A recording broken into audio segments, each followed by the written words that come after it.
Live coverage of the Alabama Bass Trail is presented by AmFirst Credit Union and sponsored by Phoenix Boats, Landers McClarty Chevrolet, McGraw-Webb Chevrolet, Jax, Garmin, Rapala, VMC, Crush City, Pro Guide Batteries, Mountain Dew, American Bait Works, TH Marine, and FishAlabama.org. Hello, friends and neighbors, and welcome to stop number 4 of the Alabama Bass Trail South Division here on the beautiful Alabama River. We've got one heck of a start this morning with this sunrise, and we're going to kick things off just like we do at each and every Alabama Bass Trail, honoring this great nation with the playing of our national anthem.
We've got 225 teams here in the South. This division, like all Alabama Bass Trail divisions, brought to you by Phoenix Boats, and things are starting to get real. You got the top 75 going to go to the championship at the end of the year, but first, they got to get through the Alabama River. We're going to hand out over $64,000 here at Cooter's Pond this afternoon.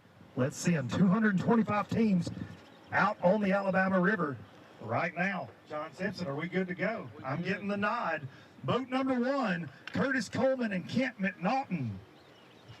Good luck today, guys. Everybody be safe out there. Boat number 2, Garrett Gordy and Lisa Love. Boat number 3, we have the Harpers, Victor and Blake Harper. Boat number 4, third place right now in the Angler of the Year race, CJ Knight and Anthony Goggins. Boat number 5, David Mims and Chris Masters. Got you guys. Boat number 6, David Pear and David Noakes. Boat number 7, Brandon and Marshall Rufo. Got you guys. Boat number 8, Quilly Trott and Neil Davis. Boat number 9, James White and Eugene Davis. Boat number 10, the Adams family, Michael and Raymond.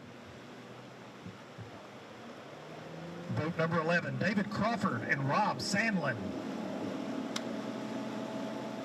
Boat number 12, David Ayers and Randall Barnard. Got you guys. Boat 13, Derek Hutchins and Jay Hutchins. Good luck today, guys. Boat 14, Jamie Lewis and Charlie Thomas. Got you guys. Boat 15, Wesley McKellar and Adam Corrington. Boat -1, Jason Duran. Boat 16, J.D. Perez, Kevin Gibson. Boat 17, Sammy Reynolds and James Ward. Be sure to idle by before getting up on pad, guys. We don't want John Simpson going swimming again. Boat number 18, 9th place in the Angler of the Year race, Terry Tucker and Jeremy Green. Boat 19, Jason Wyndham and Kevin Peel. Boat 20, Brent Benton and Dwayne Keel. Boat 21, Daniel Carlisle and Jared Hubbard. Boat 22, Jody Fitz and Michael George.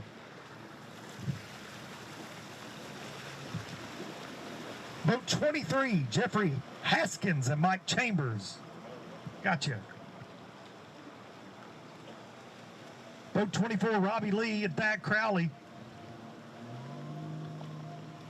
Boat 25, Matt McKenzie and Brandon Black. Gotcha, guys. Good luck today. Boat 26, Tim Peake and Byron Smith. Boat 27, Gary Rogers and James Ramis. Gotcha, guys. Shout out to Little Dicky. Boat 28, Brian Stifler and Ben Black. Boat 29, Larry Walters and Shane Patterson. Boat number 30, Greg Bearden and David Connor. Gotcha, guys. Boat 31, David Cooper and Chris Strickland. Boat 32, Marty and Kim Giddens. Boat 33, Shane Horton, Brandon Horton. Good luck today, guys. Boat 34 and 7th in the Angler of the Year race, Rob Lee and Steve Winslet. Boat 35, Keith Mayfield, Daryl Adams. Boat 36, Harry Parkinson and Jason Turner. Boat 37, we got Troy Richardson and Stephen Davis. Boat 38, Terry Stevens and Gabe Aldridge. Boat 39, Jonathan Weathers and Tim Partridge. Be safe today, guys. Boat 40, Austin Archer and Charles Estes. Boat 41, Terry Coughlin and Ted Scoville.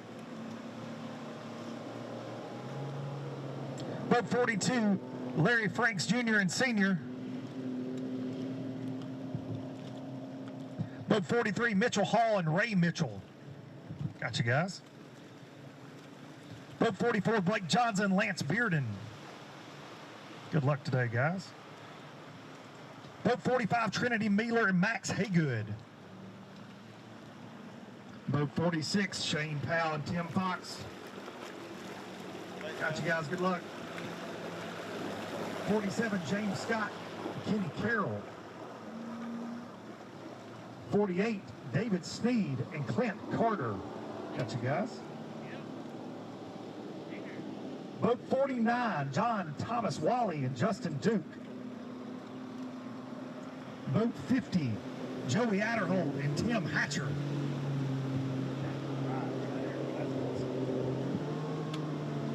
Boat 51, Mark Cameron, Brian Belcher. Boat 52, John Frank and Mark Womack. Boat 53, Mike Hearn and Sugar Walker. Morning, guys. Good luck out there. Boat 54, Brian Jones and Barry Jones. Boat 55, the McDonald's, Scott and Ty. Got you, guys. Boat 56, Justin Nolly, Tommy Gunn. Boat 57, Chris Rutland and Kobe Carden.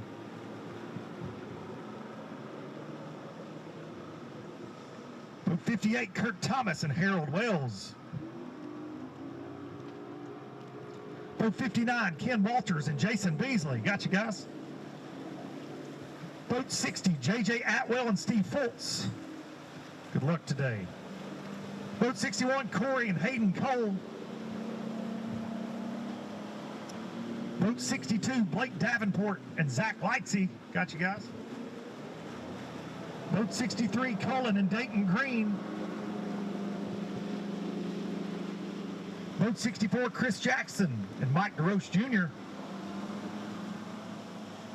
Boat 65, fifth in our Angler of the Year race, Lucas Lindsay and Brendan Holt.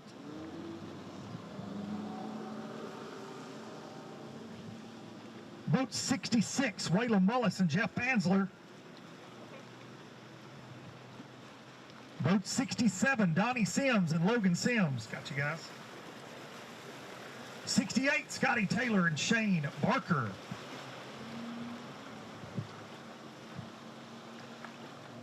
Boat 69, Trey Wade and Leon Wade. Be sure to idle bias. Don't do that. Don't do what that boat just did. Boat 70, Jeremy Smitherman and Timothy Hicks. Yes, we are seasick on the blast-off pontoon right now. Boat 71, Brady Bowden and Joseph Lacey. Thank goodness John Simpson's so athletic. Boat 72, Larry Bullock and Dale Westmoreland. Boat 73, Steve Fincher and Austin Rich. Boat 74, Patrick Graben and Lisa Evans. Boat 75, Clay Jans and Ty Solis. Got you guys. Boat 76, Matt McClung and Brian Asay.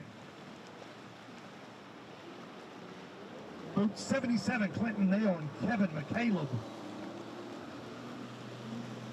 Boat 78, Eddie Rhodes and Dennis Butler. Good luck today. Boat 79, Dylan Singleton and Jeremy Singleton.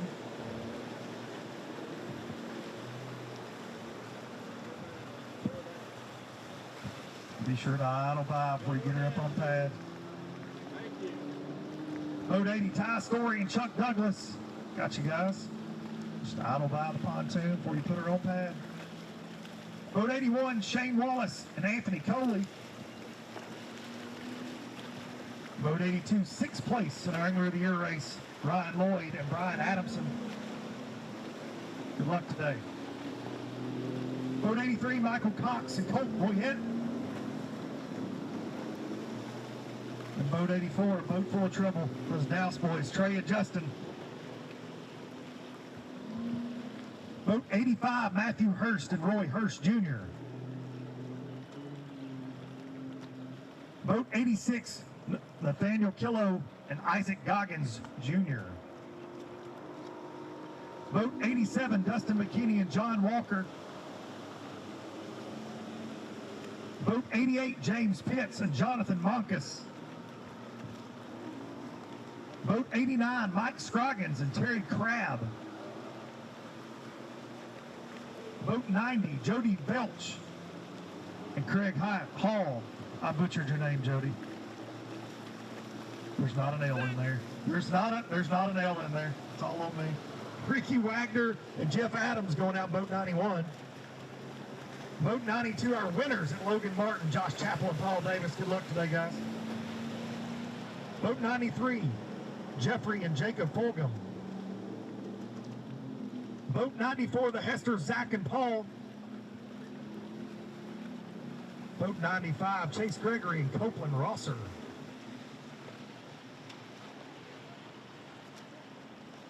Boat 96, Mark Ammons and Terry Harris. Boat 97, Billy Lewis and Justin Kaiser.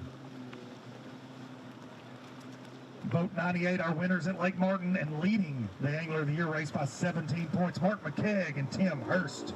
Good luck today, boys. Boat 99, Lynn Pritchard and Jackson Baker. Boat 100, Jimmy and Jared Sims. Got you guys. Boat 101, Willie Thornton and Lewis Thornton Jr. Got you guys. 102, Rodney Airwood and Taylor Ellington. Got you guys. Good luck today. Be safe out there. Boat 103, Garrett Carter and Gene Carter.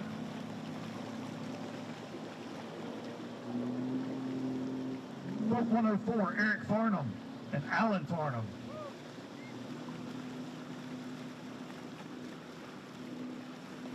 Boat 105, Zach and Kristen Harrison.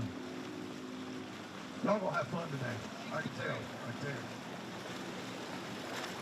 106, Shane Kennan and Tina Kennan. 107 and second in our Angler of the Year race, Tyler Malone and Cade Law. Boat 108, Luther Murphy and Jeremy Nobles. Boat 109, Tyler Smart and Andrew Maddox. Boat 110, winners at Lake Jordan in our first stop this year, Eric Summers and Roddy Pelt. Boat 111, Charles Bailey III and Keith Lashley. Boat 112, former winners here in the ABT, Lanier Burton and Kelly J. Boat 113, Kevin Allman and Brandon Sutton. Going out 114, John Brown and Trey Sorrells. Boat 115, Ricky Dunn and Trent Davis. Boat 116, Brett Hart and Ricky Hart. Boat 117, Jeff Cannon and Marty Colley. Boat 118, Andrew Hall, Michael Allen. Boat 119, John King and Chris Gregory. Boat 120, Spencer Morris and James Morris. Got you guys. Boat 121, Alex Pruitt and Calvin Reese. Got you guys. Good luck today. 122, Justin Mott and Randall Hamilton. 123, Aaron Smith and Scott DePriest. Got you guys. Boat 124, Jeff Ritchie and Matt Ritchie.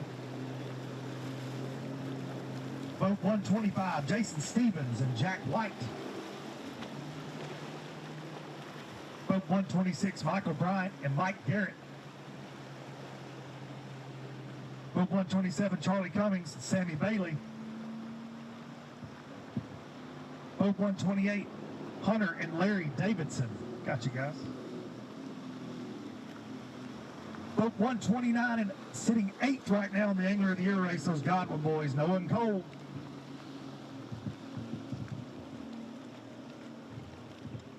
Boat 130, Dan Graham and Richard Chavez. Boat 131, Brandon Jones and Jared Wilson. 132, Mark Ivy and James Foley. Boat 133, sitting 4th in that Angler of the Year race, Jeff Jennings and Mitchell Jennings. Good luck today, guys. Boat 134, Tony Root and Fred Dyer. Boat 135, Matt Maddox and Bobby Foshi. Boat 136, we have Dale and Gunnar Brown. Boat 137, Alan Yarborough and Chance Perry. Boat 138, Chad Ray and Todd Price. Boat 139, showing up on time, Amanda and Buck Williams. Good luck today, guys. Boat 140, Tim Taylor and Philip Morris. Boat 141, Eric Staggs and Tyler Caton. Boat 142, Jason Sapp and Wally Bell. Boat 143, Stephen Navarre, Chris Heathcox. Boat 144, Jackie Price and Darrell Witherspoon. Boat 145, the McCulloughs, Riley and Phillip. Got you guys.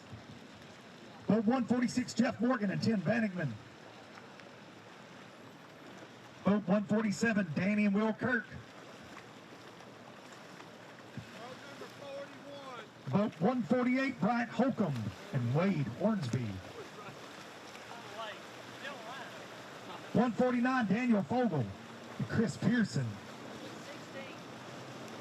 Boat 150, the Kaylors, Joey and David. Good luck today. Boat 151, Frank Bradfield and Tyler Morgan.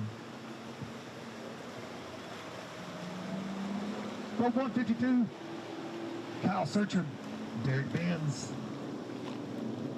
Boat 153, Jace Thompson and Thomas Eden.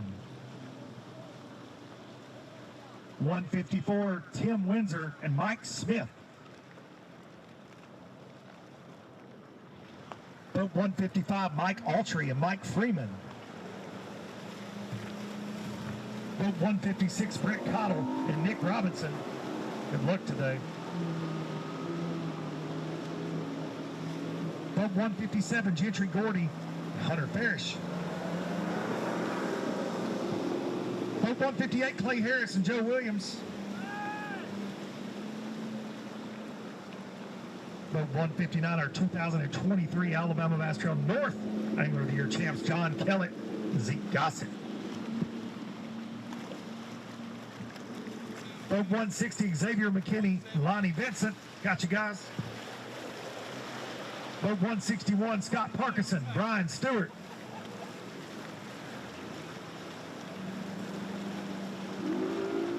.162, Douglas Shower, Joseph Shower. 163, Douglas Stevens and Jacob Wood.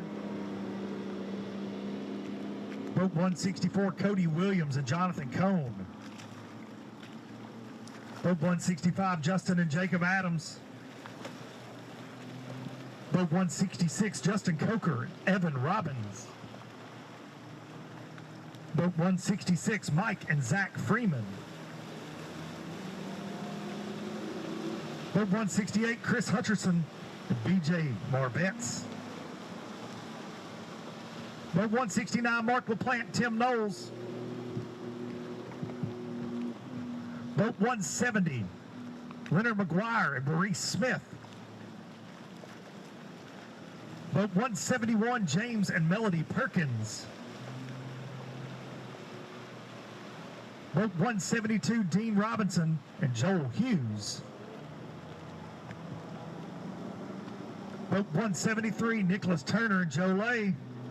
Good luck today. They don't ever need luck. You guys, I know better than that.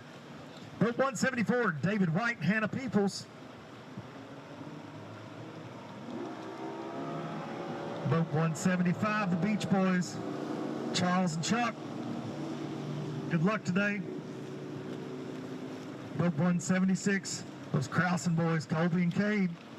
Good luck today. Boat 177, Jacob George and Ryan Sweeney. Boat 178, Daryl and Tammy Eichner. Good luck today.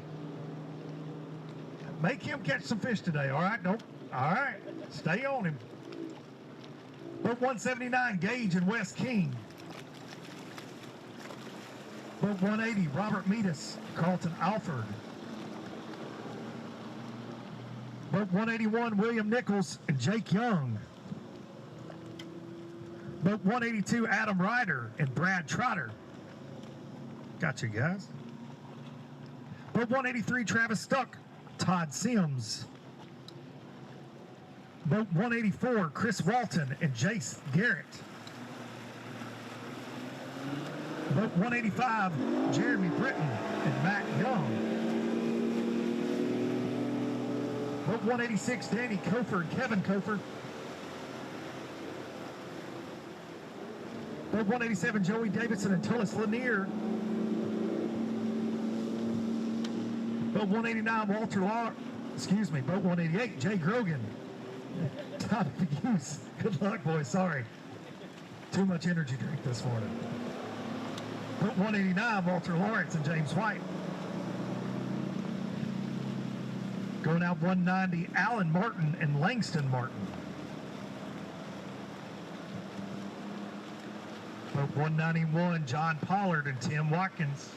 Good luck today. Boat 192, Ken and Greg Sessions. Got you guys. 193, Kenny Smith, RJ Thompson. 194, Charlie Williams and Michael Smith. 195, Jim Beavers and Michael Wright. 196, Daryl Crenshaw and Billy Adamson. 197, Cody Farr and Hunter Billingsley. 198, Scotty Holly and Brian Pike. 199, Danny Lavoie and Danny Smith. Boat 200, Mike and Slade McCullers. Good luck today. Boat 201, Skylar Sanders and Calvin Burton. Boat 203, Shane Thompson and Casey Autry. Good luck today, guys. Boat 204, Jimmy Wood and Ken Jones. Boat 205, Foster Bradley and Nick Harris. Boat 206, John Burt, Charles Davis. 207, Trevor Elliott, Bo Rosham. Boat 208, David Hutchins, Todd Spencer. 209, Chris Landers and Brad Pitt. Boat 210, Edgar McMichael and Dale McMichael. Boat 211, Brian Province, David Talley. Boat 212, Bo Terrell and Matthew Daniel. Actually, that was 213. I skipped another one. Boat 214 now, Timothy Watson Jr. Boat 215, Lee Boyd, John Sankville.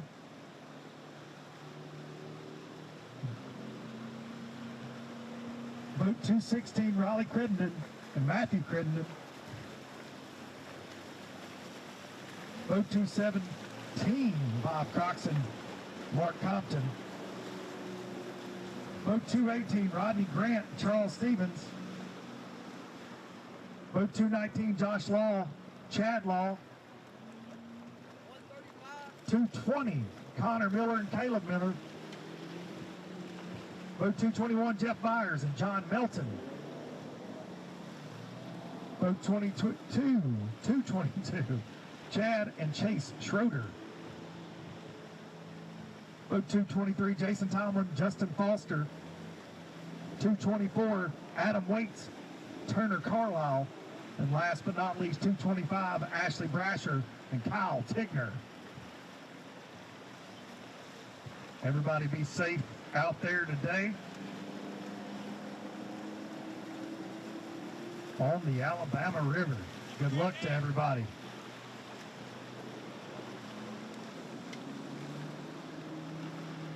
The entire time I've been calling boat numbers, I've got Darian Craig in my ear. He's already set up on location on the Alabama River.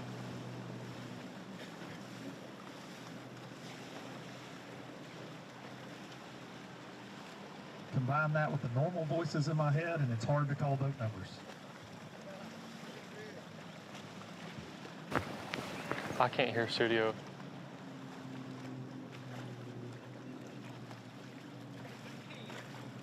Good luck today, guys. Good morning, everybody. We are live out in the golf course area. We just right around Cooter's Pond.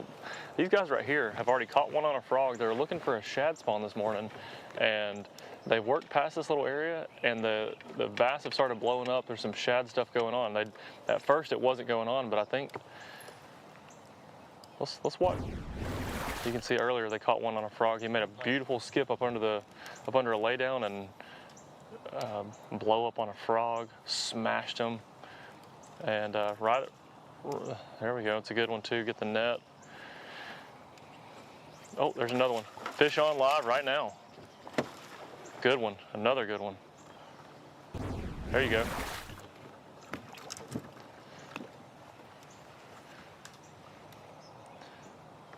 That's a good one, huh? Whew.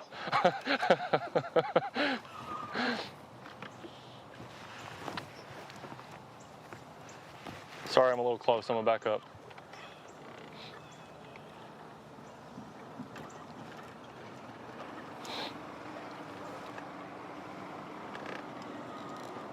For the people watching, I'm sorry. I'm having to spin Kenny around. We got too close. Y'all bear with me here. So right as we got in here, we'll go ahead and show the second catch again, and I think that one came on an old spinner bug. But these guys, you can see the water's come up, and they're having to make really, really good casts, and that's going to be really important today. You can't make half casts today. You're going to have to really, really focus on every single cast because the water's come up, and you can't get your bait easily to where you want it to be at that hard cover, the base of these trees, all these stumps. Anything hard is where where the shad spawn is going to be happening at. A lot of times you see it on riprap or on seawalls, but they'll definitely happen too, even on grass lines. But you can see here it's happening on the base of these trees, and these guys are making really, really very pinpoint, very precise casts, and getting their bait way back in an area. We were told the water came up 1.5 feet or 2 feet since yesterday, and you know, yesterday might have been easier casting getting under this stuff, but today they're having to skip through the tiniest little gaps. If you can see, there's a boat through the, you know, through this little bridge here. There's another boat, and I'm hoping we don't have a Little Rascals moment where the guy on this boat hooks baits with the guy on the other boat. What was his name? Pee-wee? I don't remember the other guy's name. Kay could fact check me on what his name was. But they just mentioned, as soon as we came around this point over here to the left,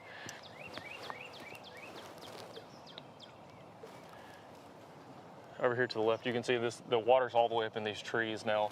And as soon as we came around there, the guys kind of sounded a little bit disheartened and I don't want to say sad, but they weren't happy what they saw because the shad spawn wasn't going on. He said yesterday there was a good shad spawn, and he immediately said, we're about to make a run down the lake. And they went a little further, and when he skipped his frog in, a couple shad jumped up with it, and you could see they really locked in to that shad spawn bite, and noticing that it is still here, it's just probably not as good as it was yesterday. So they're having to make, I mean, just the most precise cast. They've already got 2 in the boat. The second one was, I'm gonna say the second one was a 3-pounder or better.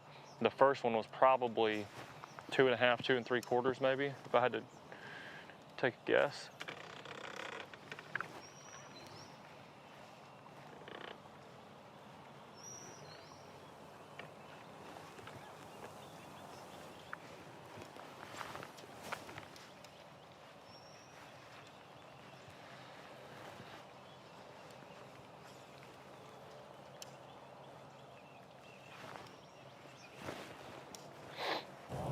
Well, I've been here, Jason, I've been seeing some fish catching.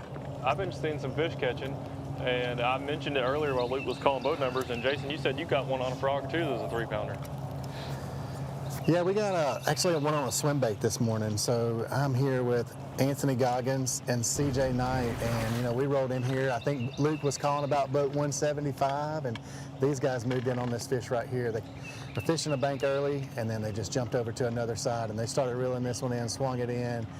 Big celebration, because those guys, you'll hear them say bonus, because that's a bonus fish for sure at this point. These guys have planned to make a run this morning. You can see that nice fish there.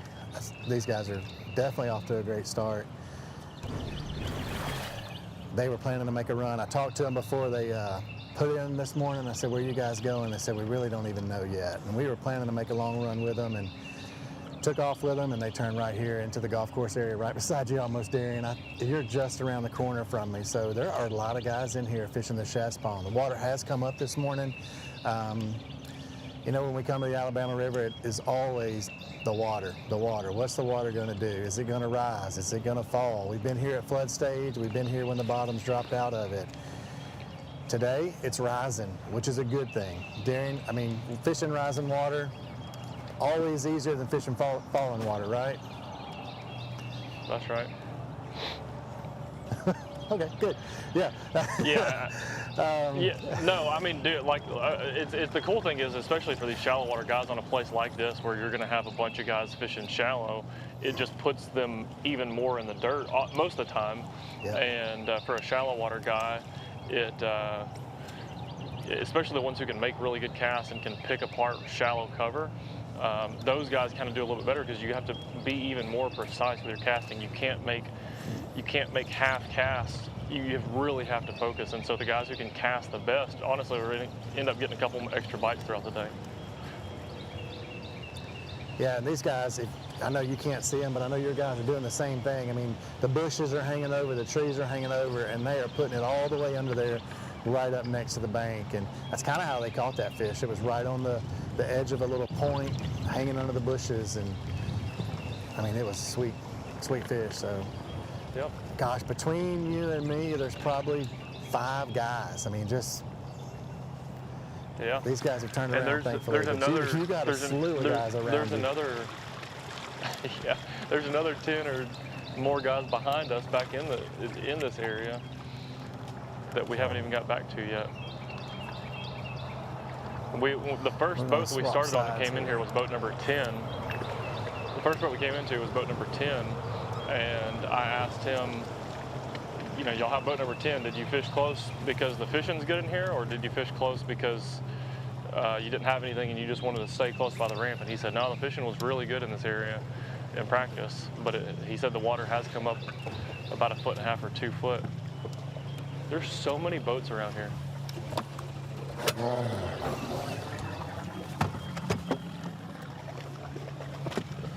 If these trees weren't in between us right now, we'd have guys, 7, 8 guys casting at each other.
So this one little stretch they're on right now is about a 30, 40-foot little stretch. I mean, something really small, 40-foot little stretch, but that's where the only shad spawn actual activity that I've seen this morning is happening in this little spot, and that's where they've caught both of their fish at, is right where they're throwing right now. The shad are jumping up on the bank, but it's so far up under there, and you can see they're definitely making the most casts here. Oh, he just cast right on where they were jumping at. And the guy in the front is throwing a frog, a shad-colored frog, and the guy in the back is swimming a jig, shad-colored jig, obviously. 2, probably the most popular baits during the shad spawn. They've also been switching between a buzzbait, a couple casts, and then they spent a lot of time with a spinnerbait, but you can't really get that spinnerbait up under there where they need it to be at, so you're seeing them skipping. And the best 2 baits for that during the shad spawn are what they're doing, so.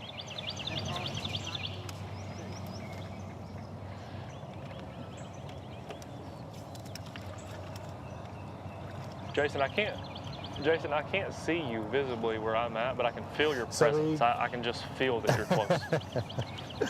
Well, we turned around, we came back to the spot where they caught that fish, and he actually set the hook on one as soon as we got back here. And like you said, there's not a whole lot of shad spawn going on visibly. These guys got on the big motor and moved a couple of times in here, and they're going to spots. I guess that they had seen some shad earlier, maybe yesterday. There is a bird on the bank, which y'all know that's kind of a clue that, you know, hey, there's probably going to be a fish in this area, you know, shad spawn deal. And then they just said, swim jig 101, throw it till your arm blows. So these guys are making those quick casts, short casts, just reeling it back in, working that bait back from the bank. So we're right here where they caught that fish earlier, though. I hate to. We always talk about, you know, we're not supposed to pick favorites, or we're not supposed to have you know, any guy. We're supposed to come into this just open-minded and cover a bunch of anglers, but I would love to be able to get with the Godwin brothers today. This just fits their style so well. And a lot of people catch them on a swim jig, but specifically the Godwin brothers. They are two of the best swim jig fishermen that I've ever watched, and it's their strength. I hope that they're in the area so somebody could cover them today, but this just looks like Noah and Cole will be catching them today.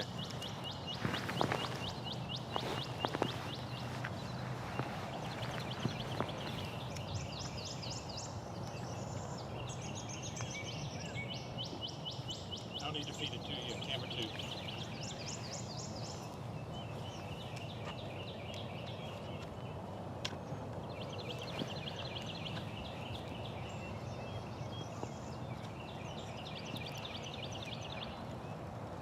Not at this time.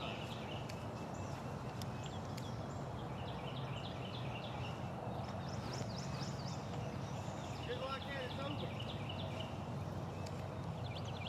Now the grind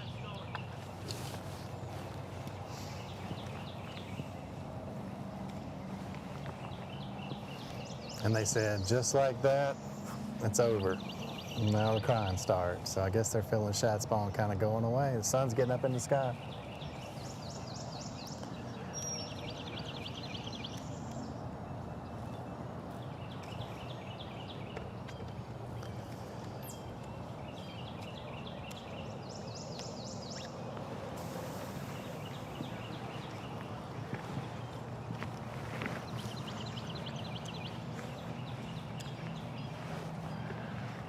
I'm gonna hop over behind us.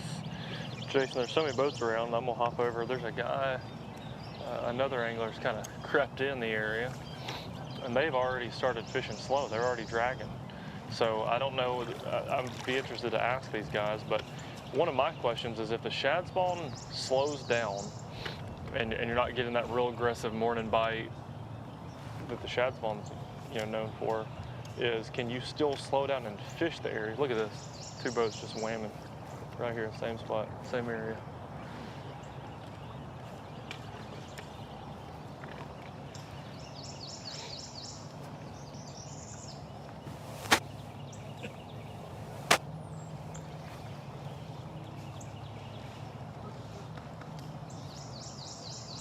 They follow the trees.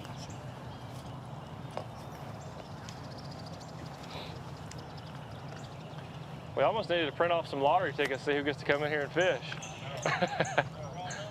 Yep. Did y'all catch any going down that other bank?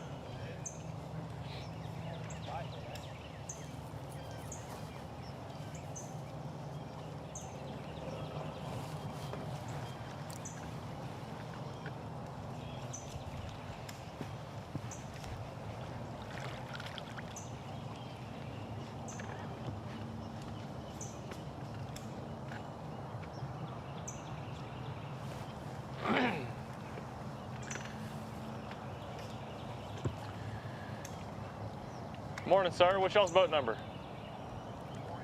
41. My question for you is, a lot of the guys are running around fishing a shad spawn, or trying to fish a shad spawn, and y'all have already started dragging around slower fishing. Oh. Another big one. Yeah. Well, I haven't seen it this morning either. Another That's what they were mentioning, is they hadn't seen much shad spawn this morning. Yeah, they caught 2 back to back, but that's a tank. yeah.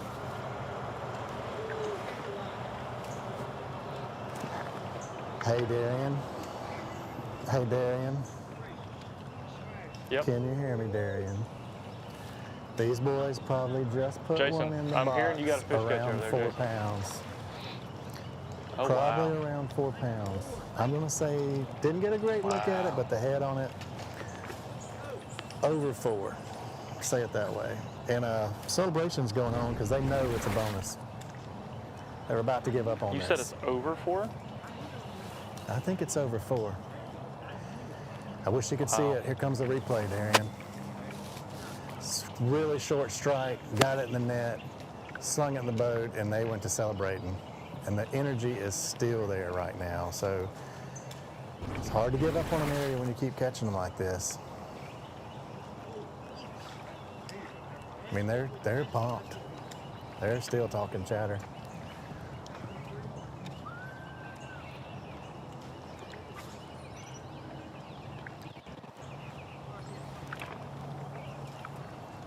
This kind of deal, you take every bite you get, and you got to put them in the boat. And they missed one.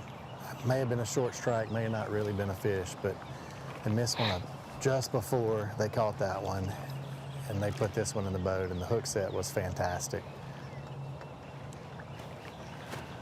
They're pretty pumped right now. They know that how important that is to have 2 solid fish in the box this early.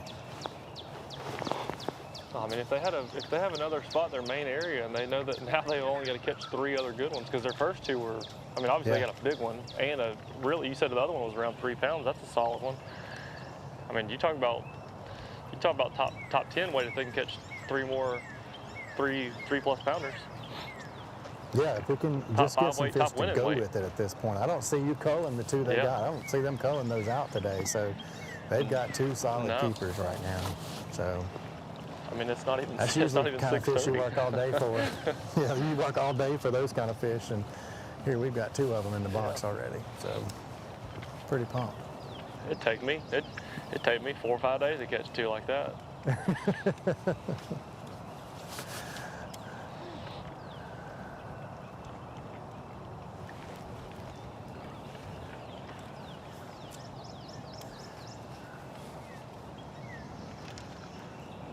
All right, we'll spin back around to boat number, I think he said 49, if I remember correctly.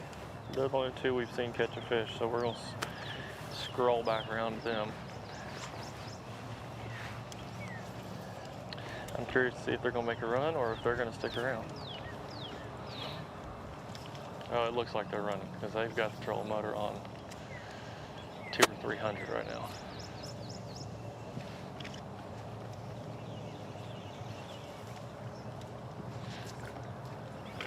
Y'all heading out?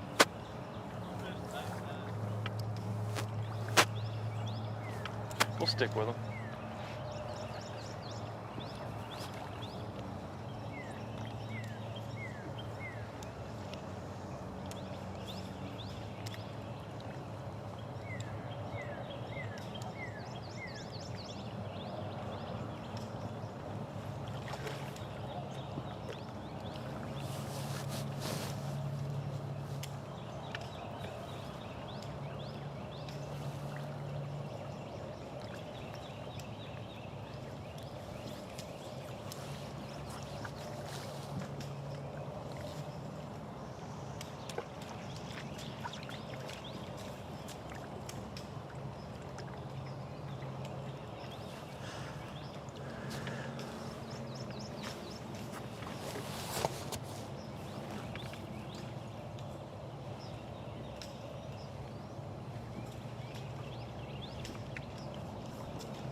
Once again, we're on CJ Knight and Anthony Goggins.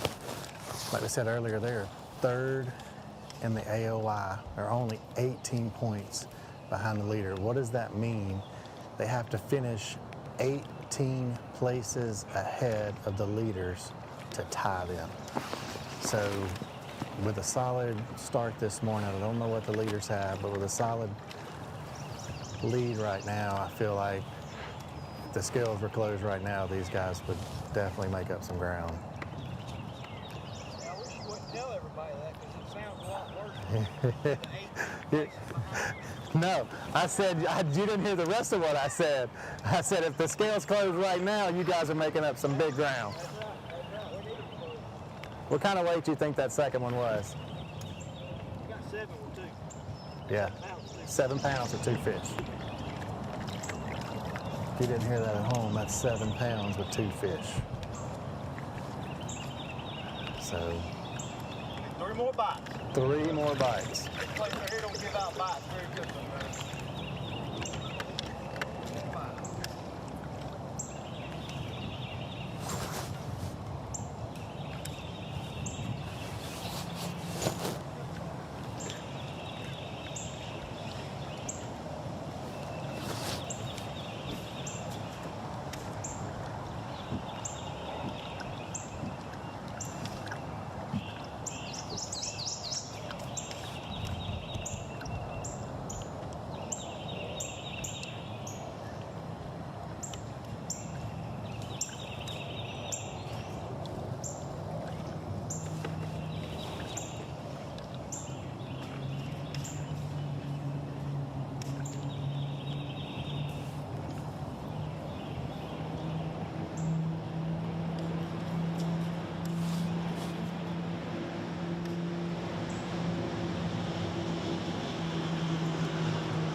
So CJ and Anthony made a turn back. So this is probably our third pass through this area. So right there is where they caught that first fish.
Look at that cast. I mean, just smooth going in there. Not a lot of splash.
Beautiful morning on the Alabama River from Cooter's Pond. This is the fourth stop, the Alabama Bass Trail South Division.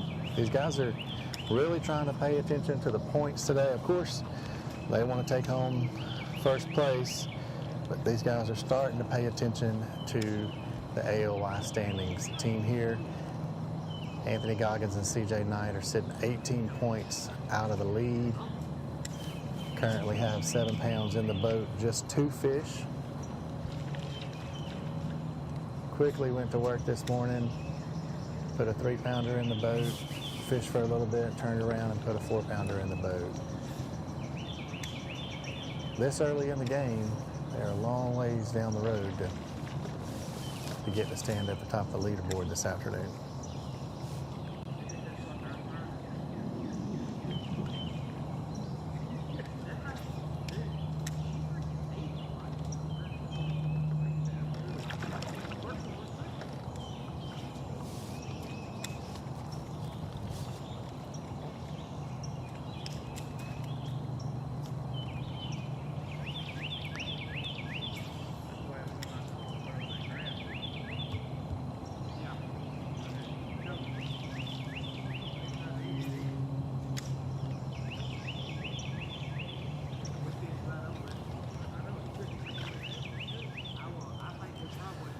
Ms. Kay, maybe you could take a minute and just kind of give us a little breakdown of what you've been seeing this morning and kind of catch us up on what's happening on the Alabama River, facts-wise. Take it away. Welcome into the Alabama Bass Trail South Division 4th stop, the Alabama River-Cooter's Pond, and the story of the day is rising water or stable water. If you followed the Alabama Bass Trail any length of time, the Alabama River here at Cooter's Pond, water is always the issue. We either don't have enough of it or we have too much of it. Stable water conditions is something that we ask for each year, and unfortunately, the weather gods just do not cooperate with us. But we are here, we are live, presented to you by AmFirst. Glad to be here in Prattville. Thank you to the Parks and Recreation Department, Kelly Cook, Russ Sanders, and all the volunteers this morning for getting our anglers in the water safely and also getting them parked. Leading up to this tournament, guys, we've had thunderstorms Thursday and Friday. Cleared up yesterday about 7:30 in the morning.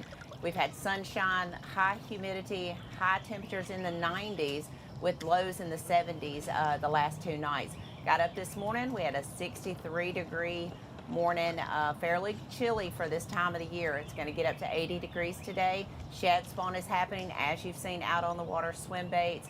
I saw some spinner baits tied on yesterday on several of the trucks that I stopped and talked to yesterday in the parking lot. So going to be real interesting. Not expecting a ton of wind today, but bluebird skies, sunny, going to get up to 80 degrees. So the first really great fishing day in the South Division. 225 teams did register for this event. We had 13 no-shows this morning, so we're going to get out on the water here in just a minute. I know Luke is set up on someone.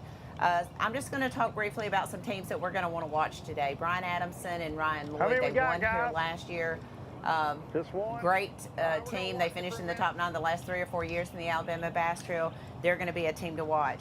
Randall Hamilton and Justin Mott, whether or not we'll be able to catch up with them today, it's going to be interesting. I see them on the trackers, and they are a good ways away from us. May not be in cell phone signals, so we may not be able to catch up with them today. Terry Stevens, Gabe Aldridge, talked to them yesterday. They had really tough practice. Rising water should help that bite just a little bit. Foster Bradley and Nick Harris, another team very strong in the South Division. They like this body of water. We'll see how they do today. And then another team that we always look at, I think it's the first time we've gotten to the 4th stop and they've been outside that top 9. Kobe Card and Chris Rutland. Chris fishes this water all the time. Going to be real interesting to see how those guys do today. But I know that Luke is on a team right now, so we're going to go ahead and get out to him and Jason and let you watch some fishing. We're here for the 4th stop of the Alabama Bass Trail South Division, Alabama River-Cooter's Pond. If you're coming out today, bring your lawn chairs, bring your umbrellas. It's going to be a sunny one out here today, so please make sure that you do that. But let's get out to Luke and Jason and let you watch some bass fishing. Y'all stay tuned. All right, guys, I've caught up with John Pollard and Tim Watkins here. They've got one fish in the boat, fishing the main river, and this current is ripping out here. If you were a river rat that likes current, this is your kind of day. This is what I think of, though, when I think about the Alabama River. Growing up, watching tournaments down here, you know, the historic Bassmaster Elite that was here, where guys were running places where only kayaks can go. You know, high water, lots of current, and big spotted bass. And you know, obviously, I'm a spotted bass nut. I say at every tournament we get around these big spots, and can imagine see several of those come across the stage this afternoon. But batteries are going to be very important today. Fighting this current, making sure your equipment is performing as good as it can perform. Because I can tell you, like, trying to sit out here is not easy. But lots of guys, though, as we were running down here to Tim and John, lots of guys on this main river. But again, they've got one fish in the boat. And these are names you see in the top 10 a lot in the ABT.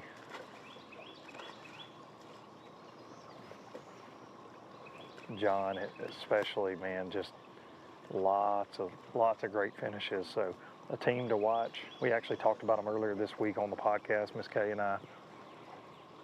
So I was excited when I looked up and saw on the tracker they were very close this morning to where I was at to start my live coverage.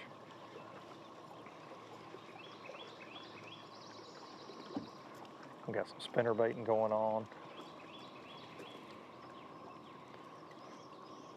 Got typical river fishing, current break. Here you can see just a little turn in the bank right here in the bend of the river.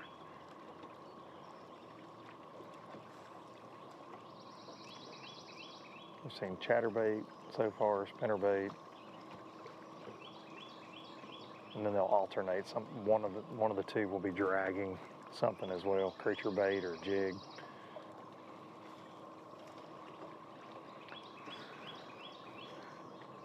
Guys, is this the plan? Kind of run this current break stuff all day long?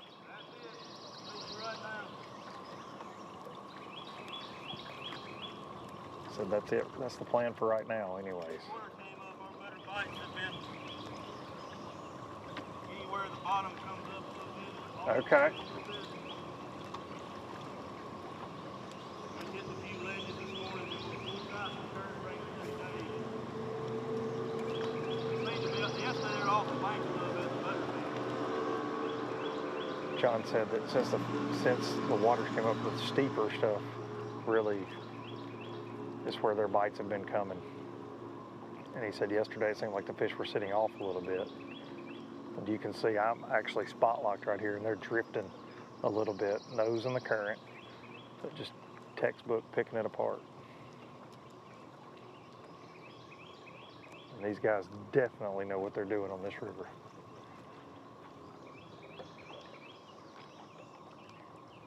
And I'm not going to say this too loud so they can't hear me, so I'll go to my golfer voice. But I did pick them to win this week. No big deal on the podcast. No big deal. No pressure. No pressure, guys.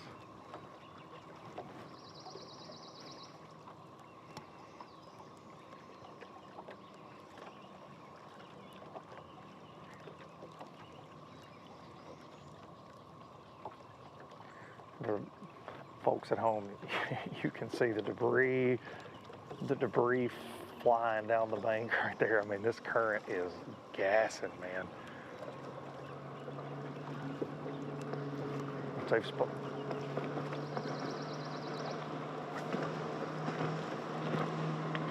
and I believe I'm hearing that Darian has called up with our Angler of the Year leaders just down the river. Darian, what you got? Look, these guys are so far back in a creek, as you can imagine. Leading Angler of the Year, and they're the sole boat back here this far. But we're in the same area that we were earlier. Idled way on back here to get to them on the tracker. As soon as we pulled up, Mark just caught a little one and instantly threw it back. Here's the replay going to come up live now, but.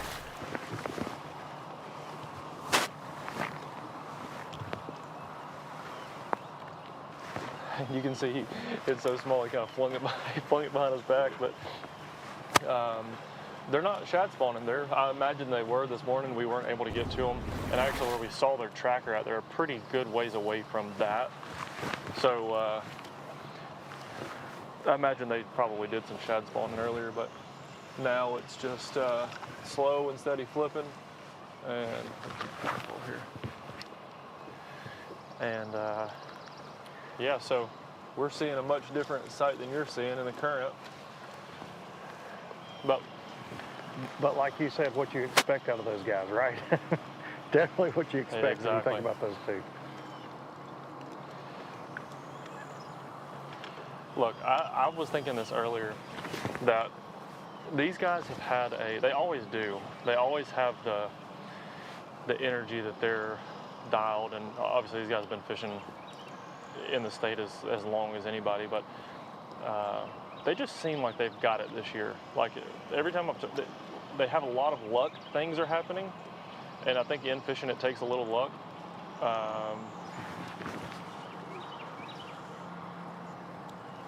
Well, yeah, things that go your way, you have that special year, right? Sorry for the pause there. Things that don't make sense. So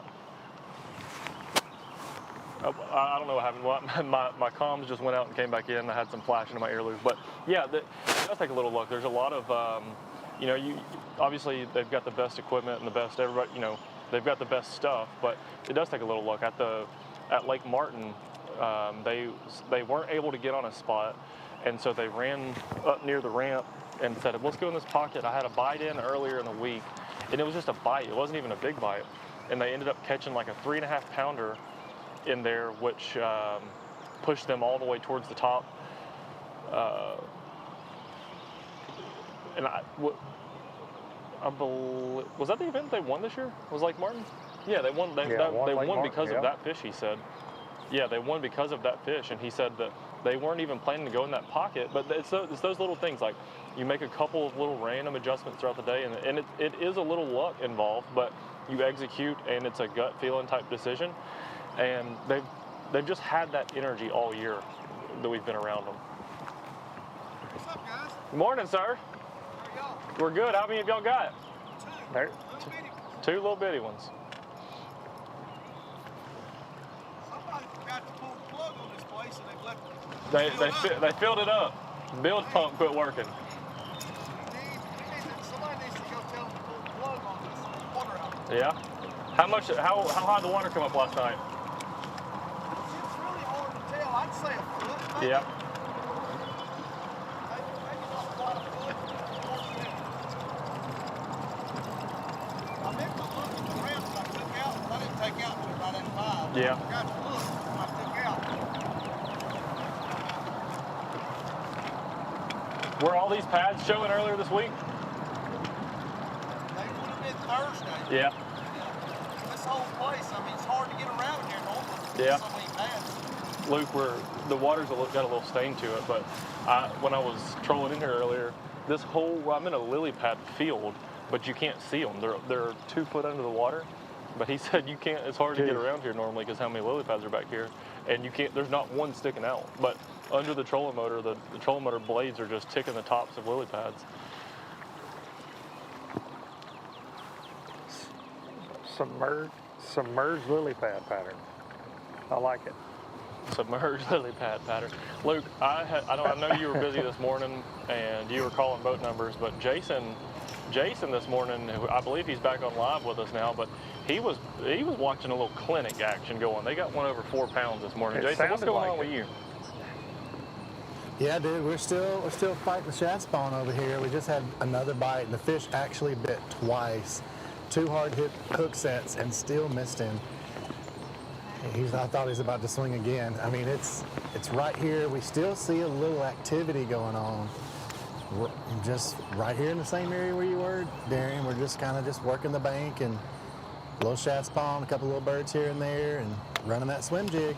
We definitely are putting on a clinic when it comes to swim jigging today. Luke, I kind of wondered where you were. I thought maybe we had a gap there. Hadn't heard from you. I thought maybe you'd run to Jack's to get us all a biscuit, but I'm sitting out here. I can see the ramp. Did you get a biscuit? Well, see, I was just fixing to ask, since you guys see, I was looking at the tractor, y'all look like you're in the same boat. Are you guys getting together for breakfast and didn't tell us about it? That was what I was fixing to ask. Casserole Craig, you never know. I mean, it's going to Yeah, so I think there's a party going on and I wasn't invited. Yeah, I wasn't invited to that breakfast party this morning. And the problem is my tracker actually has your name on it, so Darian probably is trying to look for you to give you a piece of casserole, and actually he's going to find me. Yeah, I doubt that. He's not going to do that, I'll assure you. Listen, this is one of those days out here on this river that I'm glad to have Pro Guide batteries, I'll assure you. Not to get a shameless sponsor plug in there, but dude, it's humming on this river. Yes. Yeah. Humming. Yes.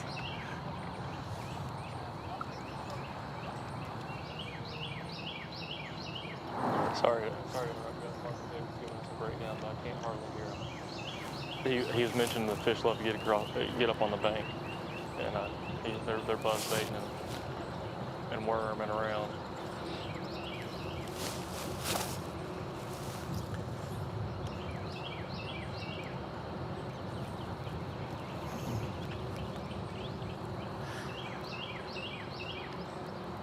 You know, Get that guys, tree caught I'm now. wondering, you know, with tournaments in the Alabama River Pass, when you get this flood stage, you get this much current, I mean, are we going to see spots, you know, somebody go way up this river and, you know, as far as they can get? And we saw some aluminum boats this morning, you know, there were some aluminum boats poking around out takeoff this morning, man, and you just wonder, will somebody like that pull it out with this water high and all this current? Because that makes those big spots and positions them, makes them want to eat. Well, we see that today. You know, Luke, I do think that Miss Kay could jump in here. I can't remember who it was, but they were eating pizza at the dock by the time we had finished live, and it was that kind of deal. The water was really high, and they'd slipped back in somewhere, and they were actually afraid they weren't going to be able to get out of it. So they went and caught a massive limit and pulled out of there and went and did the Tim All right, Horton guys, style good and had luck. pizza brought to the dock. So I totally think that could That happen would be here. Brian Stifler. Yeah, Brian Stifler and Wesley Gore. Wesley Gore now Yes, fishing the Bassmaster yes. Elite Series. Yes.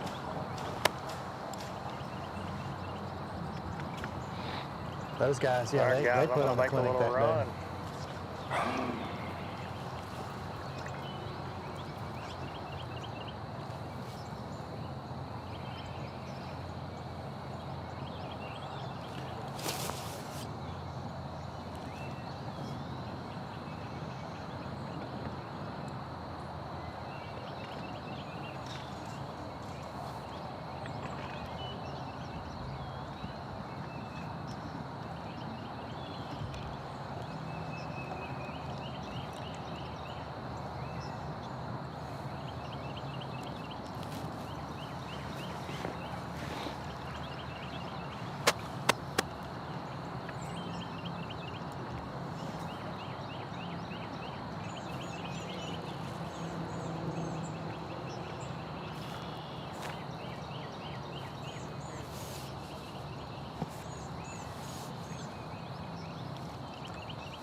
All right, we got just a little lull in the action here. We're going to take a quick commercial break, take a word from our sponsors. You guys don't go far. We're going to be right back here, bring you some fish catching action from the Alabama River ABT South Division. Stop number 4.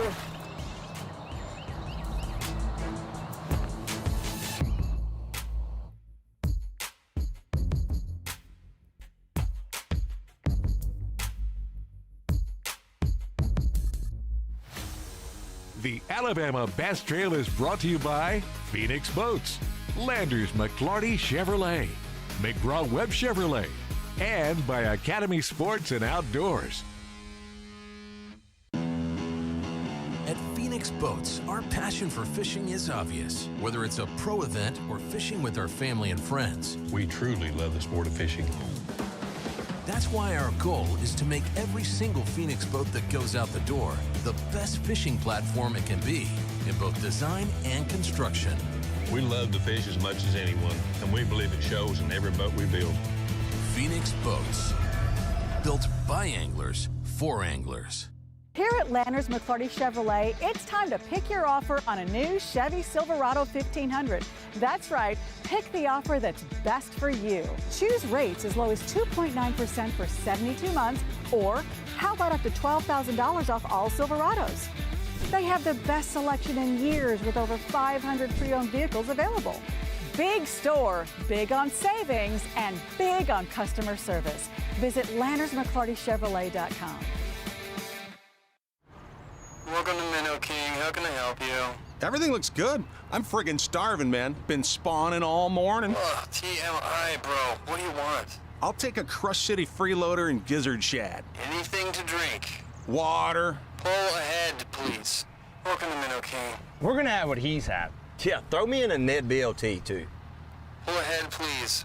Calm down. Quit feeding him so much. Hey, man, I'm trying to, man. If you overfeed him, he's gonna hide under a log.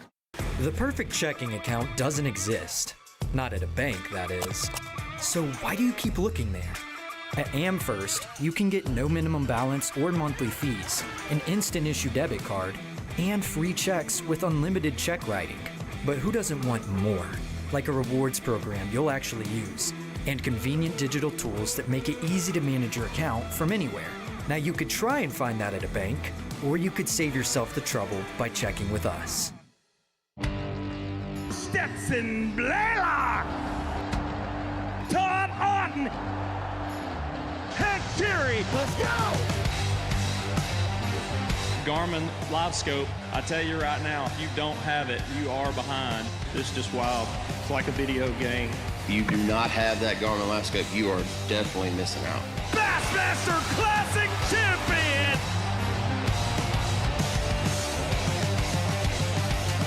Hey, Mama. Hey, baby, how you doing today? We're a big old Southern family here, so we know how to cook. We're doing chicken sandwiches the Southern way.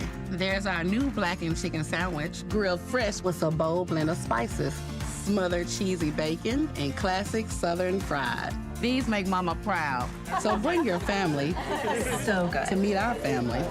Blackened, cheesy bacon, or classic. Try your favorite chicken sandwich today. I'm Mary Bonner, and I'm all about the South. Welcome back to the Alabama Bass Trail. Stop number 4, the South Division. As you see, we are on Cooters Pond, part of the Alabama River system in Prattville, Alabama. Again, thank you to the Parks and Recreation Department, Kelly Cook and Russ Sanders for helping us this morning.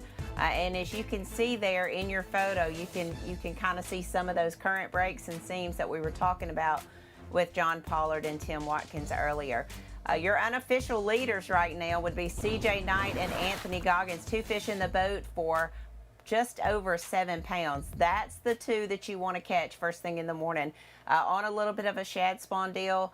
Those don't typically last very long in the morning, but it is a cooler morning, but the sun is getting up, and that typically dissipates early in the morning. So it's going to be interesting to watch these guys grind it out. Some guys like Mark McKeag, Tim Hurst would have liked to have seen the water be a little bit lower than it is right now, and others were glad the water was rising. They thought it might make the bite just a little bit better. Tough fishing conditions all week long is what we've heard from our anglers. Some anglers that practiced last weekend, the water was significantly low. They said they caught them really well, and that the rising water was going to hurt them. So it's going to be real interesting. I think you're going to see a variety of baits used, from spinner baits to swim jigs, and possibly even a jig and soft plastics that you're going to see. It'd be interesting if we see guys out live scoping. I don't know that that's going to be a big player in this tournament, but we'll definitely see that. We're going to go ahead and get back out to Jason. This team is important. CJ Knight, Anthony Goggins sitting 3rd in the points, only 18 points behind the leader. So you will see us cover them a good bit today. They are our current unofficial leaders. Jason, CJ Knight, Anthony Goggins, have they put any more fish in the boat since we last talked to you? They haven't put any more fish in the boat. They did have, right before we went to break, they had a hook set twice on the same fish in the exact area they're fishing in right now. They actually sat down and took a little break and kind of did a little bait changing it up. But they picked up the same baits and kind of cast in that area for just a minute. You know, it's still a low light condition deal when it's the shad spawn, and they're fishing on a very low light shadowed bank. The sun's right behind this bank here. They'd have some other guys kind of move in around them, but they're kind of taking care of their areas, really fishing it pretty quick. I mean, they've gone through the area where they caught the fish. They've gone through that area 3 times originally, where they caught that 3-pounder right off the bat this morning, and then they swing back by that area and caught a 4-pounder right after that. So sitting on 7 pounds right now, this early. I mean, it's only 7 o'clock. this would be their first spot, and they said those are all bonus fish. So I don't know about their other spots and where they're going, but this is kind of a bonus deal here. That's probably that early in the morning, just, hey, we're just gonna go catch something real quick, see if there's anything going on, and then we're gonna go, what they would may say, go to the juice. So this is bonus, and we're excited that they've got 2 in the box. It's great to see them off to such a good start, and like Ms. Kay said, they are unofficial leaders currently. We want to see them move up that leaderboard today. You guys, if you were watching earlier, you saw 2 really good fish catches out of this team. So it's fun to watch.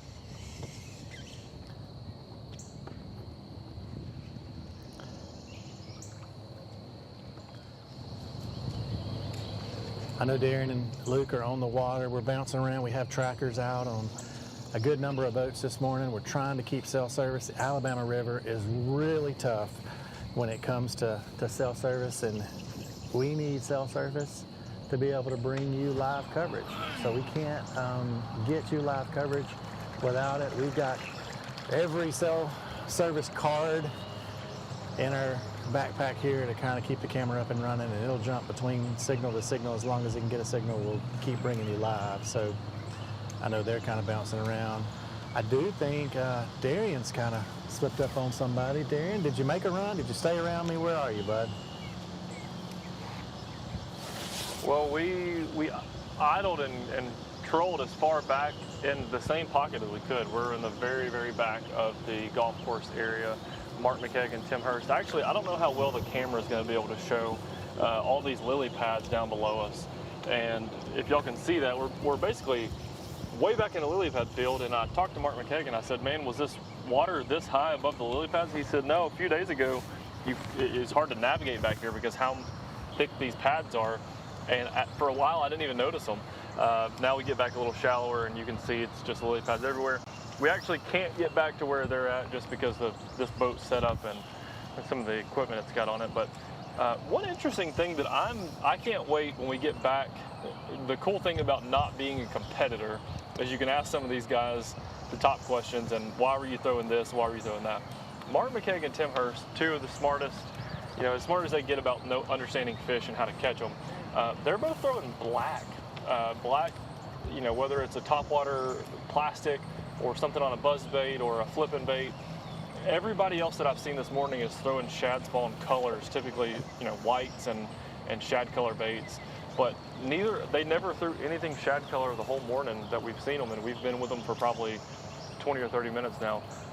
And my question for them is, back here in the back, I'm not seeing a lot of shad activity. There's nothing jumping on the bank, even where we were seeing a pretty good bit of it earlier. Are they not throwing shad color baits at all because they just don't see that? Or are they going with the throw something different than the other guy approach? I'm anxious to ask them, which y'all probably won't get the answer to that, but I will. And I'm just curious to see what their answer is about that. Are they doing something just different than the other guy and showing the fish something different because they know everyone's throwing whites? Or, do they have some secret Alabama River Tim and Mark trick that they don't want anyone to see? So it's one of the two, and I'm anxious to hear about that. But man, eventful morning so far.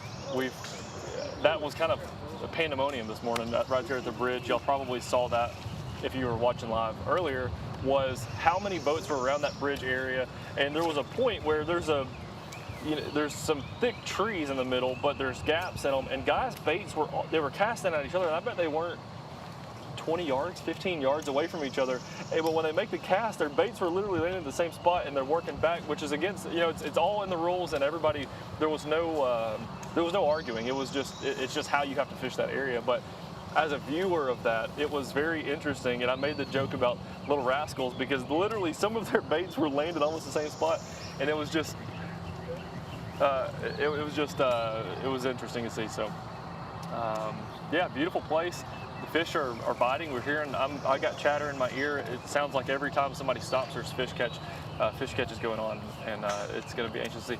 Supposedly, Luke Duncan is running up and finding someone who's fishing the current, and I think that's been kind of a conversation that me and Jason and Luke had the whole time is, are people going to be able to go up and get in the current, catch the spots in the fast-moving water? It sounds like he was on some people in the river earlier today, but Man, what an awesome morning.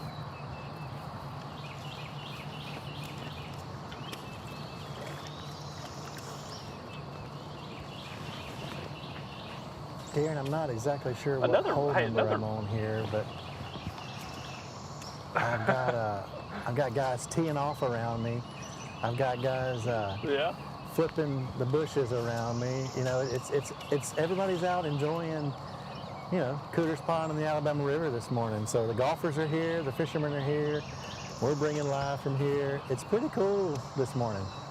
You know, I'm looking here. Really cool spot. I can see one of the actual greens up here ahead of me, and I think this is a tee box right here. So we're, you know, hopefully they'll yell 4 before it bounces off the deck of my boat today. So just saying. Well, I had just a second ago when I was talking, I had a guy on a golf cart pull up. I think he's I don't know what you call a green technician. I don't know what his name is. What a groundskeeper. He pulled up right beside us and was watching my interview, but groundskeeper. But yeah, very cool spot. Hey, one thing that's random, I clicked on our Facebook Live a few minutes ago, and we had several people, 40 or 50 people were watching Facebook. Jason, last night there was a Northern Lights that was visible in Alabama. My question for the folks who are watching, wherever you're watching from, if you were able to see those Northern Lights last night, comment those below. I think you can just hit comment and you should be able to upload a picture. And I know that all of y'all took pictures of it if you were able to see it. Comment those below, because that was something we talked about this morning. We're in Prattville. I didn't see it. I was actually in the hotel, but my Facebook from back home lit up with the prettiest pictures, and I think it was really cool. So if you're watching on live on Facebook, comment your pictures of the Northern Lights below. I think that's something, I don't know if it's ever happened before in Alabama. I'm not aware of it, but I'm not too old, so I don't know. Comment your Northern Lights pictures below. But Jason, I don't know if you're like kind of in a stable spot. I've got a pretty long troll here, so I would love to just pass this whole thing off to you and let me get on another group of anglers, because we're back in a creek, so. We looped around, we're going to run back over the same water again. These guys are really trying to stay in the shadows here, it looks like.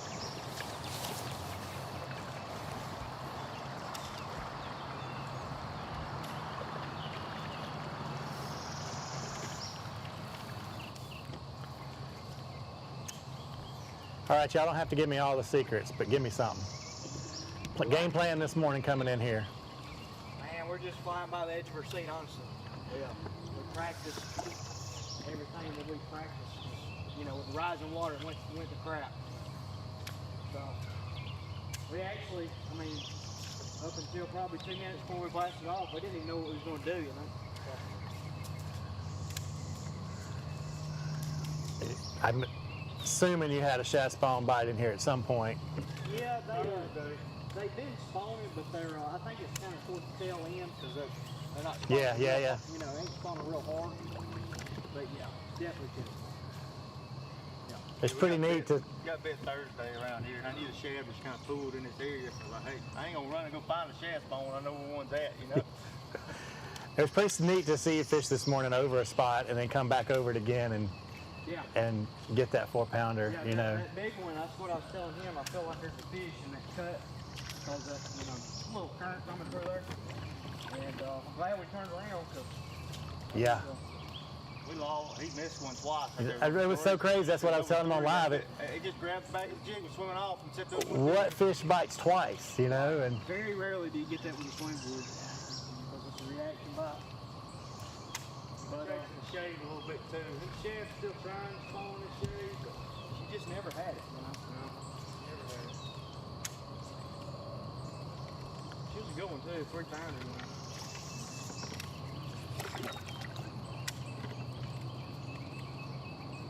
it's got to feel good, though. 2 good. I mean, you're not culling those fish. Those are 2 solid fish in the box. Yeah, those are, you know, I think today those are going to pay high dividends, hopefully. We can just catch a limit, you know, pretty quick. We're doing all right.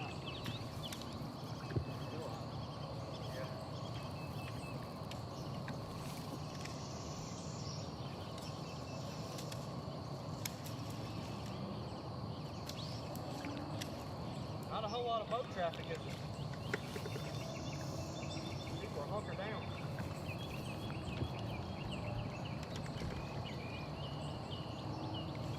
Coming back to that spot where had that fish bite twice. It's actually on the other side of that cypress right there.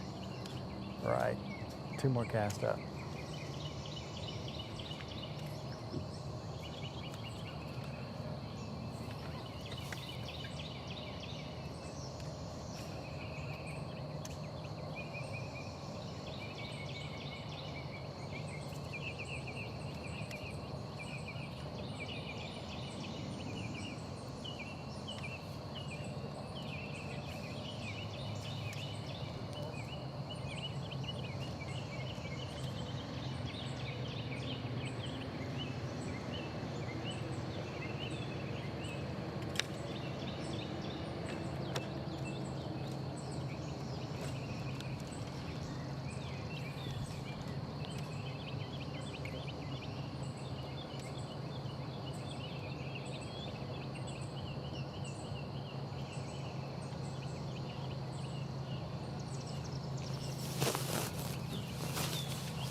So you heard them say earlier that, you know, hey, this is kind of flying by the seat of their pants.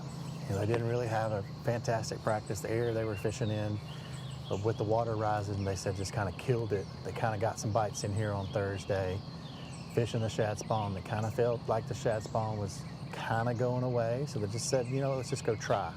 Since they had some bites in here, they didn't feel like they were going to have to go somewhere else to find one. So it's close. I'm literally, I can see the ramp from where we put in this morning. We're just across from there. A lot of boats in this area. We're in the golf course area. Guys are just hunkering down and fishing today.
All right, looks like we're gonna make a move.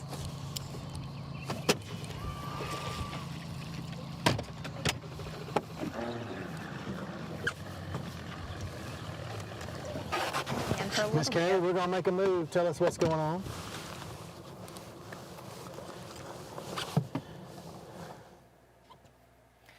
Welcome back to the Alabama Bass Trail Live Studio here at Cooter's Pond on the banks of the Alabama River, just a little bit west of the Robert Trent Jones Golf Trail, which you hear Jason and Darian talking about. One of the largest tourist attractions in the state of Alabama, the Robert Trent Jones Golf Trail, very closely knit to the Alabama Bass Trail. That's kind of how we developed our trail, is along the lines of the Robert Trent Jones Golf Trail. So kind of cool to be here in Prattville, Alabama. I think this is like the 7th year we've been here to Cooter's Pond. Really happy to be here again, thanks to the City of Prattville, to the Parks and Recreation Department. They have worked with us numerous years on low water, on high water. They're a great, great friend of the Alabama Bass Trail, and we're happy to be here. Want to thank the anglers for staying in the hotels here in Prattville. I was able to go to a lot of the hotels yesterday and get to see a lot of the guys and talk to them about their practice. And I do appreciate them supporting the town of Prattville, our host this week. I do want to remind everyone, if you're coming out to the weigh-in, it starts at 2:30 today here at Cooters Pond.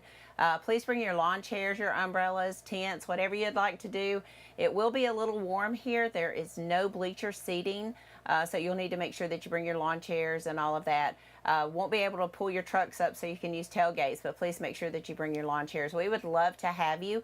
Of course, it will be aired here on Alabama Bass Trail Facebook page, on our YouTube page, and on our website. But we would love for you to come out and visit with us here at Cooters Pond. The first 50 fans that come out today, we will give you a new Crush City hat. So please make sure that you see me for one of those. We look forward to seeing you out here at Cooters Pond.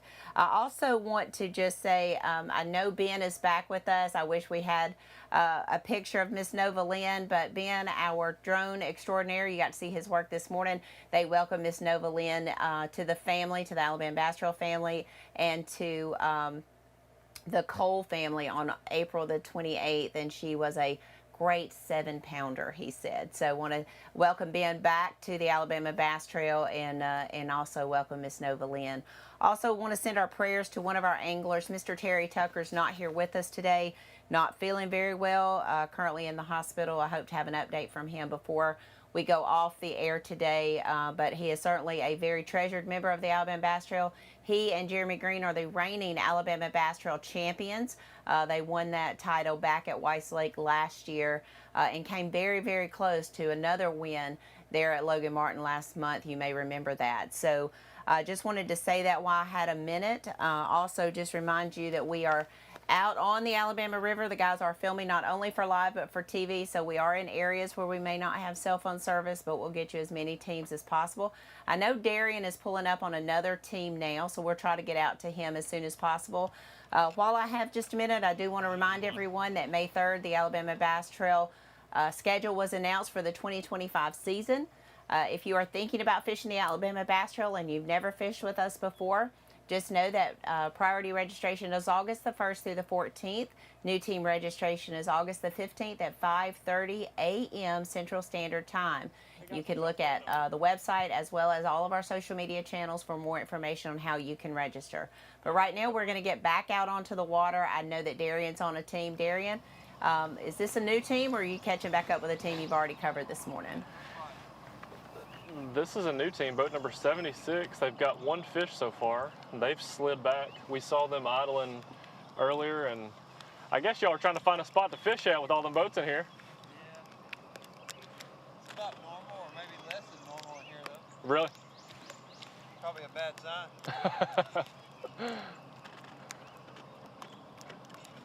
So is the high water helping or hurting y'all? I wish it was 10 foot higher and the floodgates were still open, because we Nah. don't want to go upriver. But we still may go up there. Yeah. It's just fluctuating so bad, we decided to start it. Their boat number 76.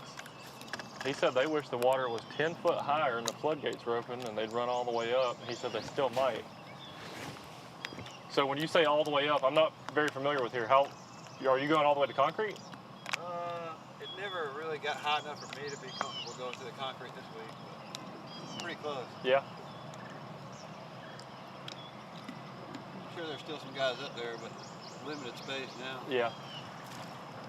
We'll make that decision later. We Yep. may go down or up. I don't know. So if you fish down here a bunch? No, it's just probably my 5th year fishing here with ABT. Gotcha. Other than that, I don't know. Gotcha. You think with the current, the spots are going to play a big deal in as far as the fish that are weighed in? You think the spots are going to play a big role? I think if somebody goes all the way up river and catches them, they might do pretty good. And they might have done all right on a shad spawn this morning, maybe, or some of the creek mouths, but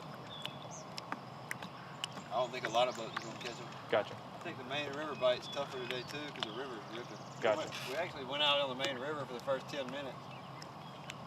That's going to be interesting out there. You can't really sit anywhere on the river with your trolling motor on 10, you're still getting locked out. Wow. So the guys that usually catch them on the bars may have a harder time.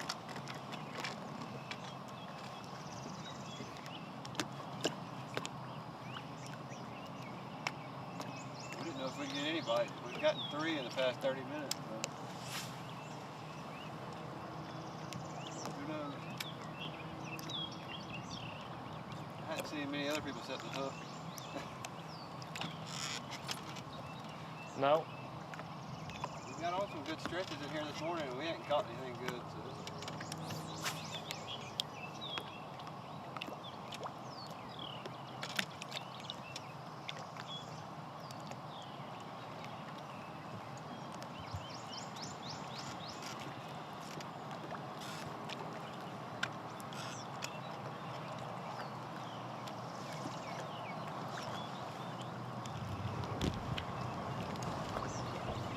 Miss Kay's got me on a mission today to bounce around and cover as many guys as possible. So I'm gonna keep bouncing around in here. My job's easy in here, though. Yeah. Well, good luck, guys. All right, Jason. It sounds like I can feel your presence again. I always get that feel. Sends a little breeze. We were picks close up when for a Jason's second. We moved away just a little bit back to the spot where these guys caught. They're really solid so far, off to a good start. 7 pounds, 2 fish, and I thought we were about to make a run, is why I kind of stuck with them, because they kind of were just like, any ideas, you know, and they didn't go anywhere but right where they started this morning. So they kind of come back around the island here and just starting to work it a little bit. And it's, I think, like they said, is when we were up close to them interviewing them, they said they're fishing by the seat of their pants, which you don't ever know if these guys are telling the truth. So they may just be trying to milk this one for all it's worth, because they caught 2 solid ones here, and it's kind of, like me, it's hard to leave. It's hard to leave them when they're doing so well. It's hard for them to leave the area when they know they've caught 2 really solid fish here. More than likely, there's probably a couple more here. They want to fill out that limit. Right now, just filling out the limit with solid fish would move them up really high up the leaderboard. We're looking probably in that 18-pound range today is probably what it's going to take.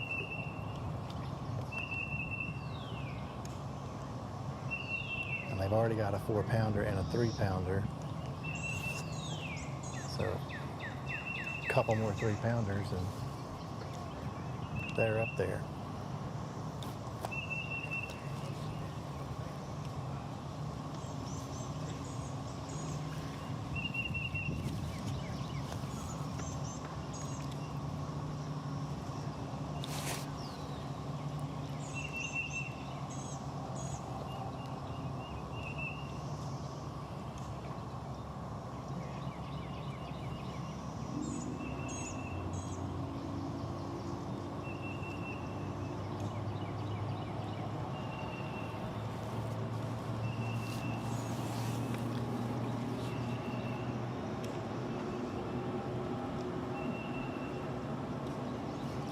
Alabama River is really a tough place to fish.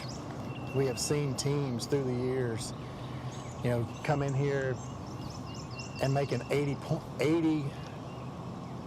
place move, which means 80 points.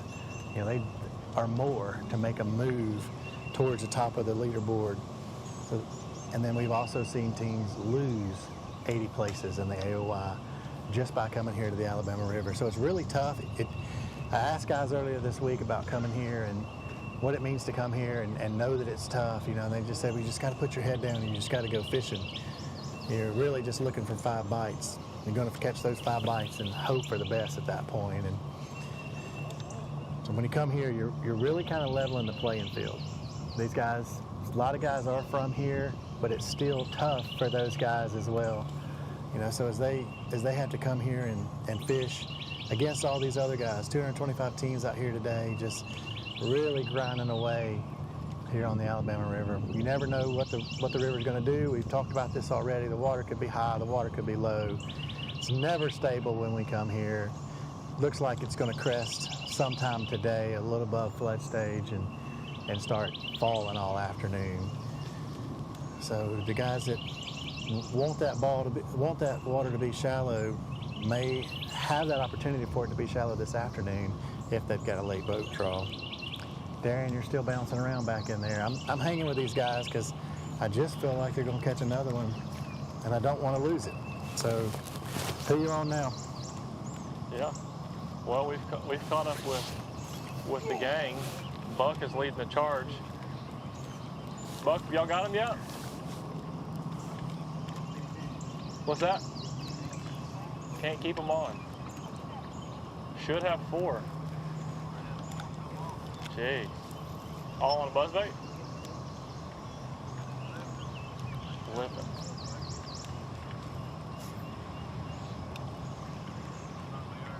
Yeah. Or maybe you just lost them quick, and then everything else will land.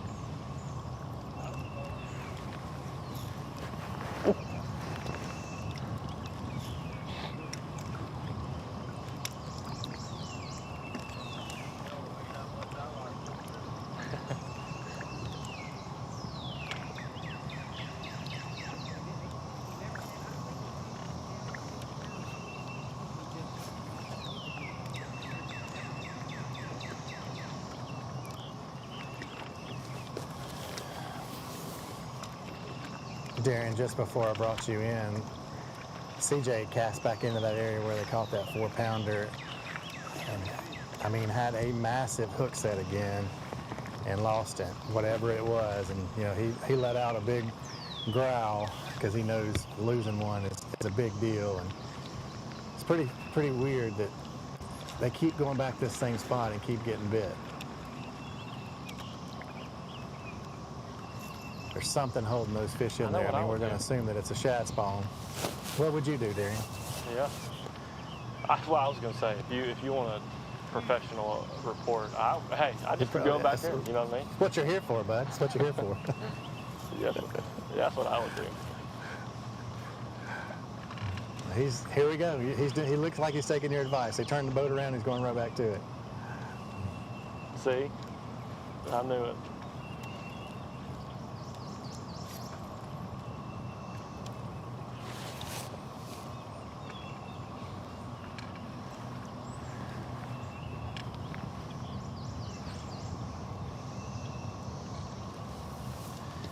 Cameraman's struggling because the sunlight's right in this face. I know. I think I can get us back in the shade without having to fight it. Well, we're so far back here. Buck and Amanda are throwing on the fairway, and if the water was up any higher, there'd be one right near the green. They're casting towards the bunker right now.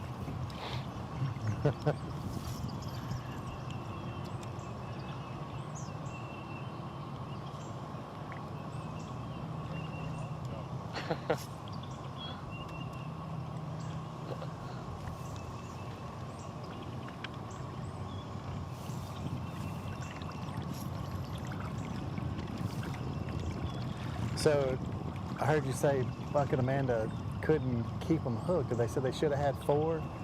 So that puts them at 4 over, right? I mean, if they're playing, they're on the golf course, right? You know, they're 4 over par, right now, I guess.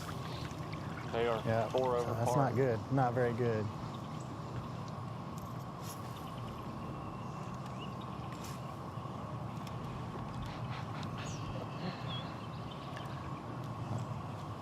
I can hear Luke from a distance. Jason, in my ear. I was going to say, the good thing about, the fun thing about our job is we can hear different things than what the viewers can hear. And I just heard Luke Duncan chirping in the background. But the crazy thing is, you know, he's not even on live right now. So I don't know, you know, he should not have the authority to be making jokes at us while he's not even up. Yeah. And I mean, he can't get cell service, you know. Crank that boat up and go, buddy. Yeah. I mean, what?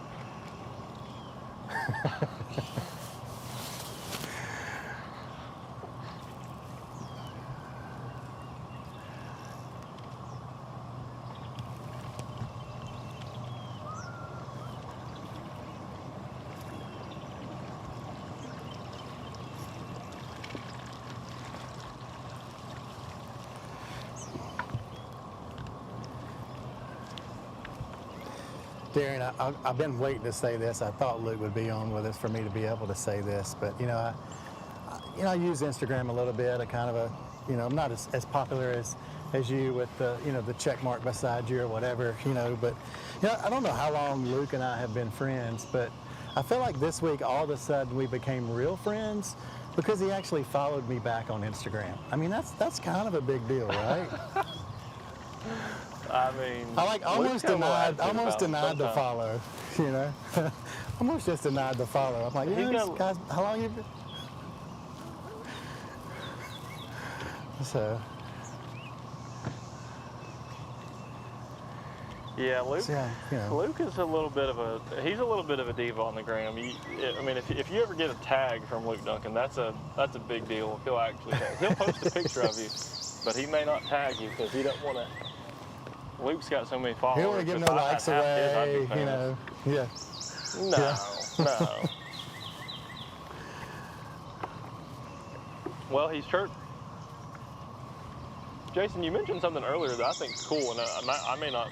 I don't know. This may just be cool to me, but our cell phone, our camera packs have got, I think they said a Verizon and an AT&T SIM card in them.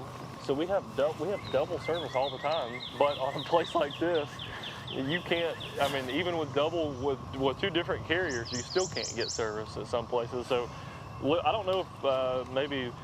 Luke said he's on a boat right now. I heard him say he's got 3 fish, but I don't know if we've got enough service to bring him in or not.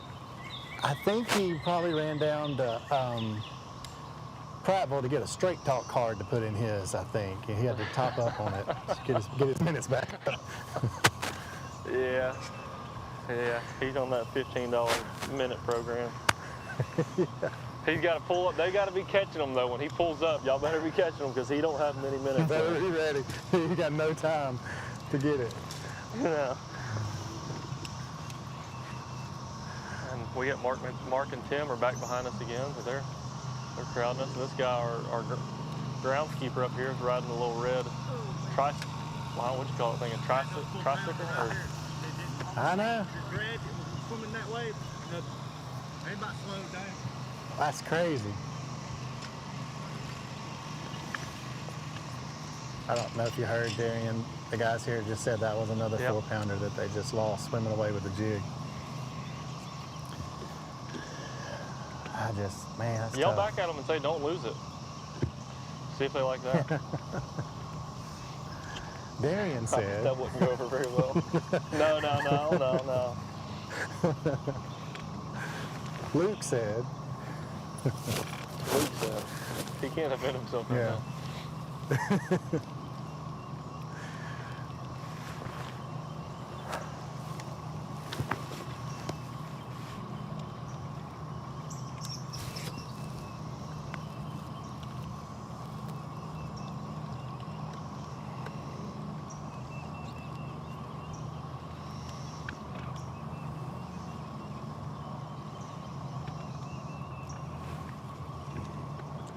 Sun's harsh shooting that way. We're kind of at a weird spot, Jason. We might need to. We're kind of shooting back in the sun. I might try to throw it over to you for a minute and let us get set up better. I don't know how far we're going. We're pulling the trolling motor though, so. Y'all are pulling. Okay, well, I'll stick on and I'll just keep chattering. I could chatter for days. I will say that in a little while, whenever we get Luke and Jason in a 3-box, and maybe Miss Kayla, I don't know if we can go 4-box in a little bit if we all get service, but we need to make a weight prediction. We haven't done that yet. Normally we do that at the beginning of the day. And Jason, I know you're moving, so if you want me to just keep chattering through all this, I will. But my thought is, okay, well my thought is, if Jason's already seen a flurry like that where you pull up and he's got one specific stretch where they've caught a big one, and I actually think they've missed 2 or 3 fish there this morning. It sounds like, if I remember correctly. My bet is that somebody that we're not covering this morning pulled up on a spot similar to what Jason saw, where there is a little bit of shad spawn, caught a big one, that 4-pounder, but then maybe caught 2 or 3, or 3 or 4 even. And I want to elaborate on that a little more when we get Jason and Luke all on the same setup. But I'm going to guess. I think it's going to take over 19. I'm going to say it's going to be 19 something is the winning weight. I bet a team caught that 4.5 to 5-pounder, and then another couple of good ones too. But I don't know. Maybe we need to roll our bait predictions from this morning soon. I don't know. Sounds good to me. I made a very bold prediction on my bait choice, so maybe we'll roll that on our next commercial break. Here we go. And here we go. Yeah, I'm ready. It's 5:20, Cooters Pond, Prattville, Alabama. We're doing a bait. Who's gonna win? Who's gonna win the baits? The most weight. Let's start that over. It's 5:20 a.m. at Cooters Pond. It's early. It's too early.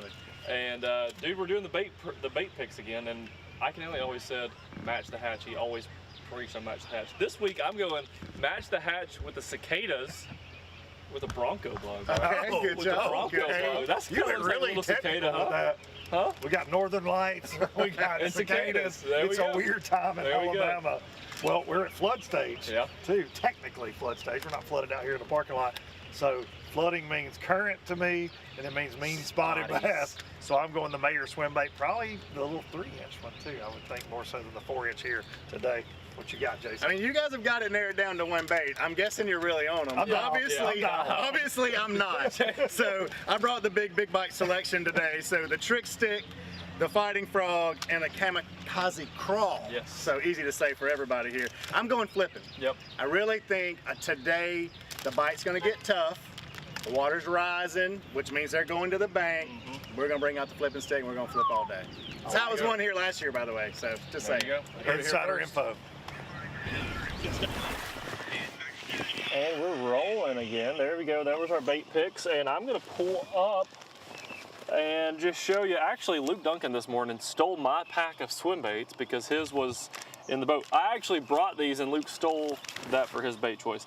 And we've already seen, I haven't been able to see the bait that Anthony Goggins and CJ Knight are throwing, but I did hear it was a swim bait. I've been all the swim jigs have had a swim bait trailer on the back of them. The cool thing about a little swim bait like this one, you can rig it multiple ways.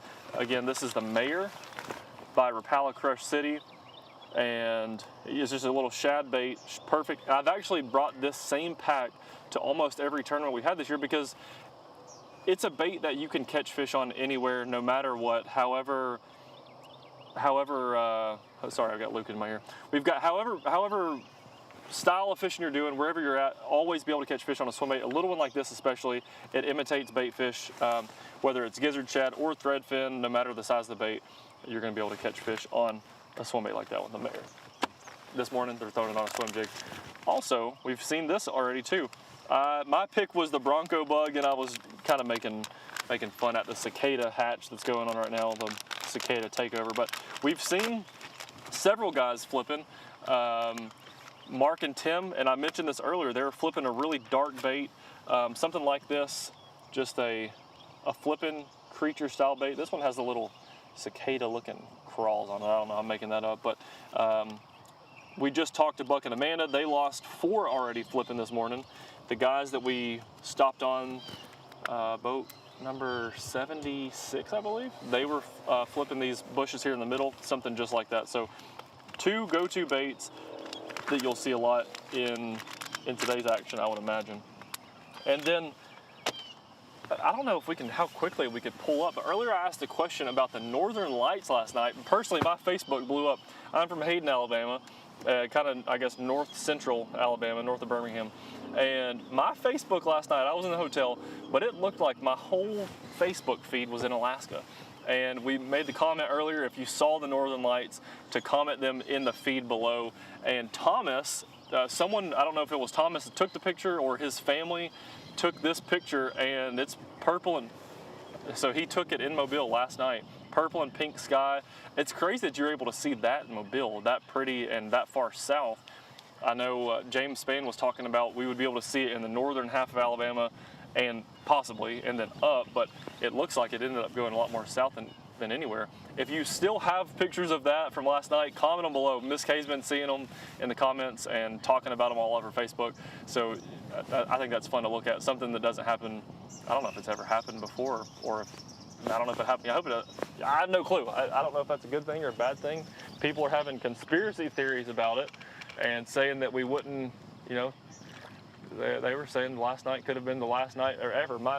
I heard a conspiracy that whatever happened last night was going to send magnetic fields to the U.S. and the earth would not be the same for 100 years, something, I don't know. That didn't happen. There's the fish are still biting, whether or not we knocked out. I don't know. We still got cell phone service. Everybody but Luke has cell phone service. And Jason, since you left, I've still been on this trolling motor, and I haven't even covered any more people. I've talked about the Mayor swim bait. I talked about the Bronco bug, and I talked about the Northern Lights and the cicada. So I've covered pretty much everything.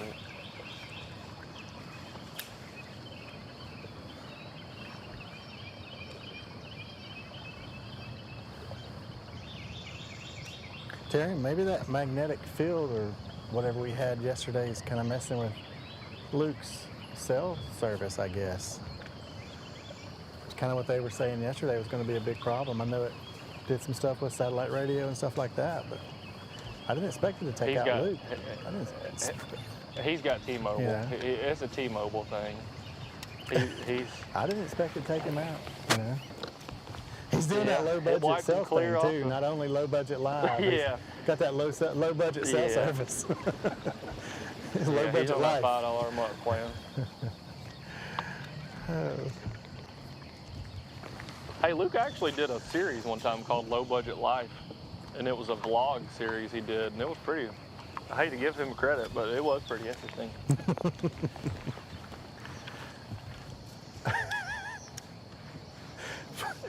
Look, I got Luke Duncan chirping in my ear right now. He's got some ammo, and we're going to have service. Well, I'm going to defend myself when he gets back up. Water temp Jason, for my area is Miss Kay is asking about water temp. 72.8. 72.8 where I'm sitting. I've got my graphs off. I don't know where it is where I'm at. It is. Nope, this graph doesn't show. I've just got the map pulled up. I don't see. We're pulling up on another boat now. They're dragging around. There's a little bit of a break in between these two, like an island. I don't know. I guess you can call these islands out in the middle of this. That's what they are, but they're flooded, and so there's areas in between them. Morning, guys. What's your boat number? 12? Y'all got any fish? One fish. Biggin?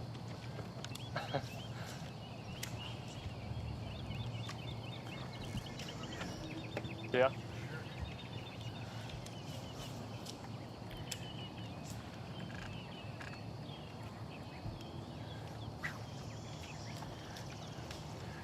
Did the number of boats in here mess y'all up, or is it just slow fishing?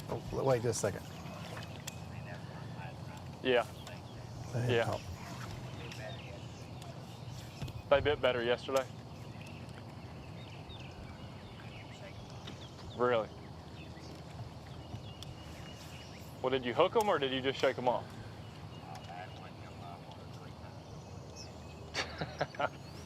That's how it goes in practice sometimes.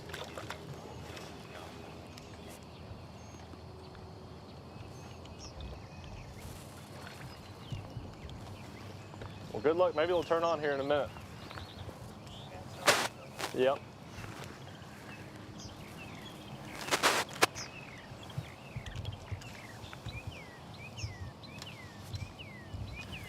Jason, they said they couldn't shake them off in practice. He said one of them, he let him swim off and he jumped 3 times and he never even set the hook. The fish still got the bait in his mouth. That's how it is in practice sometimes, though. Darren, I want to give just a little shameless plug to our on-the-water photographer, Noah. And if you have not looked at our Facebook page, if you've not looked at the website and each gallery, this guy's out here on the water killing it. So if you're looking on live right now, you can watch him work for just a second. I know it's about the fish catches, but if you want to see some of those fantastic fish catching photos, jump on to the Alabama Bass Trail website. You can go to this tournament after tomorrow afternoon, but you can look back at some of our previous galleries and see some of these amazing photos he's been shooting. So a little shameless plug there. Thank you, cameraman. So that's why he handed you the $5 earlier.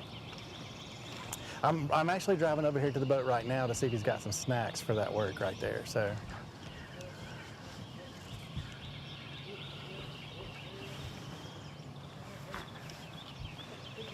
And if I do that, maybe he'll get some good photos of me too. So Yep. just trying to plug you for a second. Good job. You'll Good have work. one, You can mark that down. I did something nice today. These guys are. They've got 7 pounds right now. Yep. A 3 and a 4. Oh no. Hang out here. We'll catch one.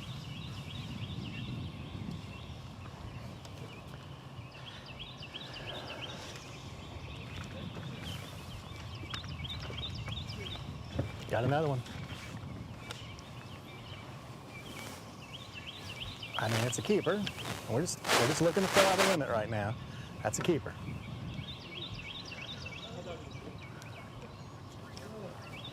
It was a long stretch without catching a fish. I know they're feeling a little better by catching one.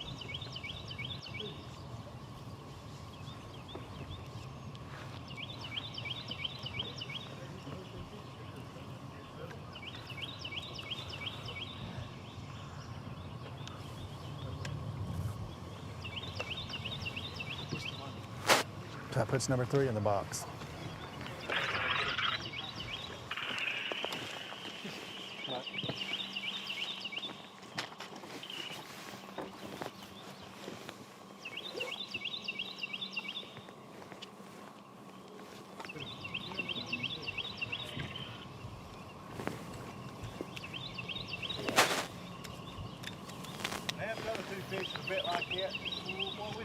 That'd have jumped in the boat with you, right?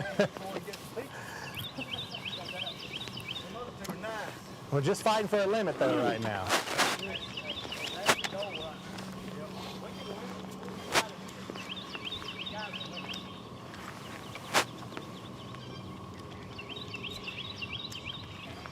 These fish are just steadily pulling up. That's why we don't mind fishing around somebody. Yep. They're just steadily. Every Yep. now and then they want to move up. Every now and then they want to move up.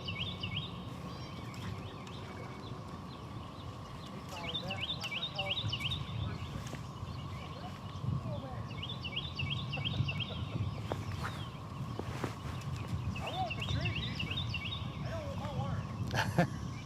Sometimes they just don't want to work. I'm going to catch a 7.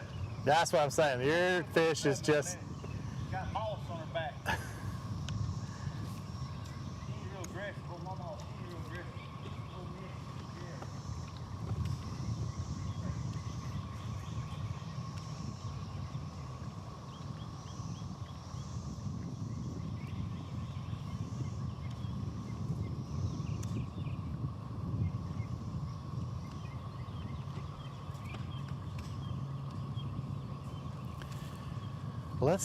Let's take a quick recap of these guys this morning. Coming in here right at the top of the leaderboard in AOI. Their first catch right here this morning. Luke was still calling boat numbers. I think he was on like boat 179, and they put this 3-pounder in the boat. I mean, that is a solid start to the morning. And then they kind of fish around a little bit more and then turn right back around and swing again and catch this 4-pounder into the boat. So that gives them 7 pounds. And that right there is, you know, really at that point they felt really good about the start to their day. And then we've been fishing for a little while now, and they finally caught this one here. Really, they just said the same thing. We're just really trying to fill out a limit in here before we go anywhere else. They feel like the fish are just constantly pulling up. This rising water kind of makes them run to the bank. Fish are just pulling up. So they fish through the same area multiple times, and each time a different fish is pulled up to the bank. So they're going to keep going. We're going to keep watching.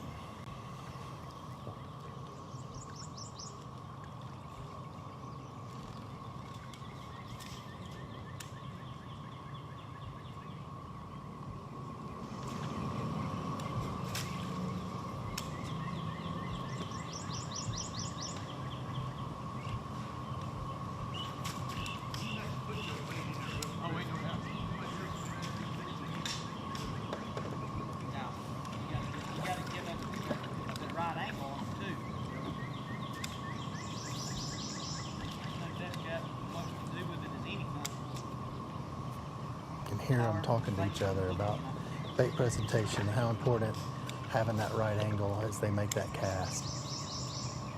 These guys, if we fish around, are filmed on them a lot, and they're constantly chattering to each other, just pep talking, and kind of talking through the day.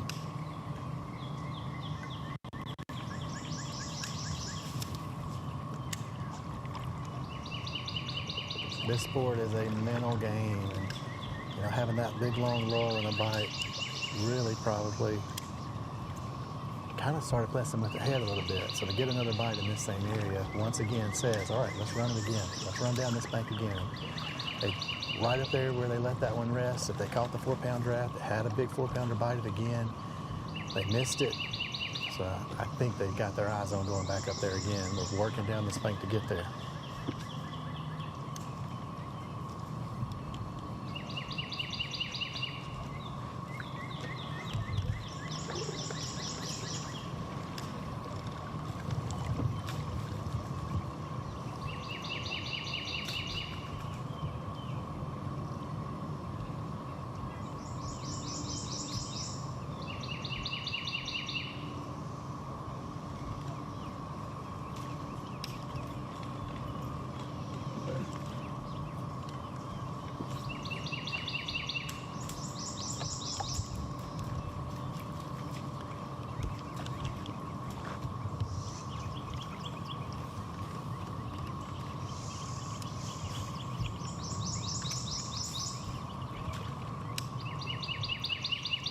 Darian, I don't know if that's a cicada hum that I hear, or if that's you kind of just in the area again. Can you hear that? I do hear that, but I think it is the cicadas realizing that, that I am in the area. Yeah, so it's a little of both. That's the weirdest We're thing. back on boat number 10.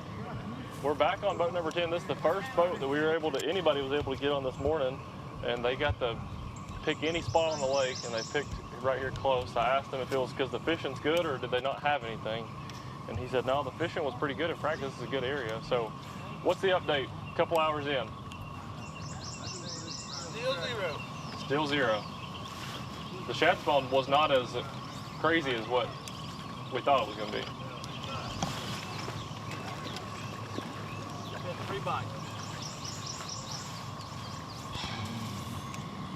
3 bites. So you think the fish are still in the area, or?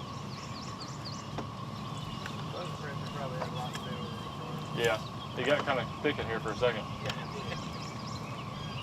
It looked crazy when we were on this side and y'all came back from that side, and y'all were basically, your baits were laying at the same spot almost, casting through the trees. So y'all going to keep fishing around in this area, or are you going to run somewhere else? Yeah.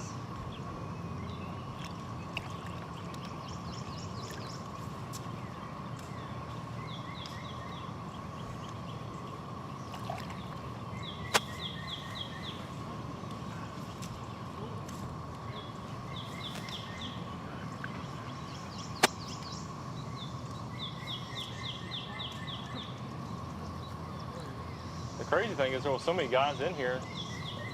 I mean, surely they, that usually means they were biting in practice, and I didn't see hardly any. I saw two fish catches.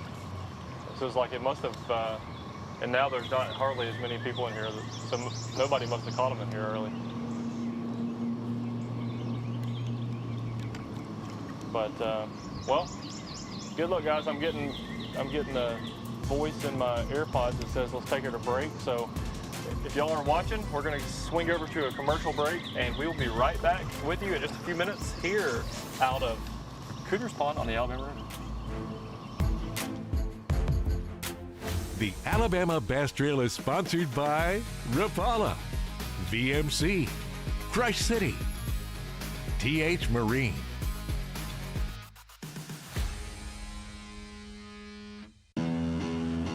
At Phoenix Boats, our passion for fishing is obvious. Whether it's a pro event or fishing with our family and friends, we truly love the sport of fishing. That's why our goal is to make every single Phoenix boat that goes out the door the best fishing platform it can be in both design and construction.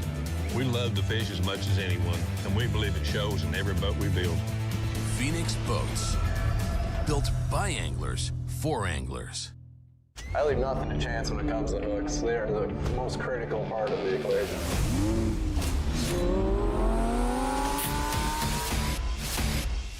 This is truly the best hook I've ever used.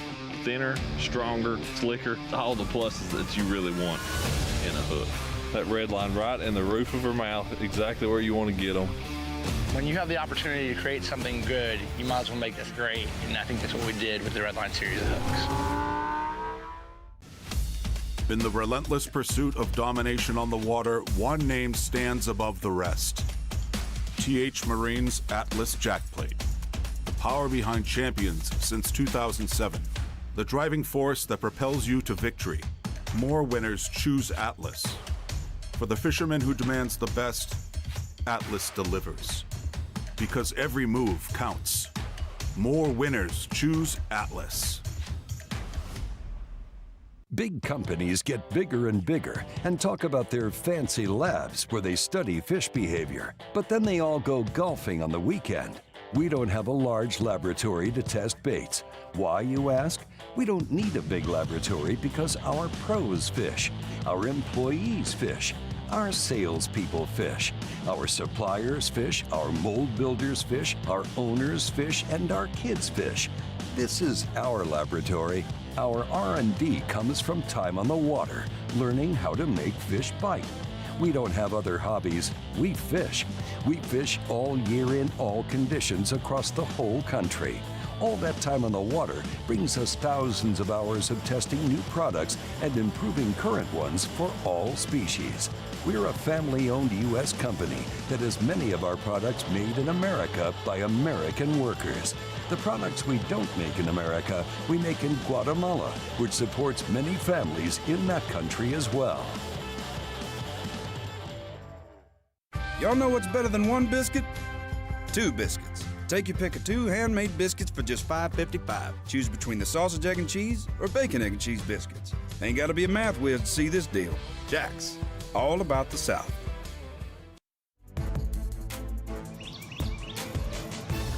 Welcome back, everyone, from the Alabama Bass Trail South Division here on Cooters Pond. We have had an excellent start to the morning. Teams have been catching fish all over the lake.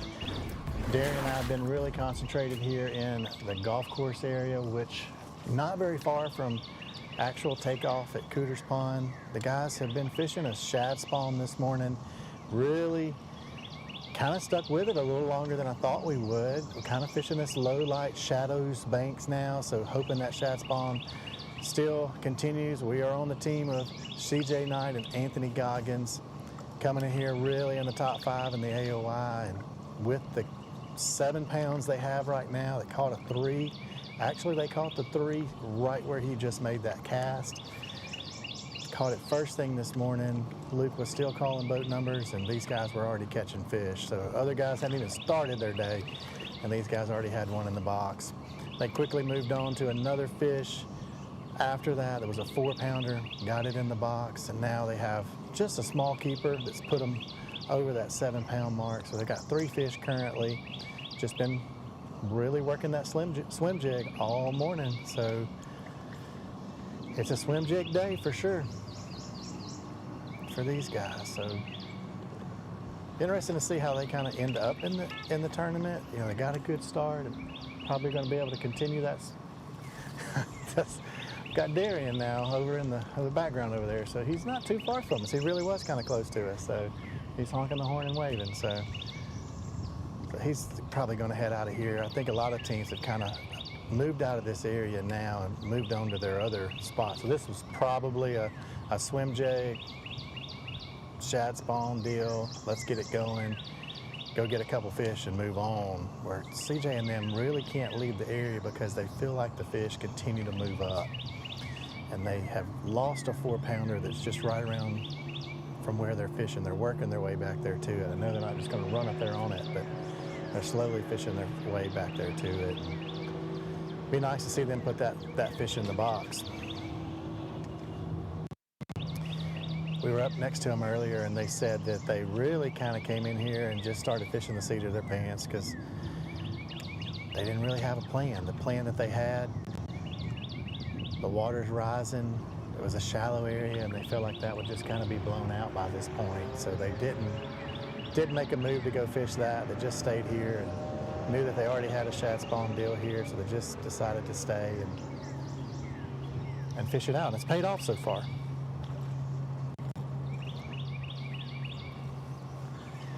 Well, looks like CJ's breaking out a nutty buddy.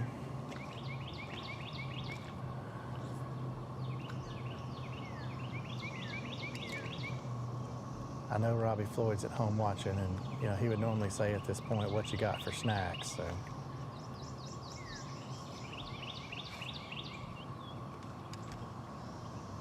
He made a really long cast so that he could take time to eat that nutty buddy.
I wonder if they're going to go up in that pocket.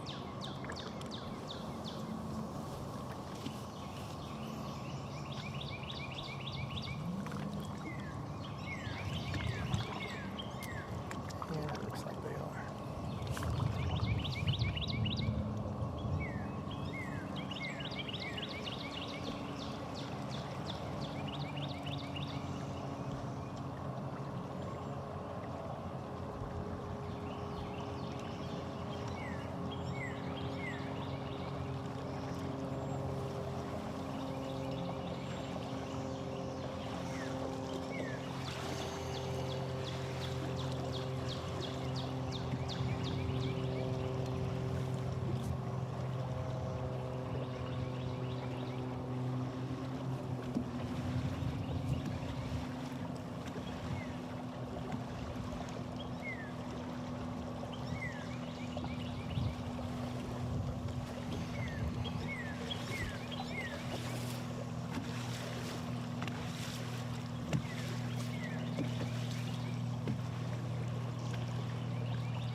So this is an area they haven't pushed back into. We fished right here at the mouth of this creek, or the mouth of this little pocket, I should say, a couple times now, and they've pushed back in there a little more. I don't know the thought process. I'm going to guess at it though, because the water's rising. Maybe those fish are kind of pushing back into a really, really shallow area. They've located some fish outside this area, and that's where they located the 4-pounder and the 3-pounder, literally at the mouth here. So maybe some fish are back in there a little, have pushed back a little shallower because of the water rising. Worth it, give it a shot. I mean, in the 4 times we've passed through here, they've not gone back in there at all. So I think they're just kind of mixing it up. They know some fish are in the area, just kind of trying to locate a few more, finish out that limit. Ooh, see? Good hook set. That was a bite. Get that swim jig right back in there. Now he has, on 2 occasions, had the fish bite once, throw back in there, and it bit again. It's strictly a reaction bite. The fish aren't really taking their time to look at it. He's just running that swim jig by really fast, and the fish are just reacting to it. That's why you see him keep the trolling motor on high, and they're just kind of running down the bank, making precise casts, getting up under the hangover trees and getting all the way back in there to the bank, because those fish are up under that tree chasing new water. You know, the bait are going up there on the bank, and they're really taking their time to run these banks quickly, but you know, making some precise casts at high productive areas.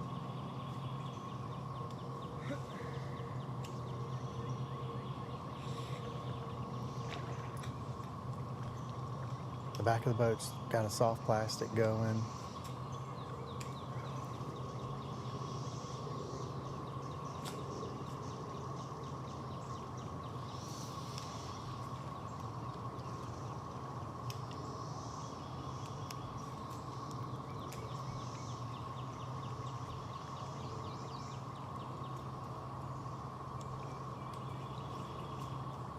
See the bait activity all around the boat.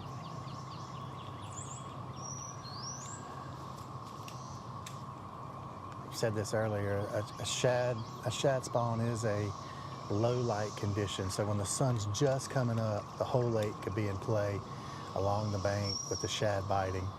Here, they're trying to hold on to that low light condition with fish on the shadow side. So we've got a lot of shade. All of their bites have come in the shade. As you try to put together a little pattern there, those are the kind of things that you're going to be watching for. We're watching, where did I get that last bite? What was I doing? How precise was my cast? Did I come across the limb? Did I come down parallel with it? How fast was I going? What was my retrieve like?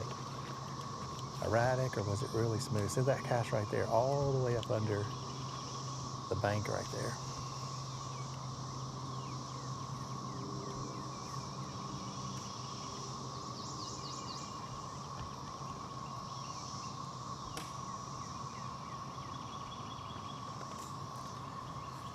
Either CJ's going for more snacks or he's changing his bait. I mean, Anthony's changing his bait or he's going for more snacks. So, yet to be determined here.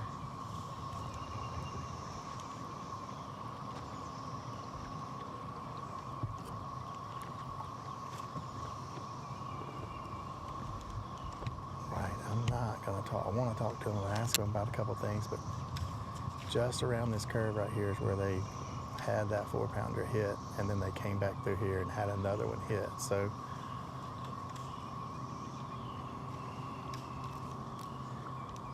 we could call our shots. This would be the moment.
was the area right there.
Not giving up on it.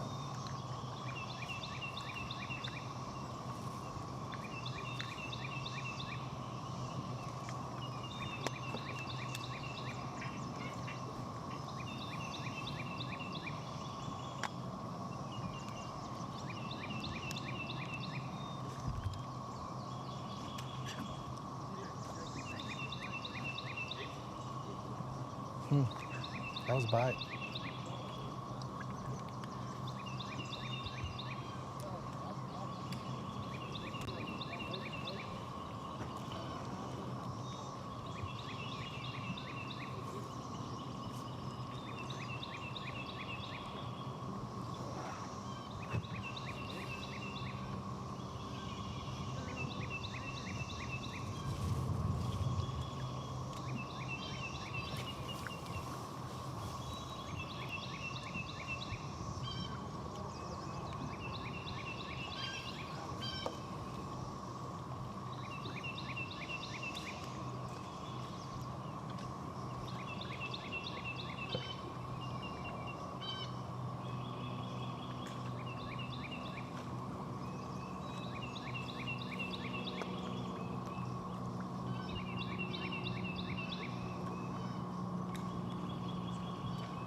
All right, Darian. My camera guy needs a little break here. I think you guys are back on with another team. So update us what you got. The craziest thing just happened. I ran down the lake looking for Gordy and Farish, found them. Cameraman Noah pulls up. Luke Duncan's behind him. Luke pulls up on me, and so me and Luke, he says he's been all the way to Huntsville and all the way down to Montgomery, all on this same river, and we run into each other. So I see Luke Duncan, honestly smell him. I'm What's that? Last time Luke.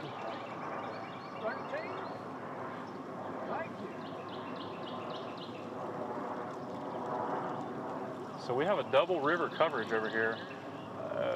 Luke is, what did he say last time? He was 300 yards or something? Meters? I don't know what he was measuring in last time, but 1,000 meters is what he said. I'm roughly 180 yards away from Luke. And Luke, let me ask these guys what they've got, since we just slid up on them so quickly. We're on boat 13 Guys, our tracker says y'all been here for a minute. Y'all got any fish? One fish. Yeah? Yeah? Just stay here in this seam line.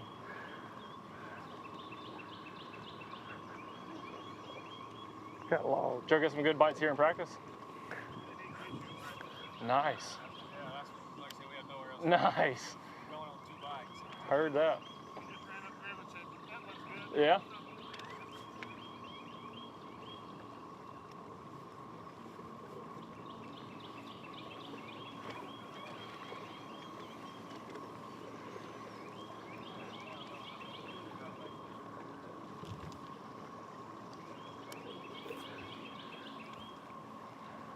Well, Luke, welcome to the party. I see you. What y'all got over there? I heard, is that boat number 13? It's boat 13. Guys, how many do we have so far this morning? Got one. One about 2 pounds on the boat for the Hutchins team. Yeah, Darian, I went all the way to the Gulf of Mexico. Then I came back, saw a couple dolphins, stopped and got some shrimp. Now we're back. We've had no phone service. I've lost an AirPod this morning. Cameraman Jared lost a hat. And so it's like that scene in Ricky Bobby where he got mauled by the cougar and ruined his Crystal Gale shirt. It's kind of the morning we're having in this boat. And then I run all the way back up here almost to Montgomery, and the first person I run into is you. So yeah, I'm not having a great morning out here on the Alabama River, but hey, we've seen some teams that are catching a few fish though. Look to your left how fast Noah's drifting past you. Oh yeah, Noah the current is ripping past you. Oh yeah, it is. You get in the middle of the river, you're gonna pay for it right now. Hey, how about the floaters too? Oh yeah, well that's what was when you were interviewing that team. As soon as we pulled up on the Hutchins here, a huge floater just bounced off the side of their boat, just came right down the river and just hit the side of their boat right here. But there's between here and the lower end of the pool here, where I've been this morning, there's a lot of floaters, a lot of trash too. You know, floating trash which gets on your line, and it tends to do the same thing these fish do, hang around these seams. You know, so it's making it a little tricky on our teams, and it doesn't seem like out on the river that it's just fast and furious, but guys are catching quality when they get bites out here. Well, Luke, I don't know if you can hear in your AirPods. It sounds like there's a train off in the distance, and per my Googling, that is the sound of a crowd of cicadas. And if y'all, the viewers, will look here in my pocket, I got one. I got a cicada right there in my pocket. Found them earlier, and so. What's that? There's our cicadas. We hear them in the background. It's been slow out there, I want to compare their pinchers. I talked about this earlier, but Darian, the fact that you're pulling a bug out of your pocket, I have so many things to say. And I'm watching this from across the river as the viewers at home are getting it as well. I had a cicada in my pocket, and now these guys have drifted back, and I'm right in the middle of the way now, which is awkward. I'm gonna drift over to the side. I'm gonna compare the Jared, I need you to film across the river here. We're gonna get the folks at home the view of you ruining their spot right now while you're trying to do the cicada plug. Look at this. Alabama Bass Trail Live presented by AM First. That's Darian. Here we go. Darian. This is the smaller version. Fishing for 15 grand. This is look, the two flappers there. See? I'm not crazy. They're similar shape. So if a cicada was falling, I mean that's pretty close. Look at there. I can hear Luke talking. Hey, we want to see a big one. Yeah, catch us one. Okay, they're making fun of me, so I'm gonna throw my cicada away. But maybe Darian's over here right now too doing coverage, and he's showing them a cicada. He just pulled a cicada out of his pocket on live. So that's right. He had it in his pocket. You believe that? The Hutchins team over here, they think you're crazy, Darian. Also, I'm fixing to hit a log. Look at this. Jared, look at that. Get that for the viewers at home. That's what's going down the Alabama River right now. Good look at some of that floating cover right there.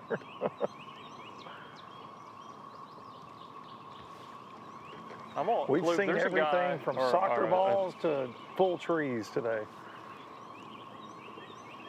Yeah, and now a cicada. We've got but that's what that sound is off in the distance over here. Jason was talking about it earlier, but that's them off in the forest over here. We're in the middle of we're in the Montgomery jungle, the Prattville jungle, and it sounds like there's a whole train running through here, but it is a cicada takeover. Luke, I wonder really what the fish last night. I'll tell a buddy of mine, Orlando Jones. I know he's probably watching it. Orlando's watching? He's probably watching. Okay. Hello. All right. Hey, we got a shout out to Orlando Jones right here. He said he knows Orlando Jones is watching. I wonder what. Nice. Shout out to Orlando. I wonder what the fish were thinking last night. Luke, last night, imagine you're night fishing. Imagine you're about a 4-pounder over on one of these old cypresses on the river. And you got the northern lights pop out, bam, all of a sudden cicadas start dropping from the trees. Imagine if you're night fishing last night. You know, I mean, they had to be biting last night. That's why the fishing's slow today. You would think so. You would think so. I don't know in all my years of fishing that I've ever seen the Northern Light cicada combo. That's I never read about that in Bassmaster magazine. I don't know how to attack that scenario. But you got to think really that there's so many of these cicadas. When I was coming down the interstate yesterday, they're just flying across the interstate. You can see them. You got to think some of these fish are feeding on them in places. Got to be. Oh yeah, I would be.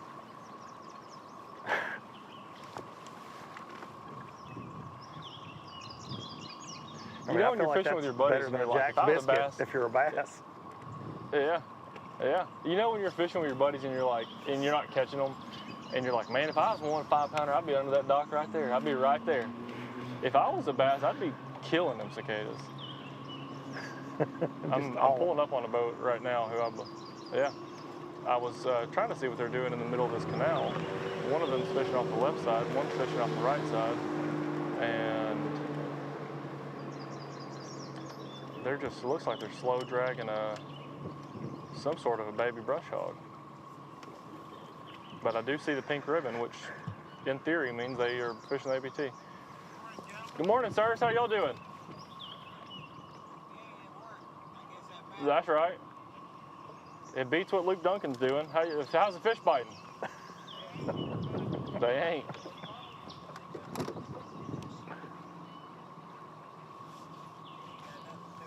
It's tough. They fed on all those cicadas and they're full now. I guess. I don't know.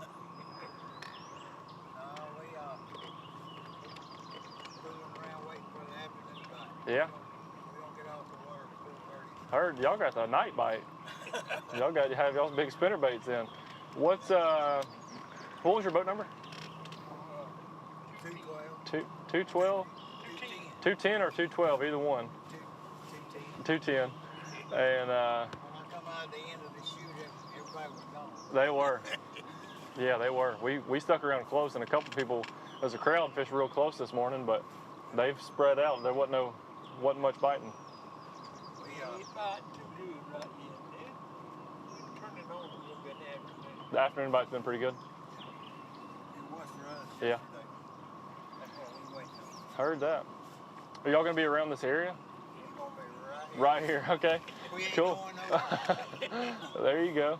We're gonna stay right here and wait for the afternoon bite. Kind of like them. Yep. That's kind of what he said. Similar thing. Well, good deal, guys. Well, good luck. Good luck. Y'all smash it. A lot of junk in the water. There is a bunch of junk in the water. I'm fixing to go in there. Heard that. Well, y'all. Oh, that looks fishy in there.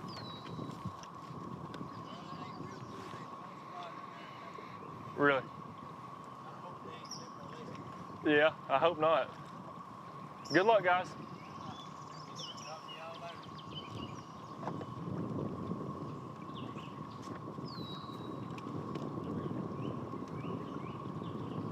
Hooked up. Hooked up. Let's go. Oh, got him. Heck, that's what we pulled up right here. If Orlando's watching, he's proud right there. There we go. 3 more. Fish number 2 in the boat. The Hutchins. Did he clear us?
It is crazy how loud those cicadas are. Just a honk off in the distance.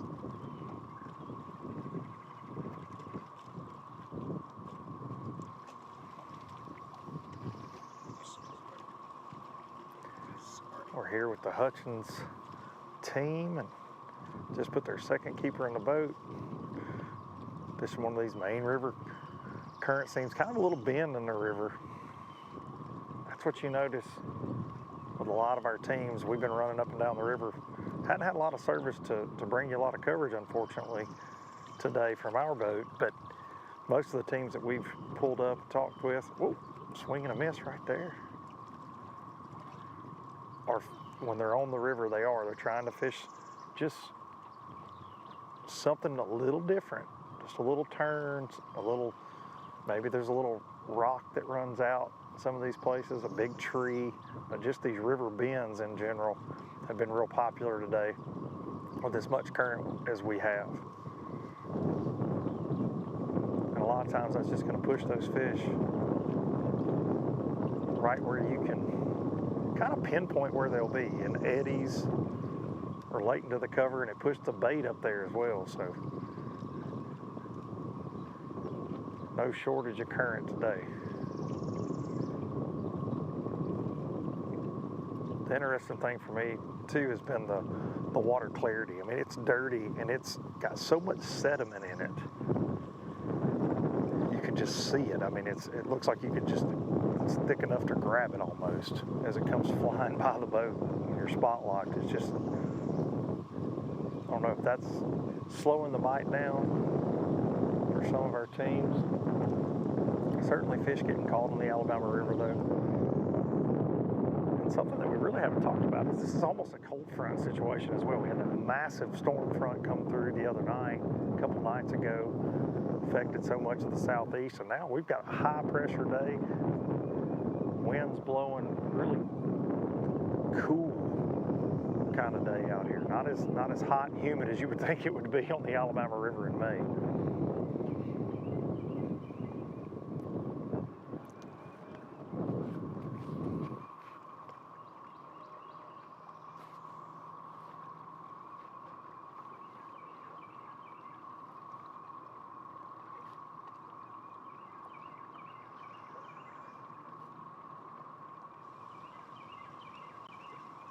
I know it's been said many times today in all the years that Miss K has brought the Alabama Bass Trail down here to Cooter's Pond. They've had crazy water conditions. They've had basically no water. They've had flooding conditions, and you know, this year we're at flood stage again, not up in the parking lot there at Cooter's Pond, but it's certainly high and it's on the rise. And it makes this fishery tricky because it's almost like a tidal fishery in a sense, because the water level does change so much and can change throughout the days dramatically, one way or the other, coming up or going down. And these fish stay on the move because of that, I feel like, especially the fish in the backwaters.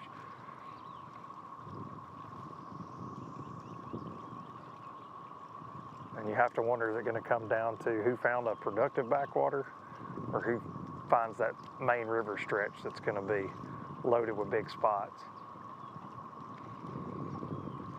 There's certainly a pile of those on this river.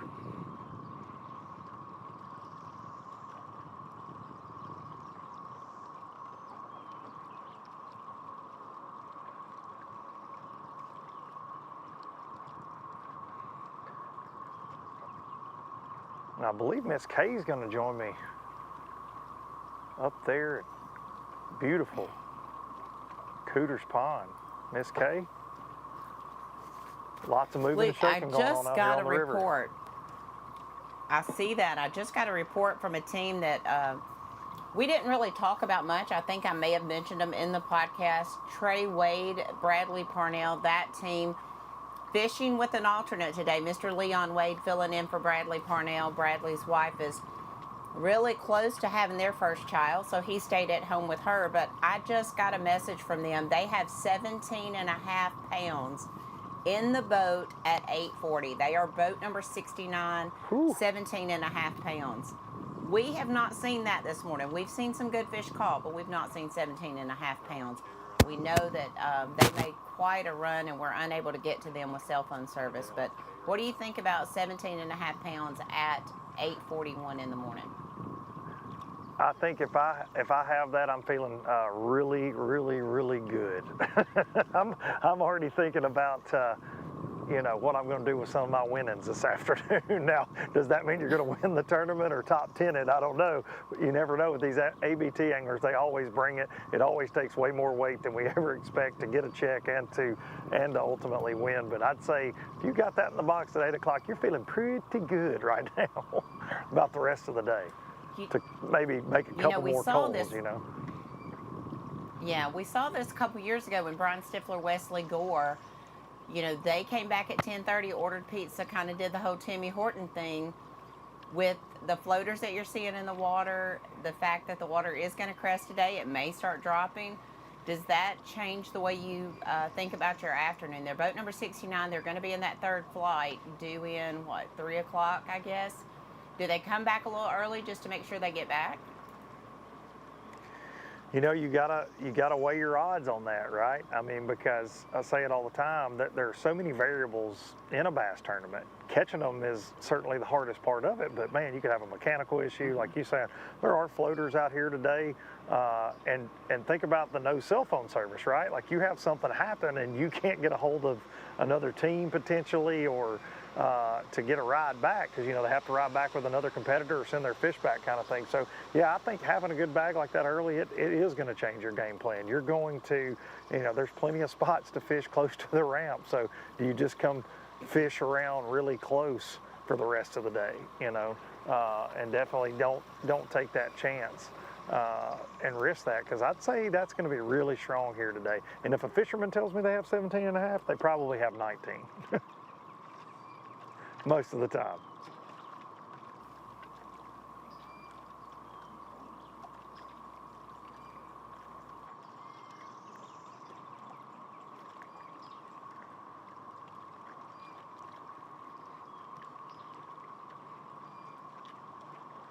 Miss Kay, I'm not sure if you can hear me. I can't hear you right now, but I have Darian Craig pulling up on us right now.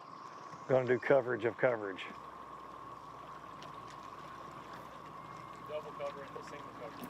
Double covering. Not the least bit surprised. We've got you covered. Yeah, we've got you covered out here, Miss Kay. We've got you covered. Here was my question was, we've got the iPads that show everybody, which I think is the coolest thing. Oh, yeah. And I'm trying to figure out where you've been. Where I've been? I've been all over this place. Because you came from that way. There's nobody that way on the track. Oh, that's where I've been, downriver.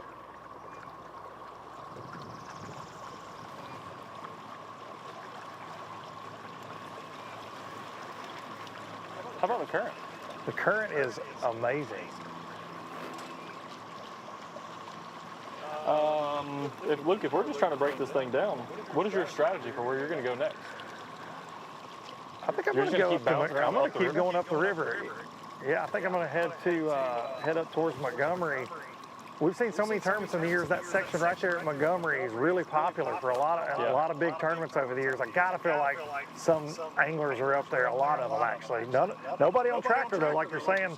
Checking the iPad, we've got a lot on the very bottom end of this pool, and then you've got some way up. But there's so many boats in between. We're going to get on somebody that's catching them. So when you were saying you have cell service, that's back that way? Yeah, you go south of here or down the river, you don't have much cell service. Really, once you get below the bridge there, just outside of Prattville, you lose service. So we're going to go up around Montgomery, and you know these big spots got to be biting on this river. Heard that. Well, y'all heard it here. Double coverage. Strategizing on the strategy, and I'm going to break away and go find some different. And there's Jason. It's a party in case. Kay just called Ronnie Moore.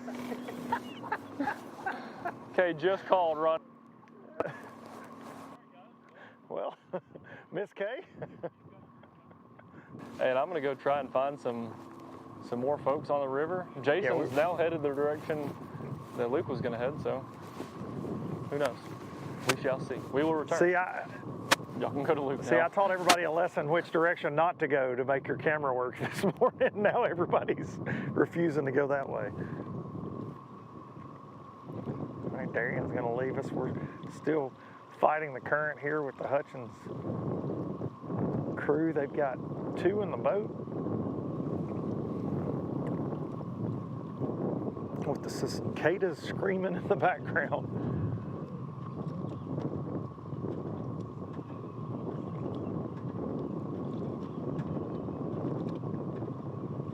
I know Darian said earlier, we never really made a weight prediction today, you know, with a team reporting 17.5 pounds. You got to think it's going to take 18, 19, potentially even 20 pounds on this body of water.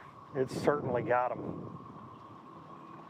You can see me up here working this trolling motor. I spot lock a little bit, but the Hutchins team started drifting with the current, so I'm trying to catch back up with them here as they move a little further down.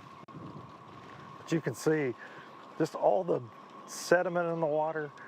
It's really making the water clarity tricky. And then great look at some of the just debris everywhere.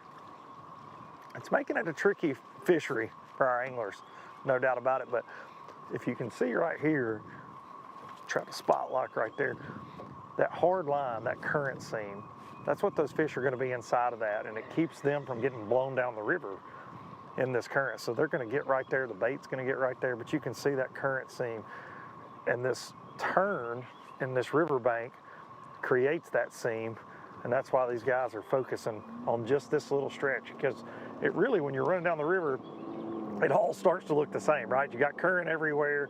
These main riverbanks, they all look great. There's tons of trees, but there's going to be little subtleties that make each of them a little bit better than others. So right here, just this one little turn, you can see, kind of blocks that current, makes that seam perfect, and they call a keeper just right here. So they're moving on down. And you can also right there, they're almost in an eddy to the point you can see their boat's really not moving, and they're with the current right there, and they're not moving that fast. If I was to break spot lock right here, I would just take off. So that point also protecting them a little bit, creating a little bit of a back eddy. You can see that, just that gnarly cover. You got trees with the water high, it's getting up around some of those willows on the bank, and that'll position those fish. But they were telling us that's their strategy, is to just go up and down some of these more protected stretches and current seams here today on the Alabama River.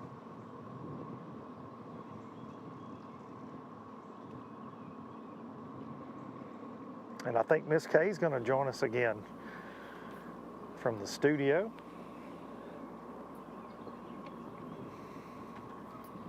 Luke, I am actually sitting here looking at the trackers here in the studio, and I know where the team, boat number 69, Wade and Wade are. I can see them on the tracker.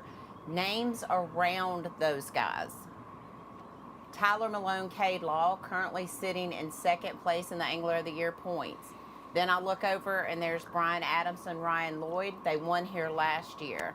A team that we know pretty well, Rutland, Cardin, they're in that same vicinity.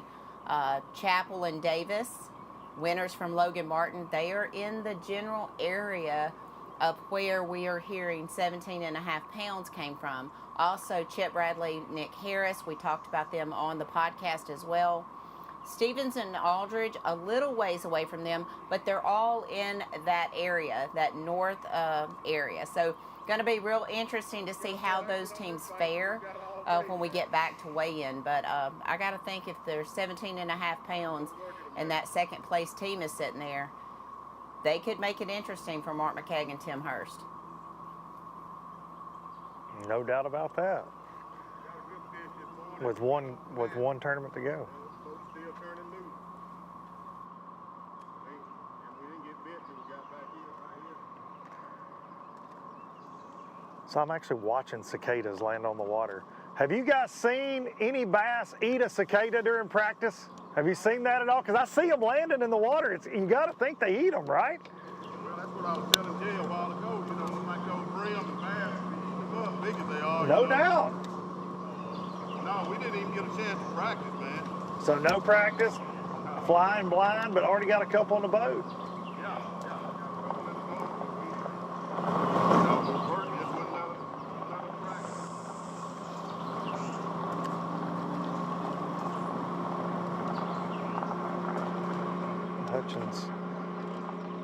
Hutchins' team, they didn't get to practice and work wouldn't allow them to practice, so kind of going blind today, but they fish here a little bit.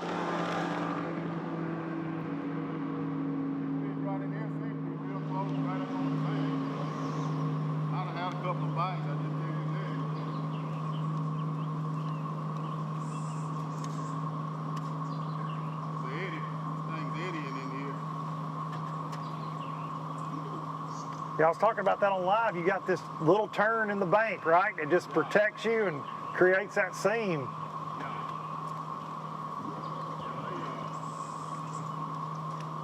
I said we've been fishing current all morning. We're really getting hold of a couple of big spots, man. But we got that one. That was big. So they lost a couple big spots this morning, and they got one. I think 2 to 3 pounds, but I believe we got Jason Duran coming in hot. Jason, I saw you encroaching on my water. Yeah, I can barely hear you, Luke. You know, the cell service is so spotty here. We decided we'd run past you guys. When I went by y'all, I thought we were at Pickwick, the way y'all had that ledge covered up there. You know, more cameras than fishermen, I think, so it's pretty cool. We caught up with boat number 121. We're just all trying to get around that. We're trying to get around cell towers. Exactly. 121, Alex Pruitt and Calvin Reese. Don't have any fish in the box yet, fish in the river. Man, I hadn't been out here in the current yet. It is rolling. Ripping, ripping.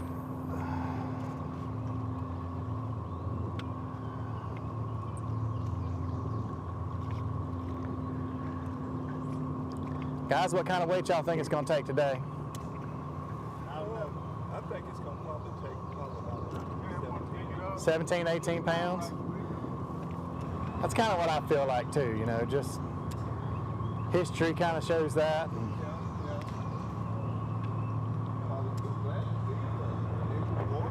Yeah.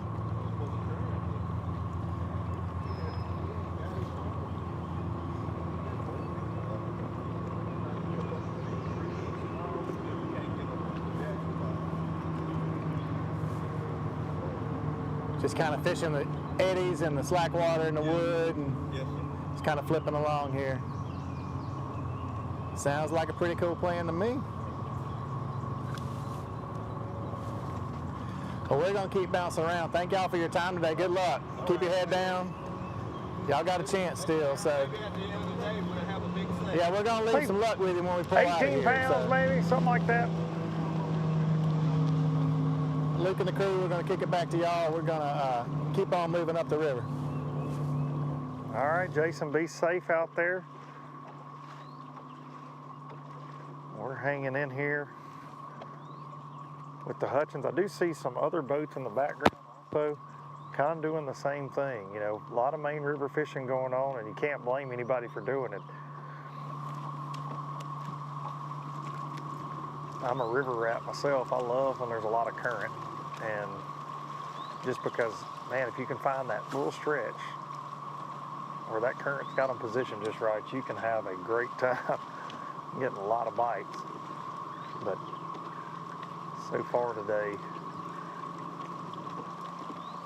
a little bit tougher numbers-wise for a lot of our teams, but some quality getting caught on the river. Like Darian mentioned, teams stayed close this morning, close to that Cooters Pond area.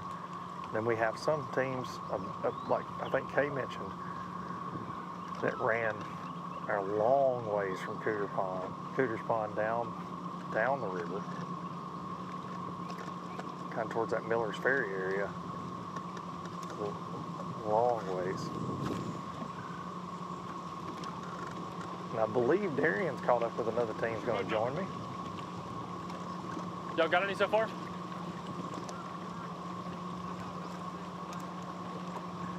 Good deal.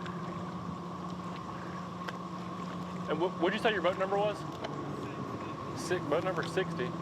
Got 3 fish, and I haven't said this all year, but I'm thankful to see these guys live scope. We're seeing something different today. We're out. I don't remember seeing these guys this morning fishing up shallow in here, but they're out scoping and got 3 fish, set around 7 pounds.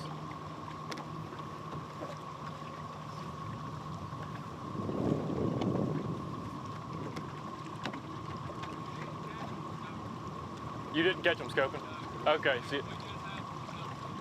Okay.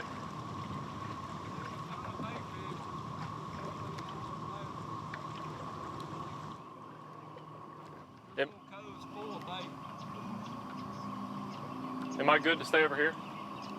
Yeah, you're good. Okay.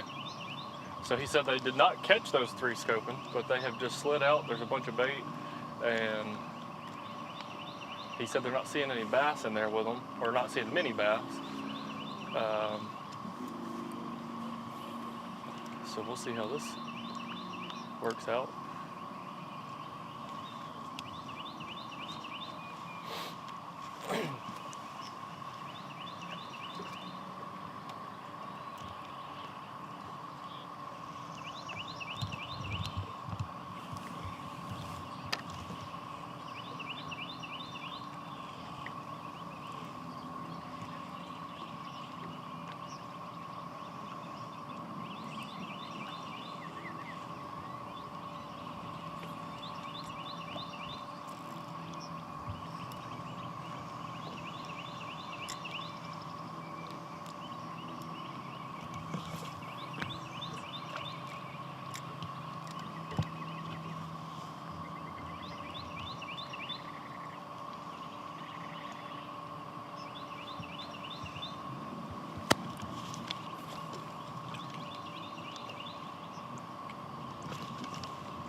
I know we've got a bunch of viewers right now on Facebook and on YouTube. Miss Kay is back in the studio watching and sending us all the questions. I mentioned earlier we've got a iPad that shows all the trackers for, I believe it's around 30 boats we've got coverage of, and she mentioned that there's different piles of anglers all throughout the lake. We do our best to cover as many as possible. So if you've got somebody you'd like us to cover, put that in the comments and we will do our best. Y'all saw Jason run past earlier. Luke is a little ways up the river. I've made it back down in the Cooters Pond area. And if y'all got any bait questions, I know there's a lot of talk about cicadas, about the northern lights, about swim jigging, you know, fish and swim jigs, fish and swim jigs. Fish and swim jigs has basically been the pattern. And a lot of people are doing it this morning. We've got live scoping going on now. So if you got any comments, put them down below and we will do our best to answer them.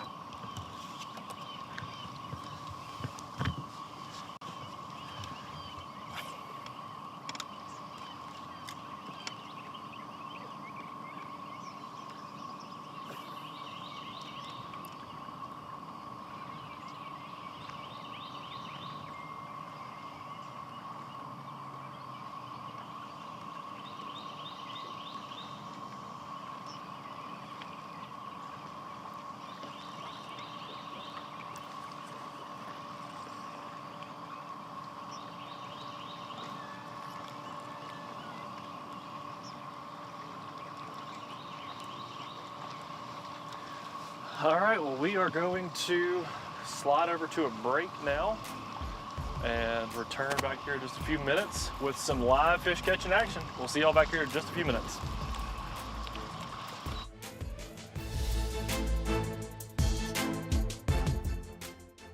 Live coverage of the Alabama Bass Trail is brought to you by Garmin, Power Pole, Big Bite Baits, Mountain Dew, Yamaha.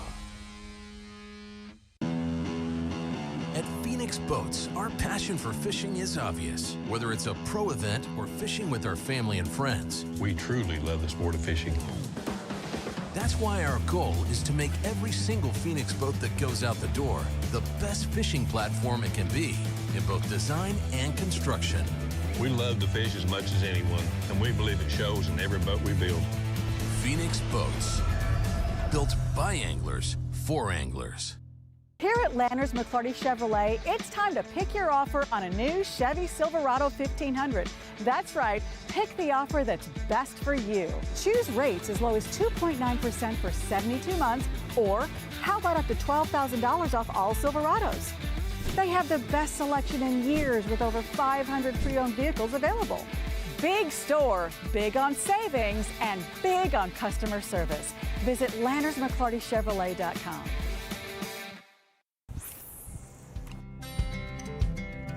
Some things ain't worth keeping. Yesterday's traditions, today's adventures, tomorrow's memories. Now that's something worth keeping. Fish Alabama and find your keeper. For more information, visit fishalabama.org.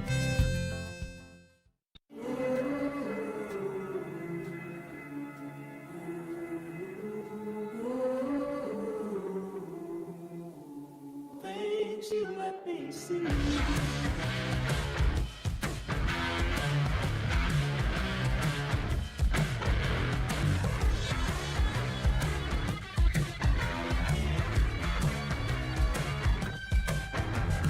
Things you let me see.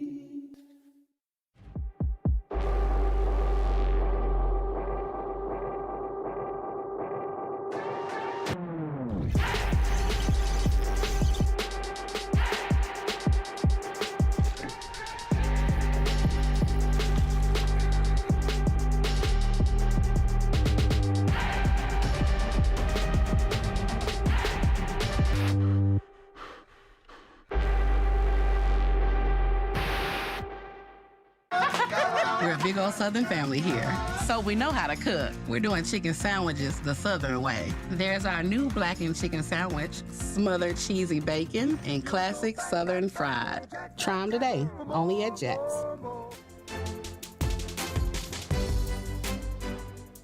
Welcome back to the Alabama Bass Trail South Division, fourth stop on the Alabama Bass Trail South here at the Alabama River in the Cooters Pond area. As you see there, a drone video. One thing we did not mention was fish size limits. Here it is 12 inches on largemouth and spotted bass.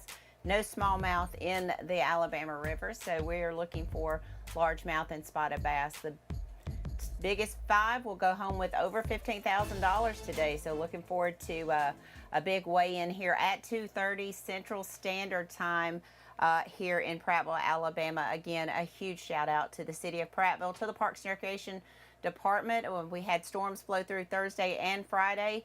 Came out here on both afternoons, and the Parks and Recreation Department were picking up limbs. They were mowing grass, you know, clearing the way for all of our trucks and trailers to get in. And so huge shout out to those people, Kelly Cook, Russ Sanders, and everyone here that made this event possible.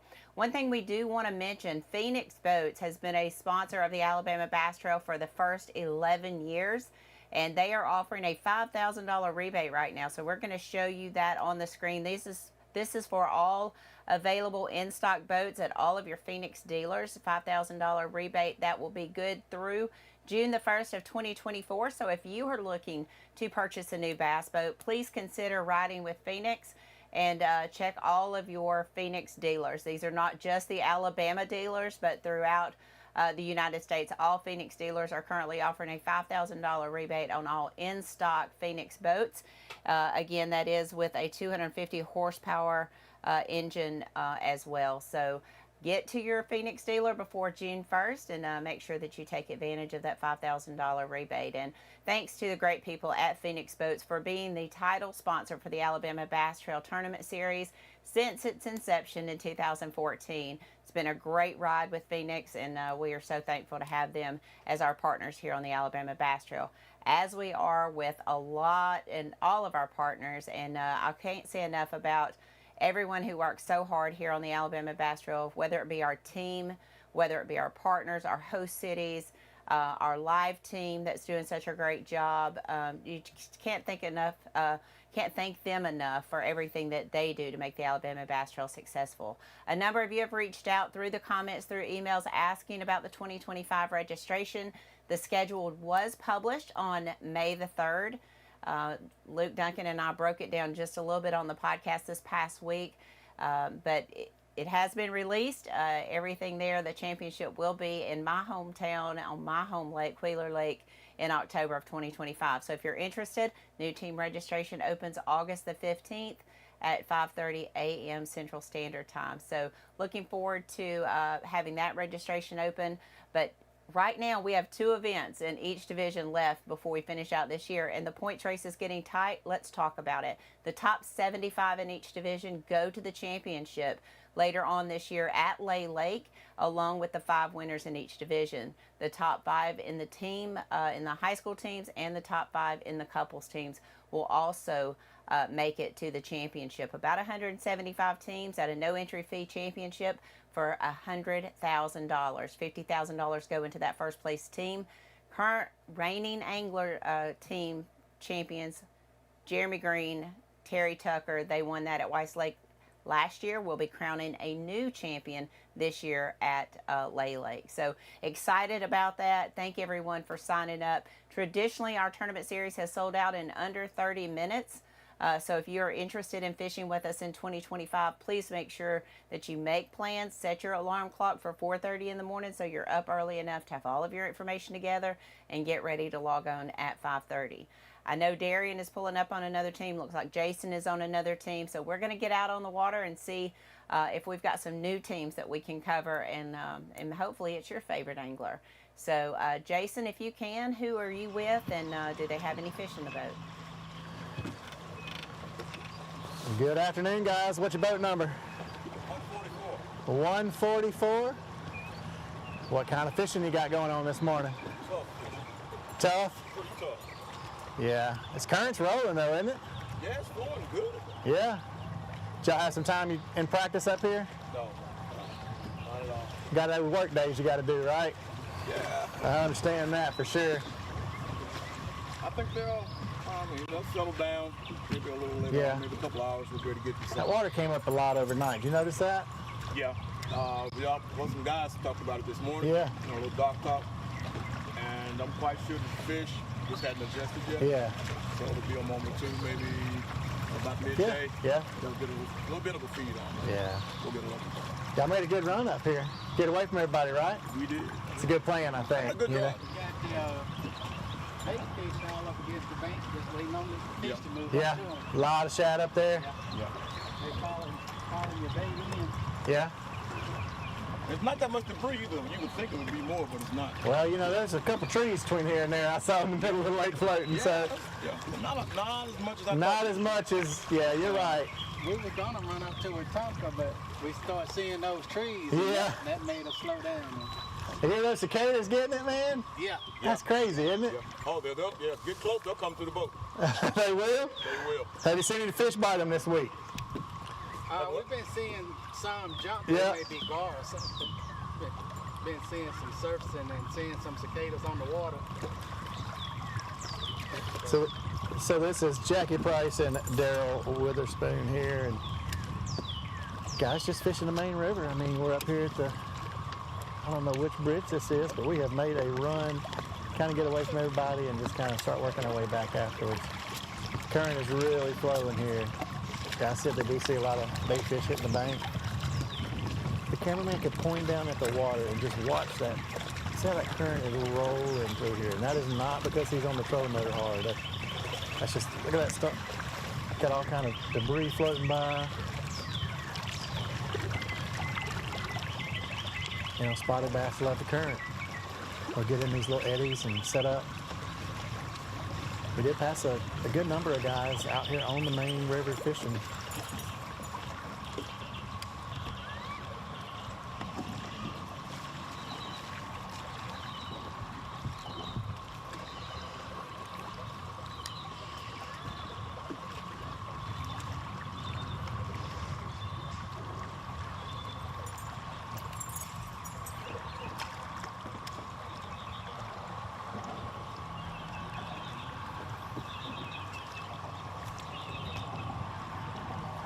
All right, Darian, I passed you guys earlier. I'm a long way from you now is what I can say. I think I've almost made it to Decatur. Yeah, me and Luke had a little gathering this morning. I had to get some candy from him and a cold Mountain Dew, and he didn't have either, so he was no good. We've caught back up with the boat that we saw this morning in here in the same area around golf course, and when all the pandemonium was going on this morning and everybody was fishing fast, they said they were having most of their bite slowing it down and just dragging. So guys, my question is, since the last time I saw you, how many fish have you caught? We got two small keepers. It is very tough.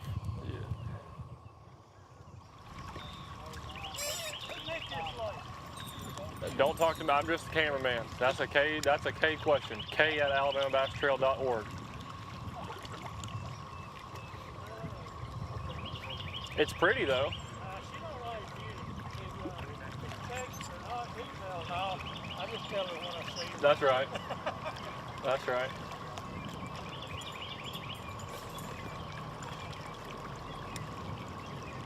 Darren, I think these guys have found one of the few boat docks on the lake, so we're about to fish a boat dock here real quick. So I don't know if that's still a pattern that plays out in the world today, but we are. I've seen one boat dock today, and I did see the very first boat number 10 fished it, and ever since then we haven't seen anyone fish boat docks. But it was just this morning. It was rapidly fish, swim jig, fish, swim jig, fish, swim jig, fish, swim jig. That's all that was going on this morning. And that's basically what we saw. But just over and over and over, just keep fishing the swim jigs, and it worked for a few guys. Jason, it did. It was paying off for our guys. Yeah. You just. What's funny is I'm still seeing shad jumping everywhere on the bank. When you get in those shadows, I know you were talking about this morning running the shadows. They're still doing it, and it's not as much, but I'm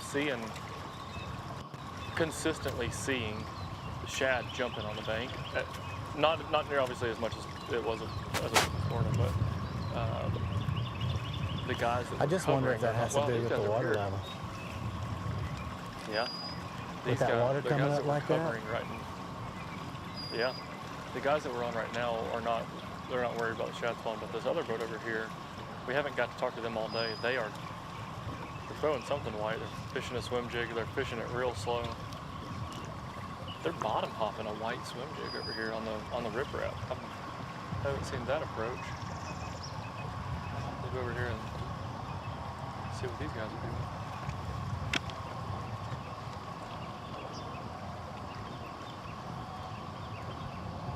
There's a whole new set of boats in the same area that we're in this morning, but it's a whole new set of boats now. These guys were in here that we're going to now. They were in here earlier today, but there's two more boats back there that we never even saw this morning. There's actually what's interesting to me, and we're going to pop out into the mouth of this. There was 0 boats out there earlier, and now there's probably 7 or 8 boats out there deeper. That's where we're going to go to next. But I do want to ask these guys a few questions.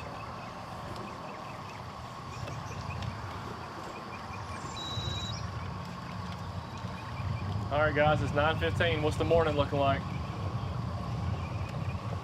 2 little ones. Was that a miss or was that a? Okay. Okay.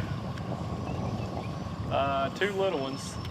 That seems to be the program a lot of people's on right now. Y'all are going to the river now? I saw y'all were in here pretty much all morning, right? Yeah. We didn't really talk to a lot of people about practice. How was y'all's practice in this area?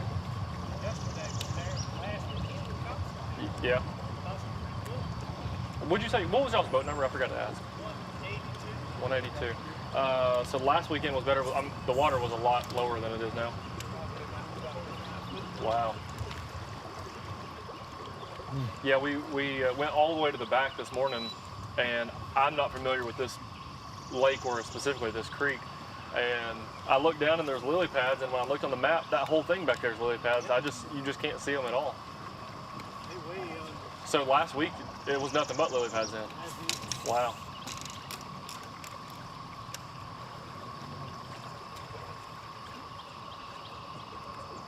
We finna go see if we found spotted bass. Yeah, I heard that. Largemouth ain't cooperating. Nope. Well, They ain't liking this. that's right. Well, good luck, man. All right. Thank you. Yes, sir. Well, there you hear it. 2 fish. That has been probably our 4th or 5th boat that said they got 2 fish. So that just seems to be the program this morning. The fish are not cooperating, and you know, I don't know. It had to have been the northern lights last night that messed them up, huh? I don't know what's messing them up. If I knew what messed them up, I'd be fishing. But I'm not good enough to know what messed them up, so I just do the camera. And I don't want to hear Luke Duncan's comment about that. Luke, I just mentioned something about me not being good enough at fishing. I don't even want to hear you say anything about that. Yeah, I'll let the commenters on Facebook handle that, you know. Okay. Thank you.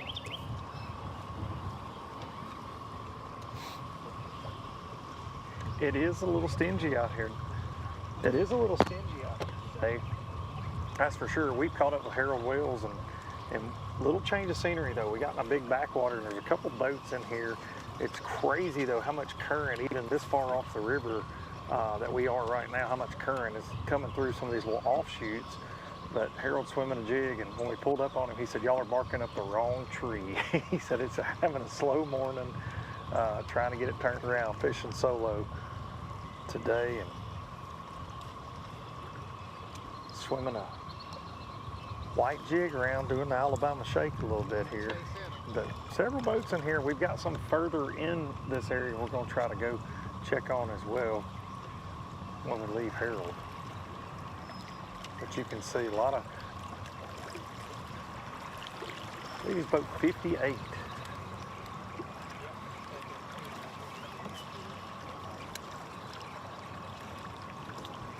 But it is interesting, like heard Darian mention earlier, like lily pads being underwater.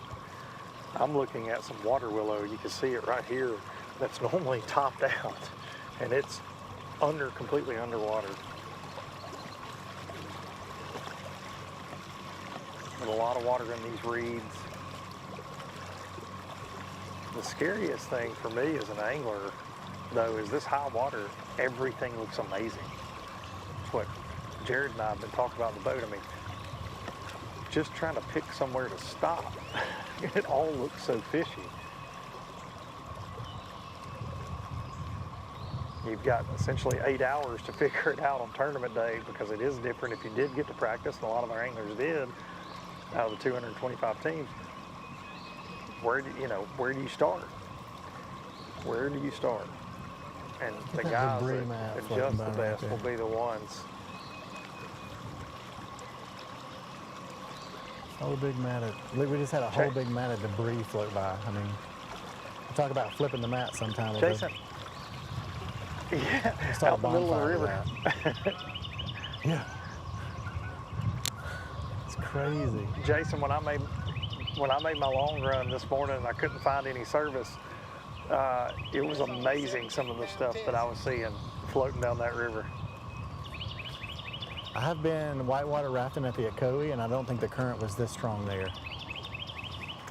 I mean, It's rough. ripping today. That whole debris, I mean, this is a chunk. that you would build a bonfire from. Here comes a big old another log as the cameraman's taking a look. That's going to be a lower unit taker out of right there. I almost had one of those Wouldn't they earlier, just surf the and current it looked back? small. Oh yeah, they're right under the surface. The too. ones that are scary, yeah, those are the scary ones. Yeah, those are the ones that's like, oh, that doesn't look that bad, and then as you go by it, it's actually 20 feet long. You're just seeing the very, very edge of it. You know, Jason, as I watch Harold in his backwater and his Phoenix swim at a jig, we talked a little bit this morning about those guys in those aluminum rigs, and you do wonder, we've seen it in Bassmaster Elite Series in the past, right? We've seen guys go places that normally you can only go in a kayak, but when that water gets up, current gets crazy, you can, with this much current, you really can see where rocks, logs, things that you might run over, right? They're going to create an eddy, so you can kind of tell where you need to run. And we saw several this morning that I do not remember seeing at the other ABT South events, right? So guys maybe switching up rigs just for this event, maybe leaving the Phoenix at home and going to a smaller boat, and something that they're not scared to knock a hole in maybe today to get somewhere to catch a bass. Seen a little bit of that this morning. Yeah, I mean they're pushing. I know I brought that up, but I always that rig up there. It's interesting. I just hope hope they don't finish first and lose some of that bonus money. You know, they could finish second, but no doubt about it. Not No cash in doubt some of about that it. Phoenix money. So yeah, if you leave the Phoenix in the garage and you win, you're going to be upset about it. 15 grand's great, but you leave that 8 grand on the table, you're not going to be happy with yourself.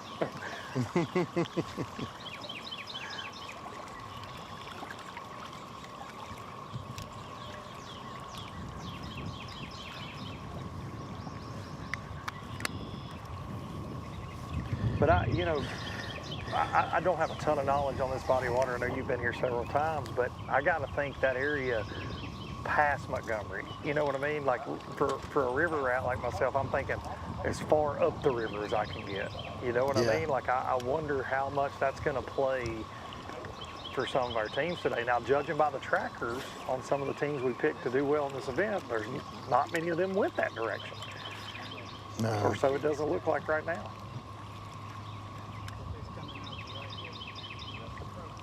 No, they're not, but as I made the run up here, there are a few guys, they're scattered out along the way up here. And from where I'm sitting now looking up river, I can see a couple more. So, we don't have trackers on everybody. It's kind of hard to put out 225 trackers. So no doubt about it. We put them on the ones that, we want to see and can kind of get to. But these guys here, we're going to keep bouncing around. Maybe we can see somebody catching them on the river out here. I think the fish are out here. I think, like the guys were just saying here just a minute ago, with that water coming up and now the current turning on really strong, may need just for a second for the fish to kind of get reset. Oh, no But doubt once about they it. do, They'll reposition for sure. I think it'll be on. Well, I said earlier, fisheries like this, and I say this about the Tennessee River at times, especially in the tail race, it's almost tidal in a sense, right? They're they're very susceptible to rain, drought. You know what I mean? Like extreme ends of the spectrum. But the water raises and lowers so much on this body of water every week, really. You know what I mean? It can be different conditions day to day to day. And the fish know that. Like, they know that when it rains, hey, we're about to have some current. And when the current's coming, guess what? We're about to feed up. So they're just kind of getting back to that position to feed up. The water's fluctuated so much. Now an area they wasn't able to get to earlier this week, they can get over there on their favorite rock and, just set up and wait for the bait to come by. So it's pretty cool. It's just like you said, Tennessee River, same way. No doubt, and look, these fish, this is what they do for a living, right? Like, they understand it better than we do. For real. And they know, for real. And when that current gets rolling, they go, oh, that's going to put those bait fish right over here. My favorite, You're going to see a little bit of that today, I'm sure.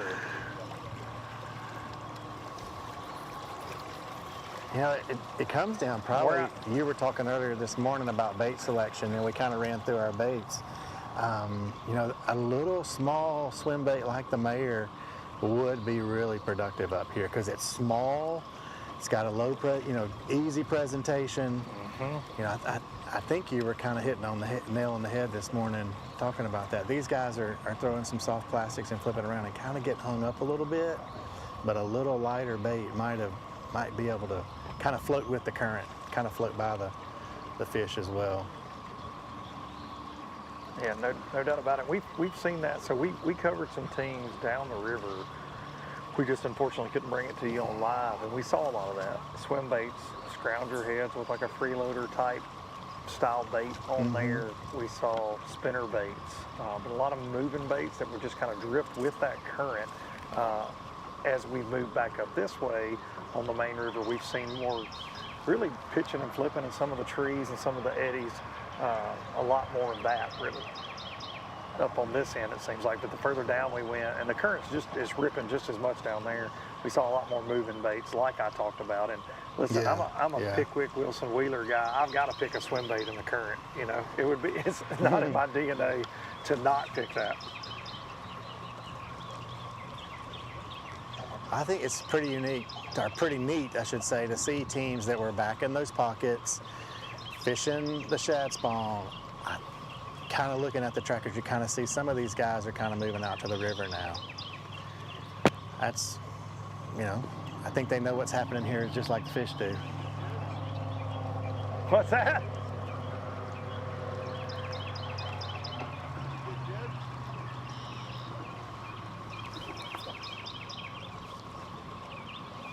What's that? I can't hear you. I got Jason in my ear. He's telling me about how wrong I am about everything. Any good jokes? Good Harold jokes. wants to know, Jason, do you have a good? Hey, Jason had a good joke earlier. Jason, what was your dad's joke earlier, Jason? Harold wants. Oh shoot! He needs a good joke right now. You called me out on it, and I forgot. You told me. Just... I called you out on it. I can't remember the dad you joke. Called me out on it. It was pretty solid. Yeah.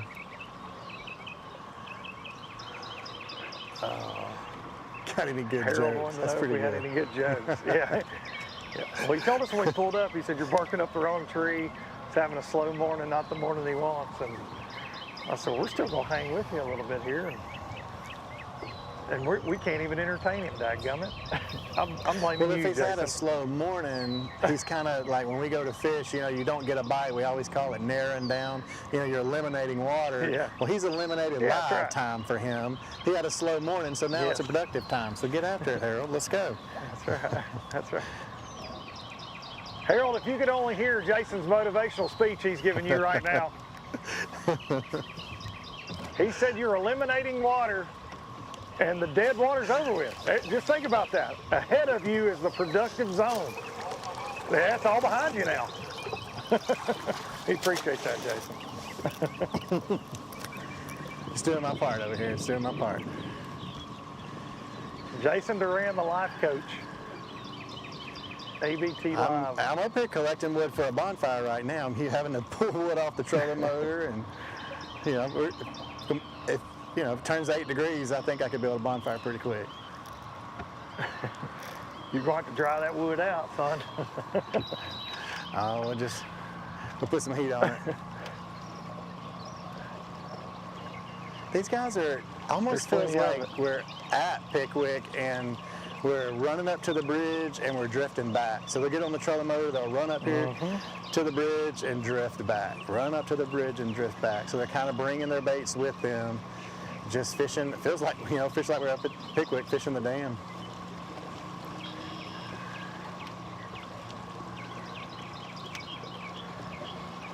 I tell you, you crank that trolling motor on high, you got to get after it.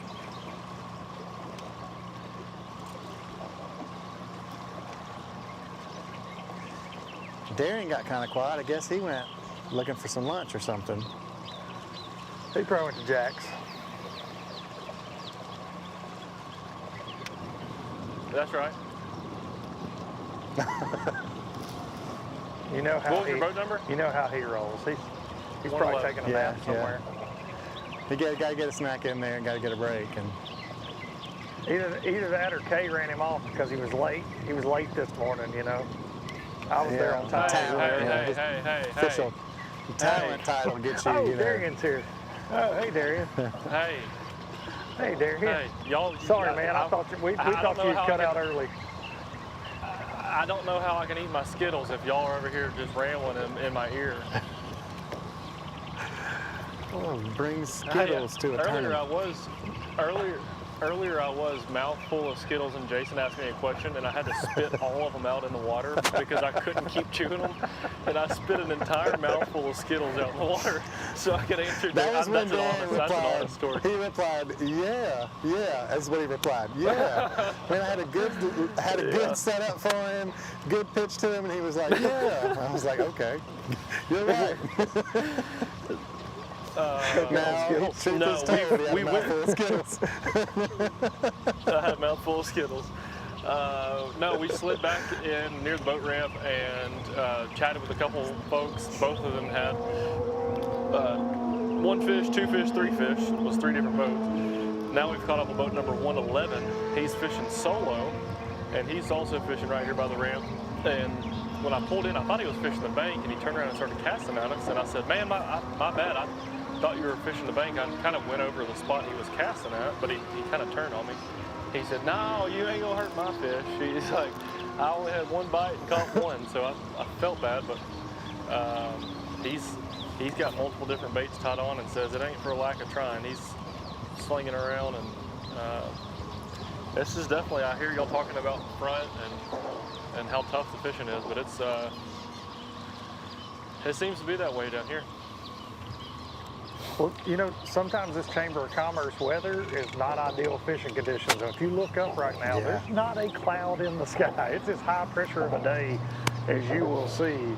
And definitely on the backside of, we've had a lot of low pressure this week too, right? With all the storms we had and that big front that came through. You got to think fish fed on a lot of that. And now you're on the backside of this. Bright bluebird, cicadas. It's a plague of cicadas. We got northern lights. Who knows what's going on with these bass? Definitely slower though. Guys, thank y'all for your time. Good luck. And now I just want some Skittles. We're going to slip on around and try to find a couple more teams. You guys hold down the fort for us, okay? All right, Jason, be safe out there.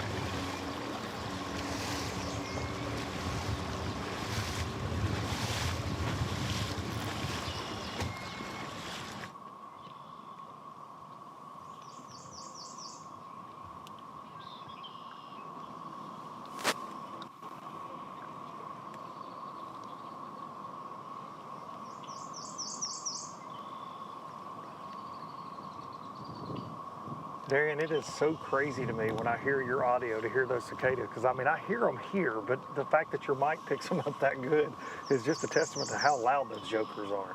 It is something else. Yeah, it really is. They had a Bassmaster yesterday did a trivia question about them and said that they can get up to 100 decibels. And that was the sound equivalent of a jet plane flying by. I don't know how high the jet was above that meter there, but it's loud. It's like off in the distance, but it sounds like a train. That sounds like some Ronnie Moore math. I don't know. Yeah. Hey, this is a shameless plug, dude. Luke, please don't hate on me for this plug I'm about to do. Kenny, I need you to look at this.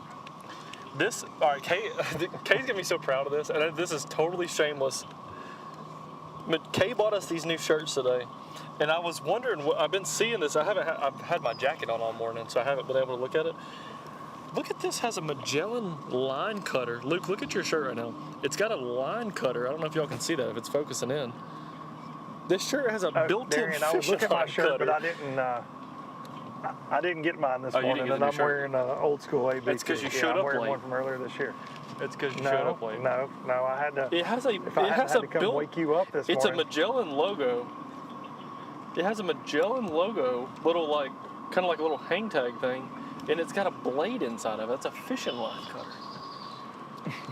And this strap right here, so you know that, so you can put your fishing rod there, strap over it so it holds it up against your chest if you're working on something. Then you can cut your line. That's like a toolbox of a t-shirt. Like this shirt can do anything. And it had a cicada in it earlier, so you could truly do it all. Darren, you can't see me right now, obviously, but I'm showing my shirt. Just got the ABT logo featured right here, 3/4 zip, and no line cutter. I have scissors in the boat, but it is pretty cool. You just use your teeth. I hope to get my shirt this after I use my teeth. Yes, indeed, I do use my teeth. Yeah, I'm looking forward to getting my Magellan shirt. I wore a Magellan shirt on stage last time. That was really one for the ages. You know, it had some redfish on it. It was a Hawaiian shirt with redfish. It made the super dad that I am so happy. I just needed some white New Balances. There's your float. There at Wheeler. Yeah, I'm seeing cicadas. Like when we were out on the river, I'm seeing cicadas hit the water a lot. Yeah, I didn't see that one hit, but I just saw them floating. So, Luke, this morning we started in the golf course right here in Cooter's Pond. I bet you there was 20 boats, give or take, this morning in this area. Maybe, honestly, maybe more than that. There is 2 now, and one of them is Buck and Amanda, and they're having engine problems, so they're kind of hung out to dry for a second, or he said they would have already ran. So there's literally one boat in here now, and this morning they were piled in, and very crazy to see that. I mean, I guess these guys are so good, they know if the fish are not biting, they're biting somewhere else, and they're going to run and find them. But it definitely is not going on here. There's a boat off in the distance I'm trolling to right now.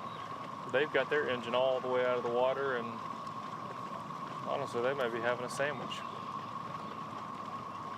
But we may make they're crucial. Snacks are important. So we've got I think we've got over an hour left on live, right at an hour left on live. We may try to poke around and find somebody out on the river. I want to get with these folks real quick. And I don't really know what this is, honestly. Are you still up in that same area where we saw you earlier? Yeah, I'm in an oxbow backwater deal, just right off the river. There's several boats in here. We're fixing to push further up in here. We've seen a couple teams. There's a big pond kind of in the back of this. We're going to slide a little further back, see what's going on back there as this water rises. If the creek don't rise. Oh, she's rising.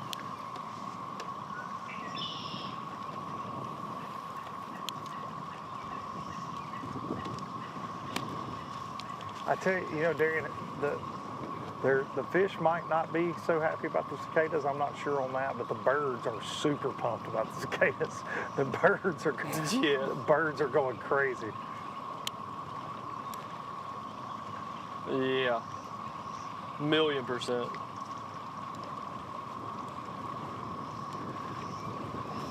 %. Birds are everywhere. Mm-hmm.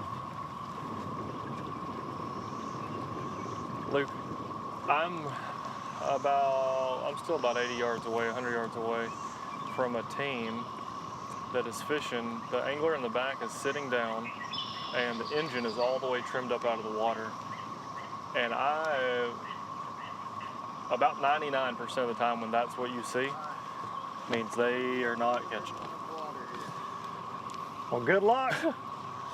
Harold's fixing to make a move, and we're going to make a move too. Yeah, Darren, Harold was talking to us there. No, that's the look of either you got an engine problem or you just gave up. Maybe I'll find somebody. Yeah, either one. Well, maybe you'll find bass.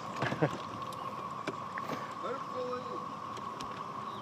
Harold's going to make a move, and we are too. Harold said he's got to go find some bass. He said hopefully we can find some people catching some bass. We hope Harold find some bass out there on the Alabama River. And we're going to keep moving. You can see we've got, it looks like this ends right here behind me, but there's another offshoot and it turns into another bigger pond. We've seen a couple boats go that way. We're going to push further in there off the river and see if something's going on in these backwaters. So as we do that, we're going to make a move, get set up on a different team. We're going to take a look at the fine sponsors that make this all possible here at the Alabama Bass Trail. And we'll see you back in just a few moments for more live action. Stop number 4, the ABT South here on the Alabama River.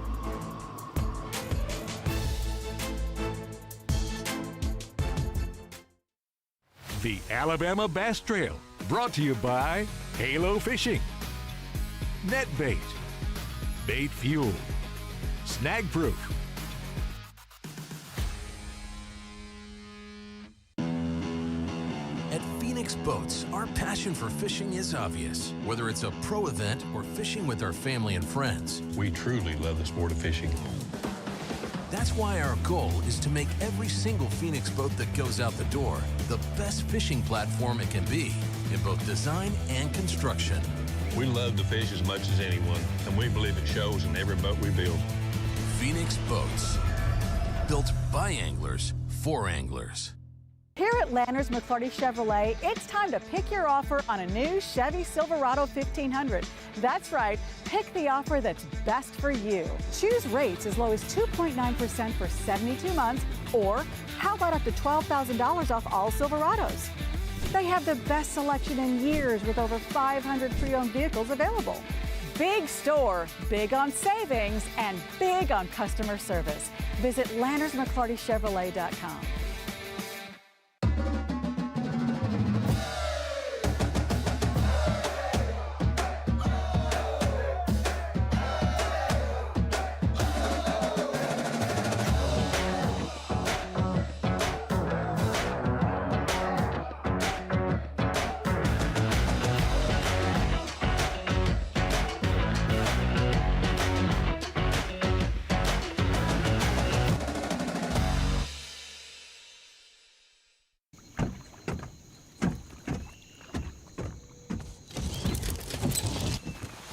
Nobody wants to run out of power when they're on the water. There is a better way. Introducing the Charge Marine Power Management Station from PowerPole that does the work of 3 devices: a traditional battery charger, a charge on the run, and an emergency start system. PowerPole Charge. Let's go! Ooh, I love it. Let's go. I think we should get smart. Let's go! And she got it good too. T-boned it. Let's go! I love it. Cheers! Let's go. Hey, Mama. Hey, baby, how you doing today? We're a big old Southern family here, so we know how to cook. We're doing chicken sandwiches the Southern way. There's our new blackened chicken sandwich, grilled fresh with a bold blend of spices, smothered cheesy bacon, and classic Southern fried. These make Mama proud, so bring your family So good. to meet our family. Blackened, cheesy bacon, or classic. Try your favorite chicken sandwich today. I'm Mary Bonner, and I'm all about the South.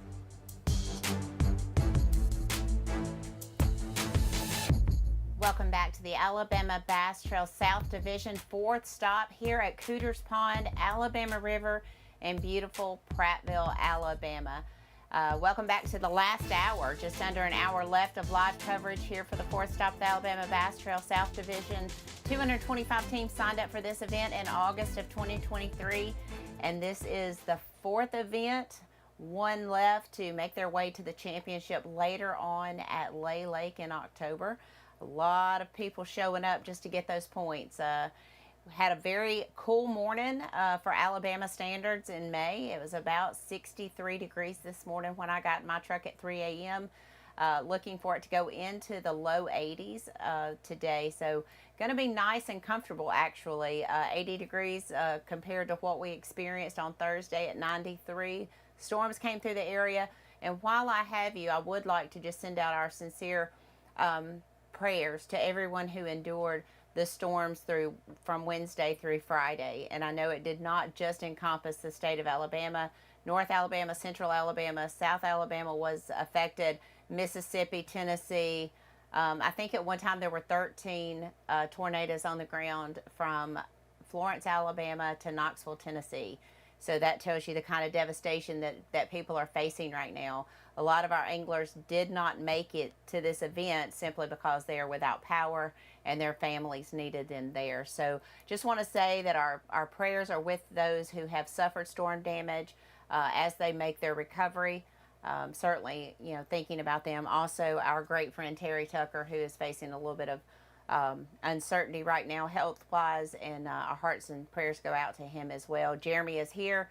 He texted me this morning to let me know that he had made it to the event and that he would be in the water fishing, and I know that he is doing so with Terry on his mind today. So I do want to remind you, if you're coming out to Cooter's Pond today to watch the weigh-in, please bring your lawn chairs. There are no bleachers here, so you'll need to bring your lawn chairs, bring a umbrella or a tent if you are sensitive to the sunshine, because it is a bright bluebird sky, very few clouds in the sky today, so we will be under full sun. So thank you to everyone who has watched today. I know Jason, Darian, and Luke are heading to new teams to try to bring you more teams.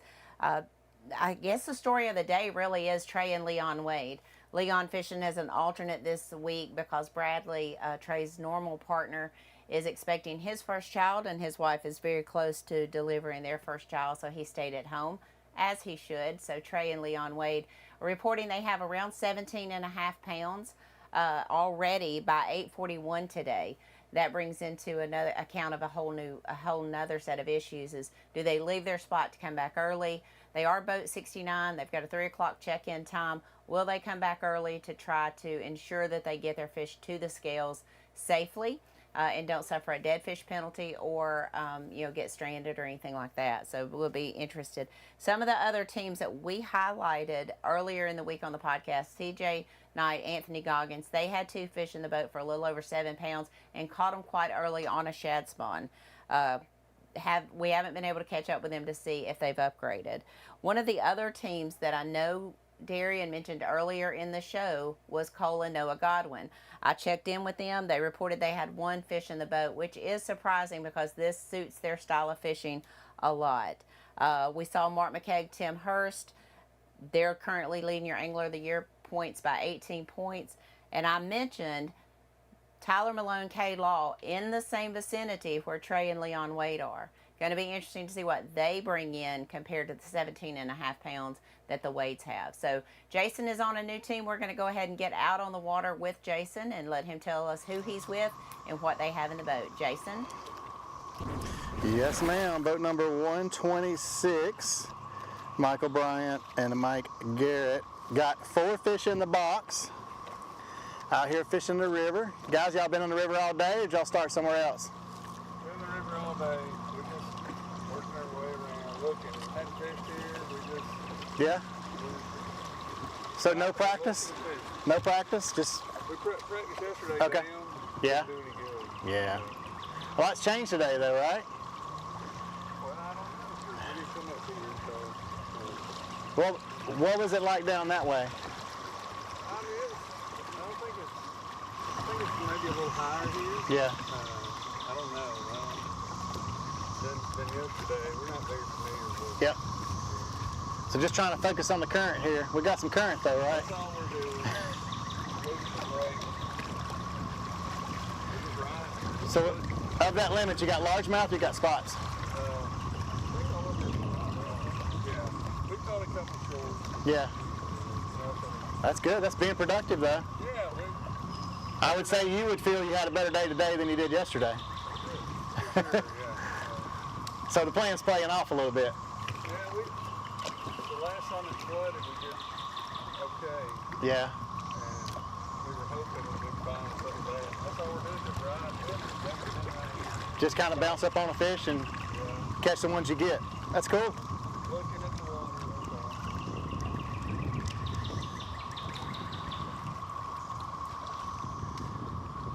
I wish you would catch something. Oh Oh, is he not the one? He's holding you back? He's holding you back. Okay. Well, we will definitely put the. Yeah, we'll put the camera on him then. Okay. Get him to work. Where are you guys from? I'm from Bremen, Georgia, and he's from Douglasville. Okay. The Georgia boys. Yeah, right on the line. We live right on the line. Got places in Alabama. Okay. I mean, most everybody wants a place in Alabama at some point, you know? I mean, why would you not? You're right. I'm not going to argue with you there. Georgia fans or Alabama fans? That'd be the real question. I'm a Georgia fan? You might be too, but Man, I was before Saban and still after Saban. How about that? So those were some good years for sure. We're glad. I know y'all are. I know y'all are. But I do like him. I'm just glad he's not comfortable. We had a retirement party here. Yeah. Everybody in the SEC is pretty glad. But I think they got a good coach. Yeah. Man. We're going to find out here in a couple weeks. It is. We'll be here before we know it. I went to the national championship game in Indy. That's when I played Georgia in 80. And then I watched Alabama beat them in Atlanta, and then my wife and I went. When they won, I just felt relieved. I said, I don't have to go back. Maybe one of the best games I've ever seen college players. Well, I was at the one where we beat them. How about that? In Atlanta. Yeah, I was there.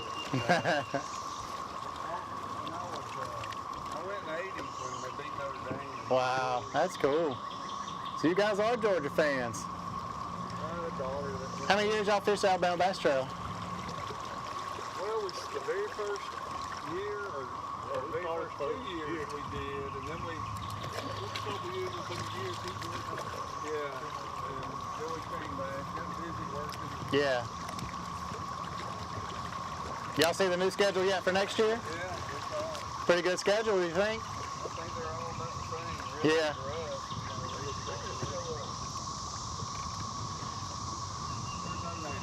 Donators.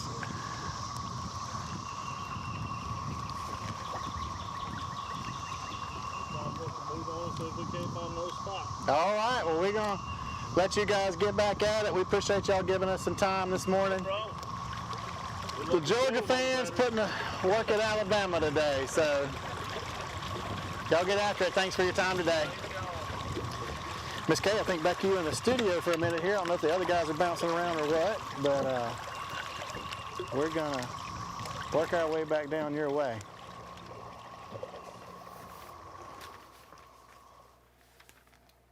Jason, thank you, and be safe. I know you're probably going to an area where you can get in service to do the wrap-up. We'll be doing that about 10:20 this morning. We'll be doing the Bush Light wrap-up here on the Alabama River. Fishing, as we expected, was going to be slow. Again, there are guys in areas we just can't get to.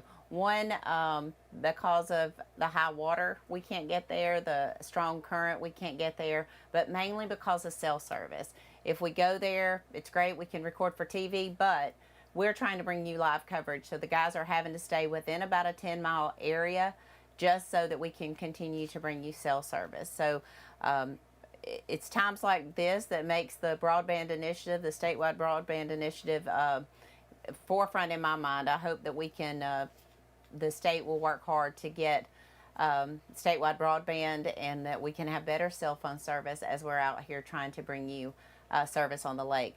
I did have someone ask who had gone up to the upper end of the lake, to the north end.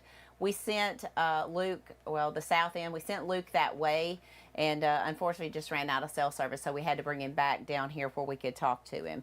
I just want to kind of highlight a couple of things. I've made some notes here as we've been going through this today. We've had a couple teams that had 2 fish, 3 fish in the boat. We've only really seen one limit. and that was Trey Wade and Leon Wade, and we haven't seen that. We've talked to them. I asked them to self-report what they have in the boat. A team that surprisingly reported they had 0 fish in the boat is Randall Hamilton and Justin Mott. They are Alabama River guys, so I got to think that's going to turn around this afternoon. At least we hope so. Seen a lot of new teams on the Alabama Bass Trail that we've been covering today, and that's always exciting. Glad to have them aboard. A lot of Georgia guys we have followed today, so that's exciting as well. Your Angler of the Year leaders at 7 o'clock this morning reported they had 2 fish in the boat. We saw Mark discard a short fish and didn't even put that in the boat. So 2 fish at 6:53. I've been watching them on the tracker. They have made quite a long run, but the guys that are in that south area of the lake really haven't moved that much. I'm going to pan back over here and just see the ones that we talked about earlier. Wade and Wade, they have made a little bit of a move, but you still see Adamson and Lloyd there. Chappell and Davis are close by. Rutland and Carden. Malone and Law have made a move. Not far, but they have made a move. Brandon Horton and Shane Horton, they are in that general area as well as Chip Bradley and Nick Harris. So a lot of the guys that we identified as teams to watch in this event, whether on the podcast or this morning, are in that same general area. So it's going to be interesting to see where they are. McKeag and Hurst made a significant run, but they are not quite to the area where Wade and Wade were. So Goggins and Knight have made a move. Walters and Beasley have made a move. So it's a lot of blue lines on the trackers right now with boats moving and all that kind of stuff. So we're going to get out to Luke and Darian in just a minute. I see that Darian has stopped and he's going to be on a boat right now or soon, and then Luke is working to get his camera feed up. So that's kind of what's going on here inside the Alabama Bass Trail Live Studio. Next stop is next week. We'll be at Neely Henry Lake there in Gadsden at Coosa Landing for the 4th stop of the Alabama Bass Trail North Division. Points race there, really, really tight. And going to be really fun to watch that one shake down. Father-son team, Fisher, Anaya, Ryan, Anaya leading the Angler of the Year points. And to my knowledge, we've never had a student team win the Angler of the Year. So they have a lead there. Going to be interesting to see how that shakes out. We've never sent a student team to the Bassmaster Team Championship.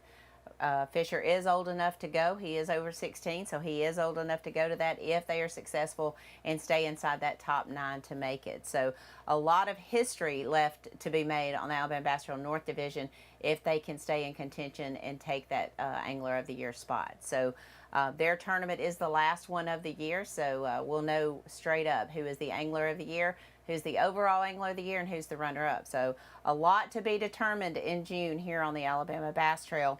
I will remind you the Alabama Bass Trail 100 registration opens June 1st through the 10th for priority registration. We start off the season at Lake Gunnersville, and in June we go to Lake Eufaula, and we wrap it up at Wilson Lake on November the 1st. So that's going to be an exciting series, 100 boat limit there, $3,000 entry fee. We pay back over $300,000 throughout the year, so a lot of fun. So I see Jason is set up on a team, so we're going to go ahead and get out on the water. Jason, let us know who you're with and what do they have in the boat. We are with boat number 174. That is David White and Hannah Peoples. David just said they got 2 fish in the box and they're doing better than they ever have before. They've never caught a fish here. So, guys, I know guys and ladies, like general term there. What's working? Let's say that. Shaky head. So slow dragging today. We've had a good many bites.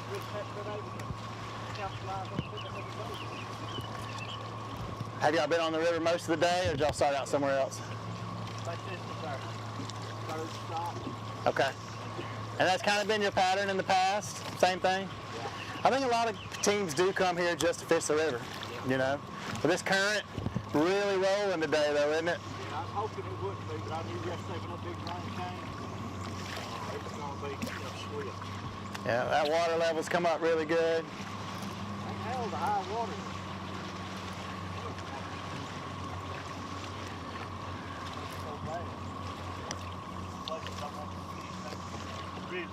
Yeah.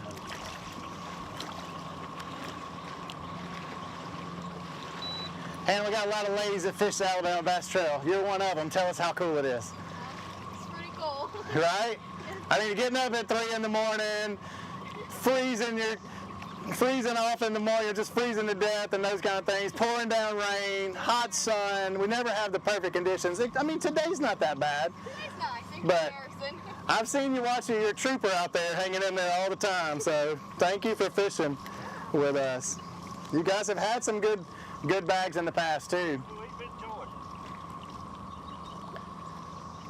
Anytime you get to fish with your grandkids, though, it don't matter if you That's right. She just thinks we're fishing, right? There's a whole song about that, I think.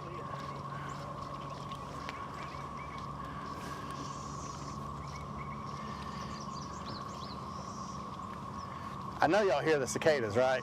Isn't that the weirdest sound? Did you see the Northern Lights last night? They're probably in bed by that time. Yeah.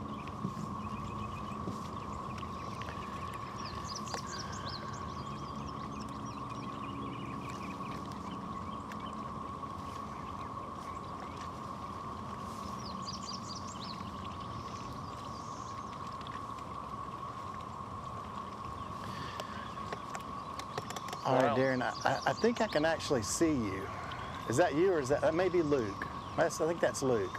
You don't see me. I'm so far away. I had to go. No, I had to get another county's driver's license to get down where I'm at. Deep down in the cicada hole. In other words. Yeah, we're on boat number 172, and this was the first ABT boat we saw for several miles down the river, and idled all the way back across the flat. Actually, I thought it was a flat because it's just redded out on the map, and it's actually not a flat at all. It was deep the whole way, but on Humminbird it showed it to be all red, so they have an improper mapping. But get over here, they said they've got three fish, little ones, he says, and they're fishing probably 25 or 30 feet off the bank, and he said normally when the water's not this high, there's grass. They would be fishing grass right now. It's all out in front of them, but the water's so high you couldn't tell if you were just driving on the lake. You wouldn't even know that.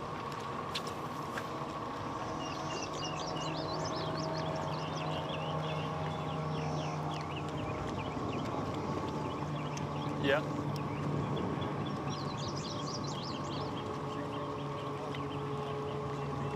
Wow. Really? Really?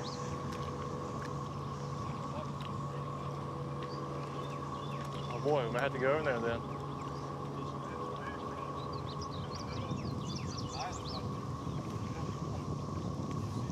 Okay. Well, y'all heard it there. He said that Monday the lily pads were 6 inches out of the water, and now they're 2 feet under, and they're telling us we need to go watch this guy because they're putting on a buzzbait clinic.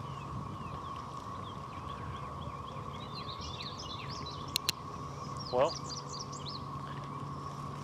Jason, you heard that. They told me to, basically they politely said, y'all need to get out of here.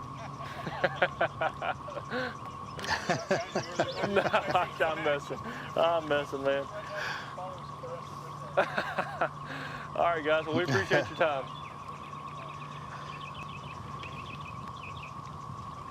Jason, I'm gonna listen to what they said. They said hop across, go behind the island, there's a cut, and there's some, and honestly, if it's Adams and Adams, that's one of the boats we were headed down this way towards, and just stopped on these guys, but we're gonna head over there. Jason, I'm gonna give it to you for a second, and I'll probably see you back here in about a minute, 2 minutes max.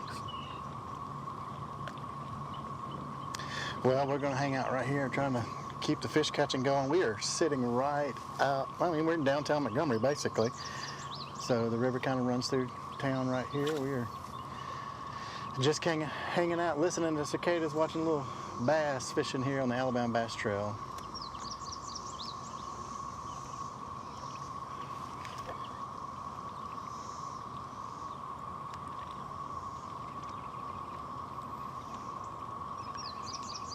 It has been a productive morning for a lot of teams, but then a lot of teams have had to work and bounce around to be able to to get their bites to produce. Changing conditions, rising water, lots of current, dirty water, cooler temperatures, lots of changes today.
To kind of watch fishing here, we talk about some of the past events here.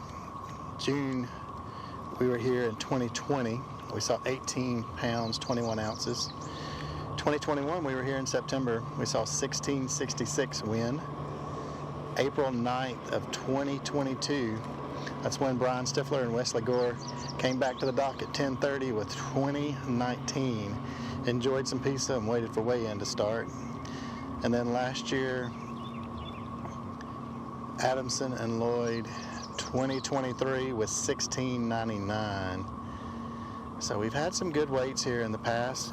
You guys have been saying that probably around 18 pounds here today is kind of the goal. But based on what we've been seeing, don't know for sure. We will have a lot of 18-pound bags. So it'll be interesting to see when weigh-in comes in this afternoon.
just like that, we got a fish catch.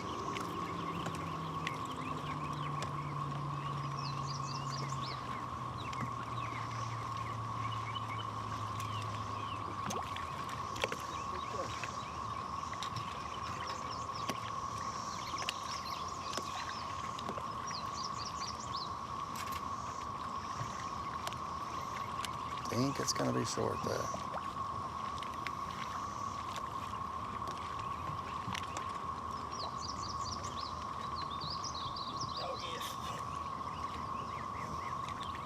You want to call that one a keeper? Yeah. You made a bait change, she makes a cast, and she catches the fish. How about that? Could have almost called it that way. Good job. Puts 3 in the box. Darian, we got 3 in the box over here. What you got? 3 in the box. I have got, for the viewers, they can see this, you can't, but we pulled into this pocket. It's interesting. One of the competitors said, there's some guys over there behind that island putting on a clinic in the flooded lily pads. And boy, are they pretty. I don't know. They said they were catching them on a buzzbait, and that is what I would love to be throwing through here is a dang buzzbait across this. So the lily pads are, you know, some of them are 2-3 inches. The very tips of some of the leaves are sticking out of the water, and then a lot of them are, like he said, 1 foot to 2 feet underwater. He claims that these guys up here to our right were putting on a buzzbait clinic earlier, and I am very anxious to see. This might be Adams and Adams, who we were looking for earlier. And I'm gonna pull out the trusty iPad.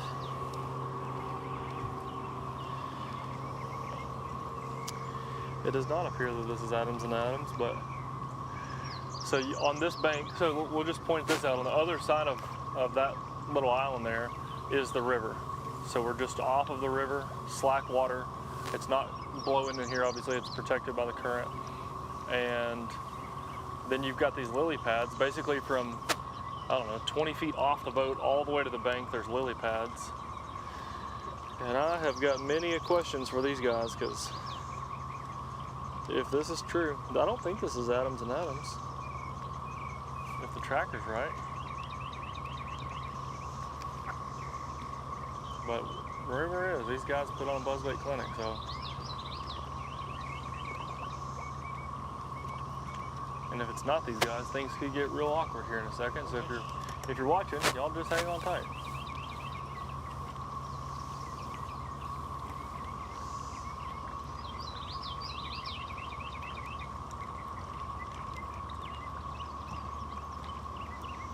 Hey guys, what's y'all's boat number?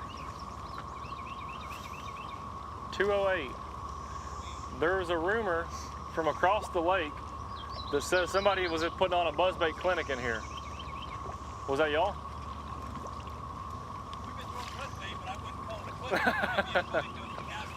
Yeah. So did you catch any on it? Got one? Gotcha. Gotcha. So just fishing it over all this.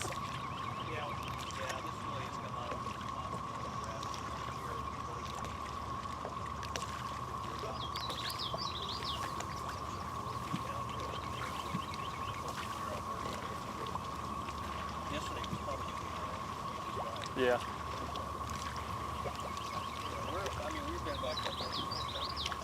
Gotcha.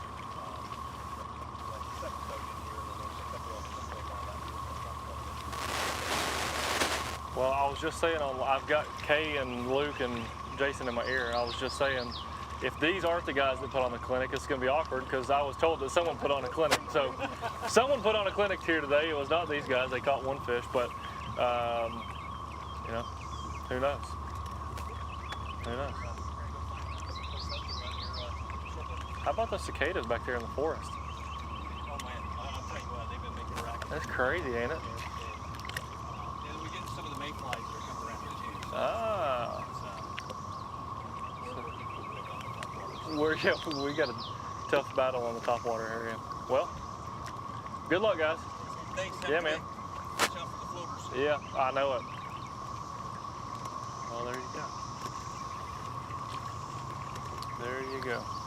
There's a report. He said there was a third or fourth boat in here, so that makes me not feel so bad.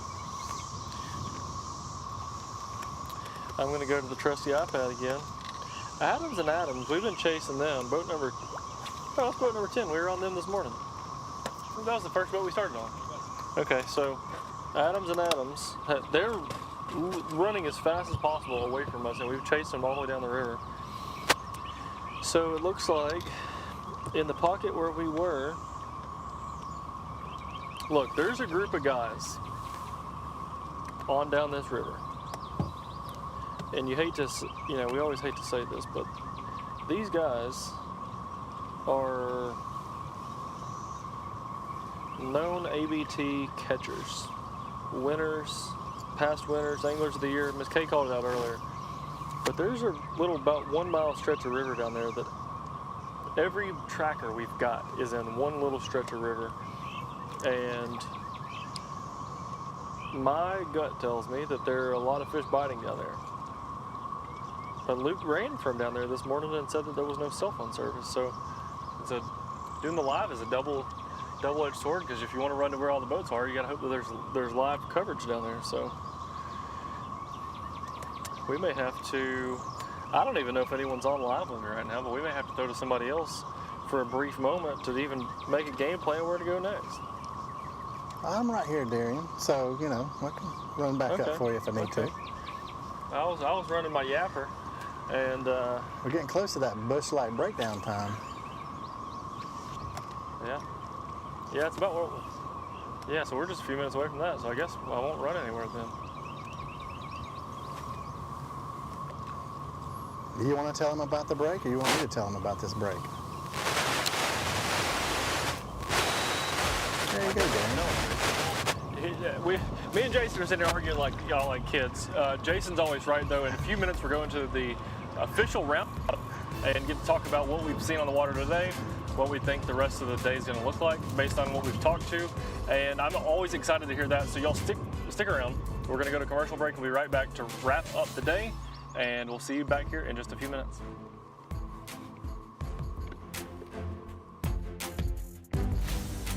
The Alabama Bass Trail is brought to you by Phoenix Boats, Landers McClarty Chevrolet, McGraw-Webb Chevrolet, and by Academy Sports and Outdoors. At Phoenix Boats, our passion for fishing is obvious. Whether it's a pro event or fishing with our family and friends, we truly love the sport of fishing. That's why our goal is to make every single Phoenix boat that goes out the door the best fishing platform it can be in both design and construction. We love to fish as much as anyone, and we believe it shows in every boat we build.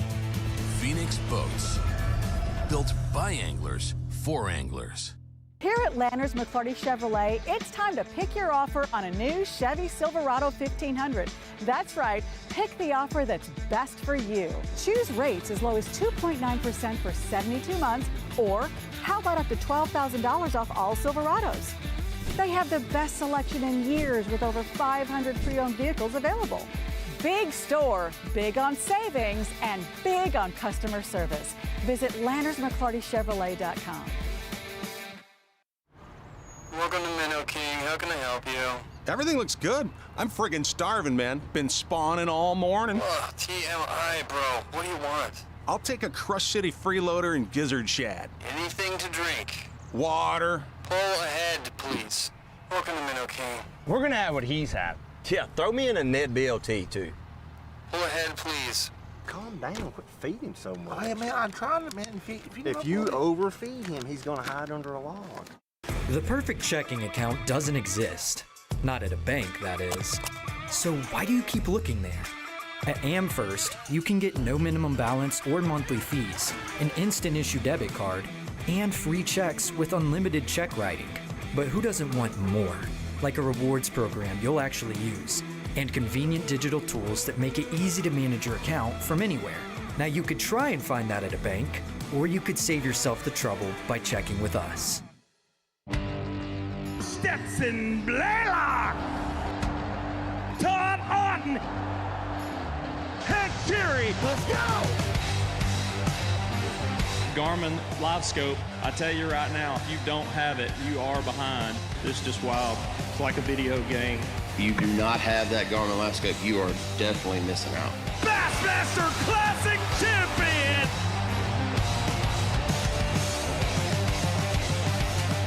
Hey, Mama. Hey, baby, how you doing today? We're a big old Southern family here, so we know how to cook. We're doing chicken sandwiches the Southern way. There's our new blackened chicken sandwich, grilled fresh with a bold blend of spices, smothered cheesy bacon, and classic Southern fried. These make Mama proud, so bring your family so good to meet our family. Blackened, cheesy bacon, or classic. Try your favorite chicken sandwich today. I'm Mary Bonner, and I'm all about the South. Well, thanks for hanging out with us here on ABT Live from the Alabama River. It's been an exciting day today. This is the 4th stop of the Alabama Bass Trail South Division. We have been, a good portion of the lake is without cell coverage. Let's just say it that way. And kind of the midsection of the lake is what we're able to see. We spent a lot of time this morning in the golf course area. I rolled in there this morning and it was, well, let's just call it a shad spawn. It was kind of a shad spawn that was kind of going away. The guys that said earlier in practice they noticed some shad spawns in there and they felt like it was on the tail end of it.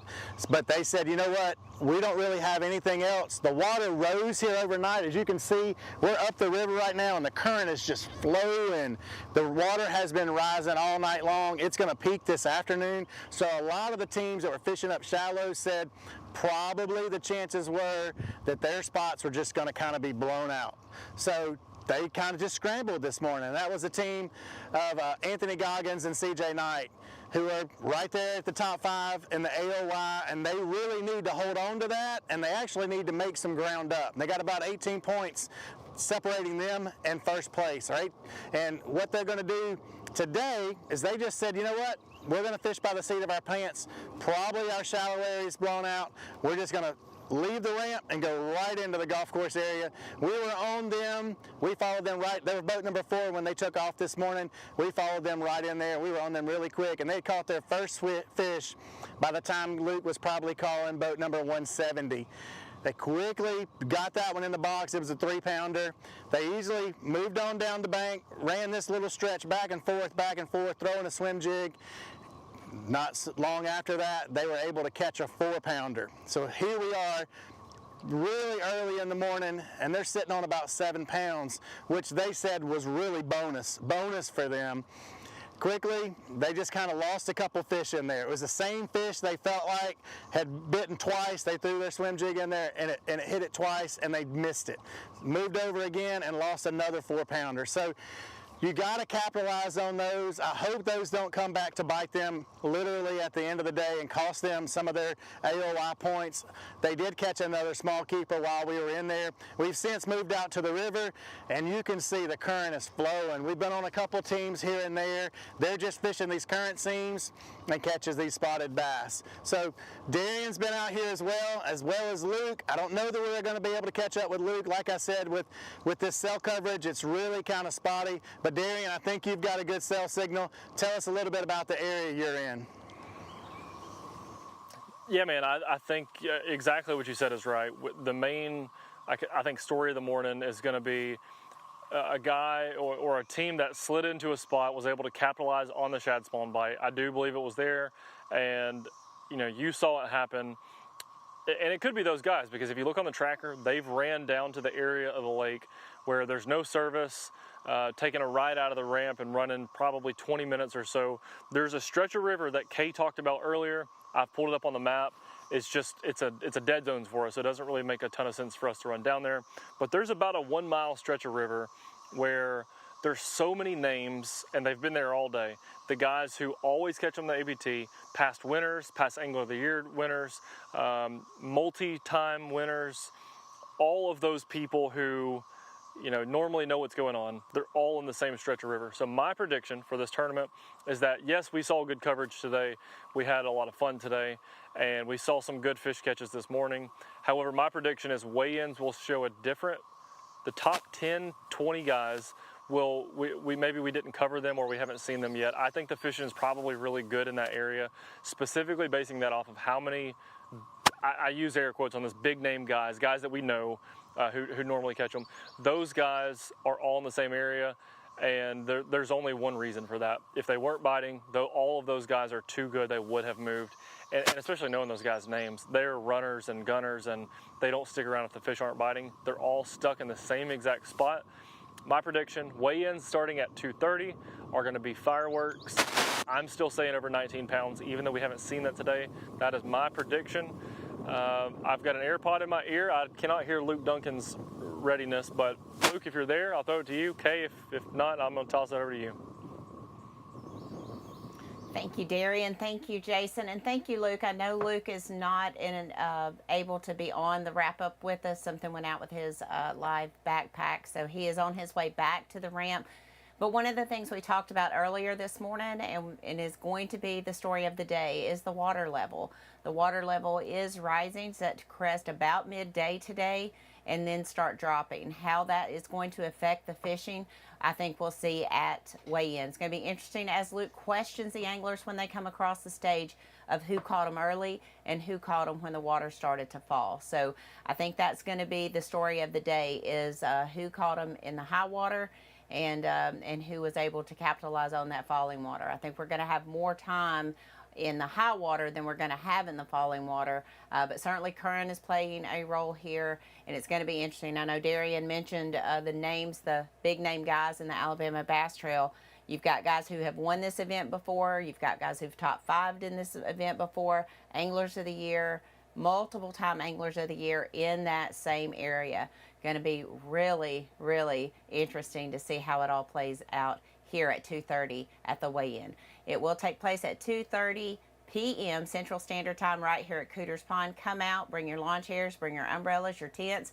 Come out and enjoy some time with us here on the Alabama Bass Trail. Thank you for tuning in today. We'll be back here on Alabama Bass Trail Facebook page, on Alabama Bass Trail TV YouTube, and on alabamabasstrail.org. Have a blessed day.